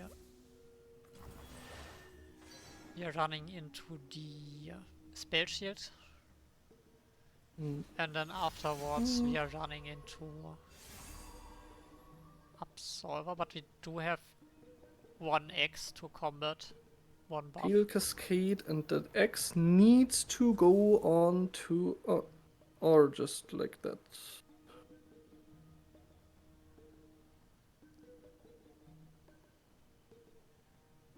Guess you do want to keep your Varus alive. It looks like we do want to keep Varus alive. So we are Right, probably what? discarding. What knows that the X... Oh, wait a minute. So we are pre-committing this That's X to overwhelm. level Draven. That's not overwhelm, actually. Seems to have keywords disabled. Okay.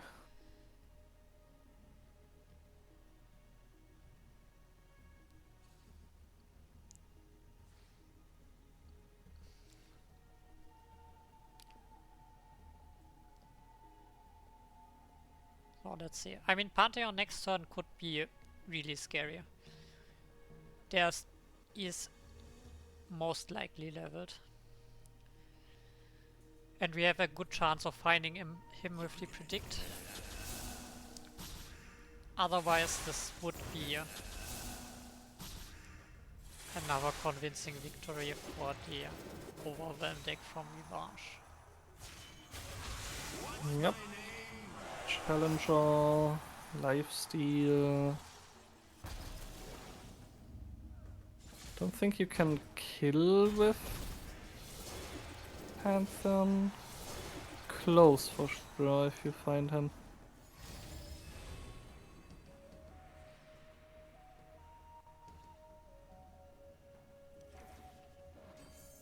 And what do we get? Ooh, there's the Pantheon.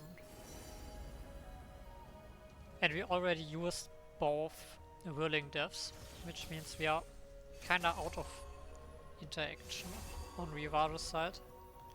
Wait, you can flip the Horde, right? 5. After playing Pantheon, we have 5 mana left. 5 mana is enough for 4 triggers. So it's not enough. Close. Close, but not enough. We can flip Horde after we are struck. Maybe you can draw into... But No, you probably the best just line Absolver. is to use Absolver on the 5-1.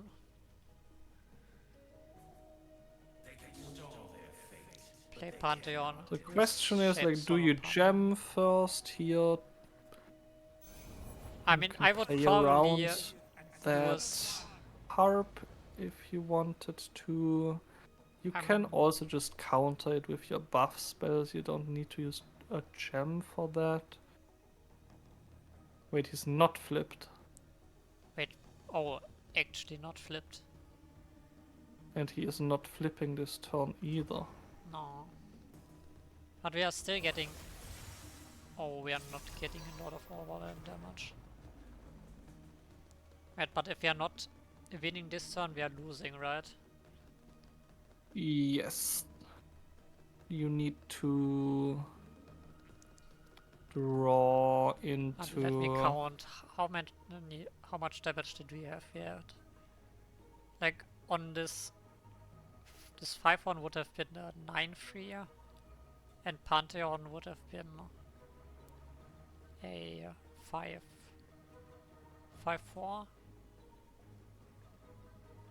That would have been enough to make one opposing unit block. It would have been 6-4 with a Shipstone, right? Oh yes, with Shapestone 6-4. So we would Just have had like enough he is damage to make now. one unit block, but not Yeah. enough for Leafer. I mean, you still have enough to make one unit block here if you go for gem into... Oh yes, the overwhelm Stone. doesn't matter because... True. I mean, not like this. I mean, Is we there have reach? to do is... Oh no, we don't. I wonder if there's a reach in his deck.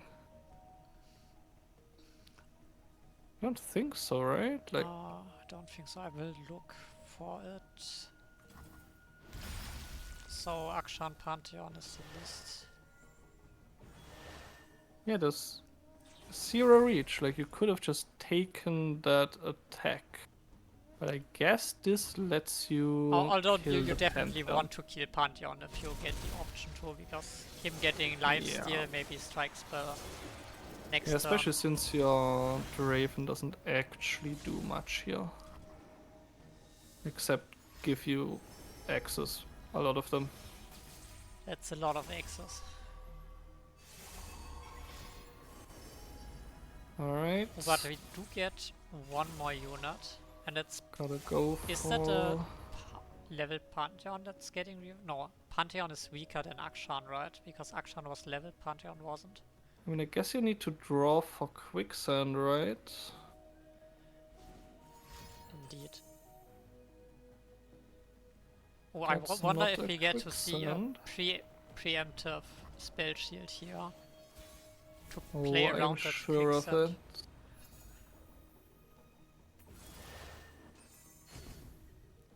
Draw first.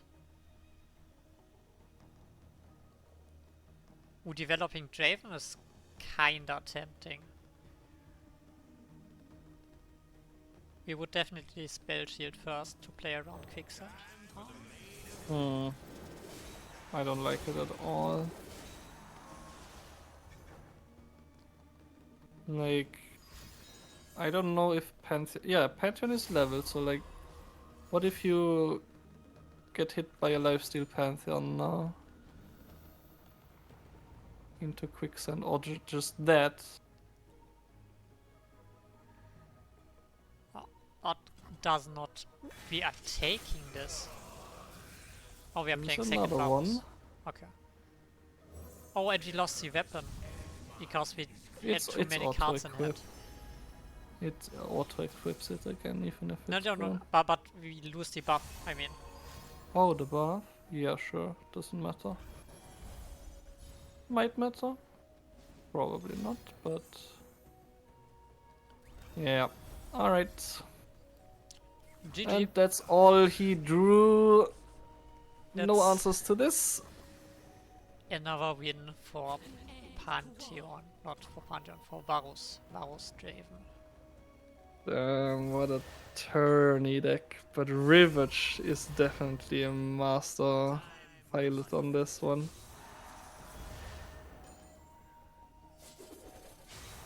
He's been shilling it a lot in our chat. And he's proved himself today for sure. Alright, that seems to have been... Let me check again. So what won Janonila versus Ravenverse?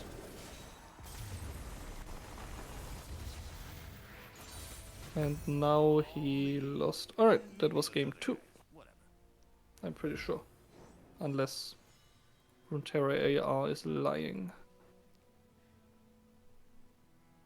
Okay. We will see soon enough. Yes, we are getting Also, another I think game. you should take care of some Twitch chat issues. Wait. And we see the Thresh version of Mistwraith combo. I'm excited for this one. I don't think the Thresh is gonna do that much here, actually, though. This deck doesn't really have much removal for the Thresh. Has the Akshan spell.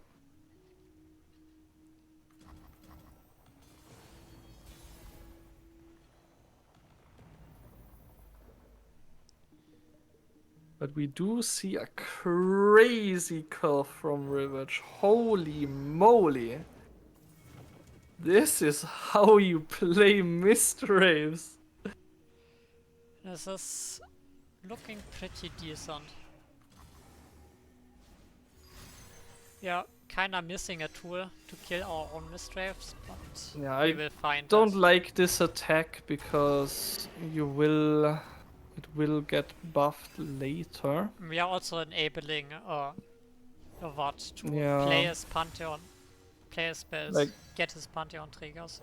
Leveled Pantheon is the only thing you lose here, and that just helped a lot. At least we can block it now because of that.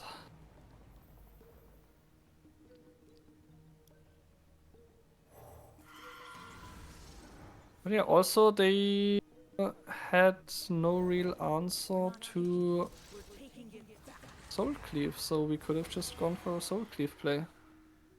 I think the only answer is deny. Deny. We probably have a strike spell. We assume both players don't use mana Do we? Or we don't have a fast speed strike spell. Oh, we are There not is in no fast speed. Noxus.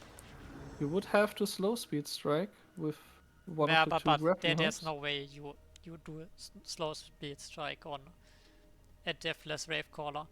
Yep. No, it wouldn't be a deathless because I mean, if we don't play Mistrave on turn 2, we have... Yes, you could either do it with turn 3 deathless, turn 4 Ravecaller, but then you overflow a lot of units unnecessarily. Or you could do Mistrave into pass on 3 into Ravecaller Soul Cleave, which was my preferred line here. Oh, sweet Quicksand, but that means we are There not having is Quicksand another one. for a potential level, but we don't really have too many non-fearsome blockers anywhere. So this Quicksand on defense is not as valuable. Alright, I hope now he's gonna go for the Soul Cleave at least.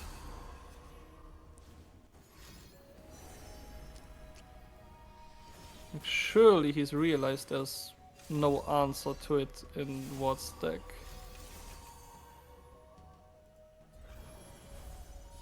It.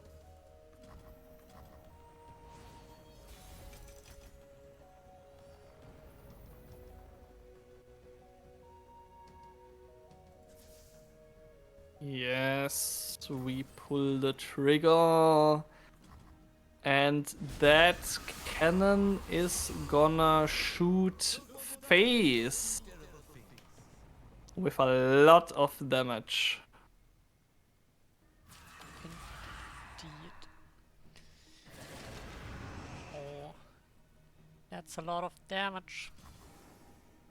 Minus 12 is not enough, and not even with quicksand it's enough. Doesn't even get the quicksand.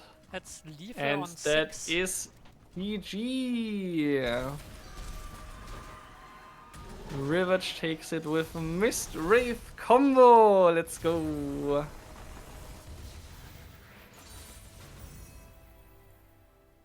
Very well, actually not very well played by him, but the deck carried it.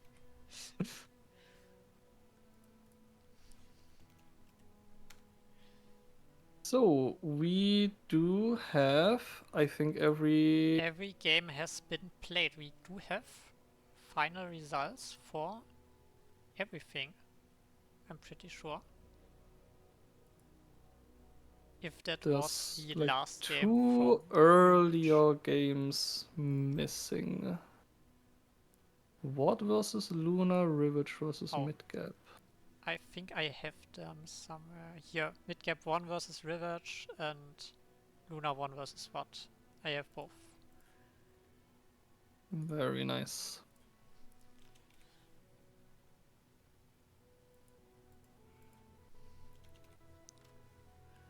Both 2 O's. No, And twos. that Wrong order.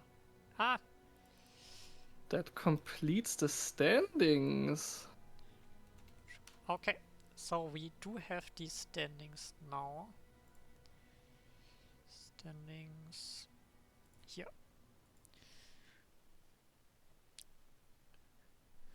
We do have from Group A, Luna getting first place with a 5-1. Only losing to Rivage once. Then we have Rivage going 4-2. Mid Cappuccino 2-4 and Ward at a 1 and 5. And in Group B we have Synergy clean sweeping 6-0 with Mistwraith combo. Vendorty bringing the same but only going 3-3 but still coming in second. Kaizen at 2-4 and then Newman at 1-5.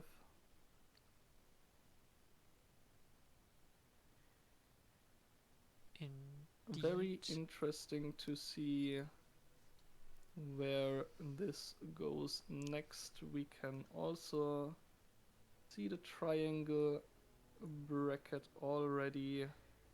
Luna versus Synergy, Rivage versus Vendorti, Mid Cappuccino versus Kaizen, and Ward versus Newman, who will have to win 4 games in a row to qualify to the upper bracket.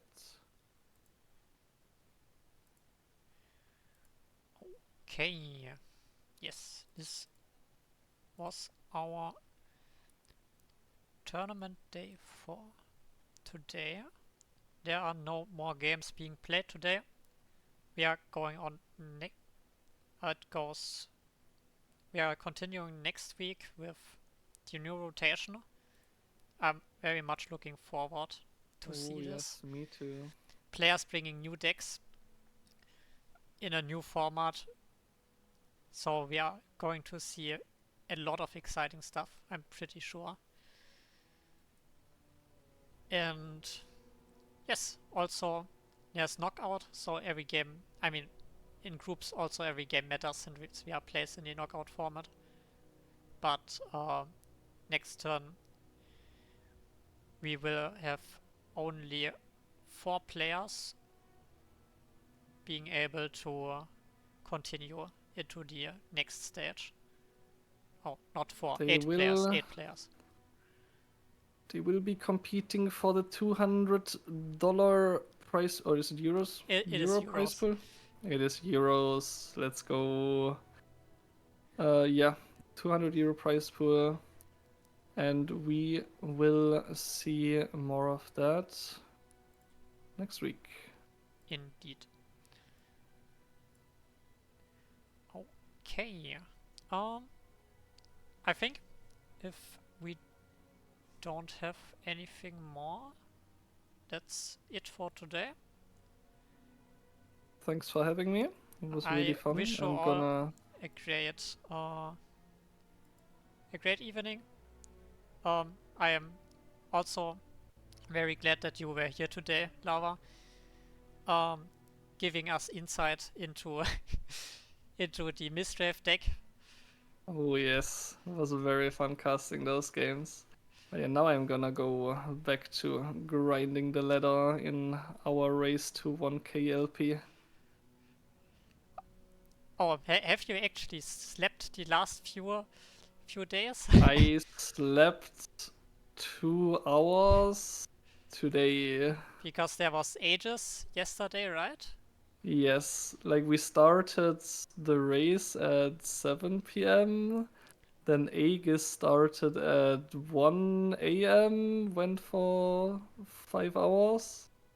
And then I played for like 3 more hours on the ladder. It was not a good idea actually. And then I slept from like 10 a.m. to 12. But yeah. And now you are going to grind again? Yeah, first I'm gonna eat something. Okay. Made some nice chili. Me as well. Okay. So, have a nice evening to everyone watching.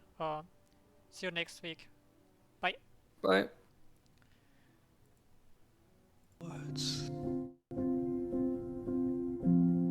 Worst of all, for me to live, I gotta kill the part of me that saw, and I needed you more. I hope you know we had everything. I will make the gods remember this day! And left these pieces. I want you to Outsiders do not belong in my jungle! and I want you to lose like I lose when I play. What could Looks have like been. I'm on a hot streak. What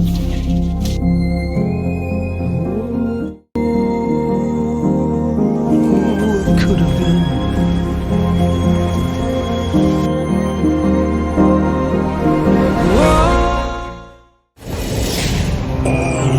This is what you asked for.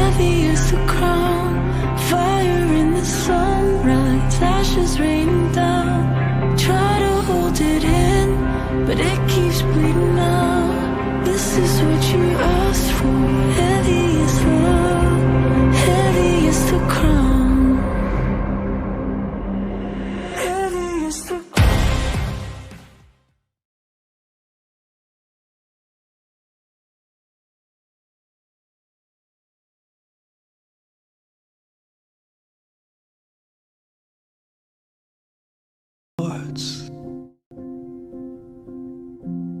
And worst of all, for me to live, I gotta kill the part of me that saw.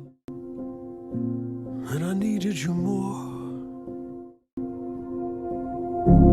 I hope you know we had everything. I will make the gods remember this day! And left these pieces. I want you to Outsiders do not belong in my jungle!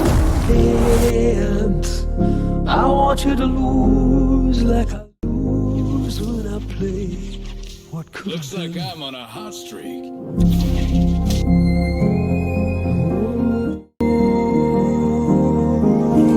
What could have been.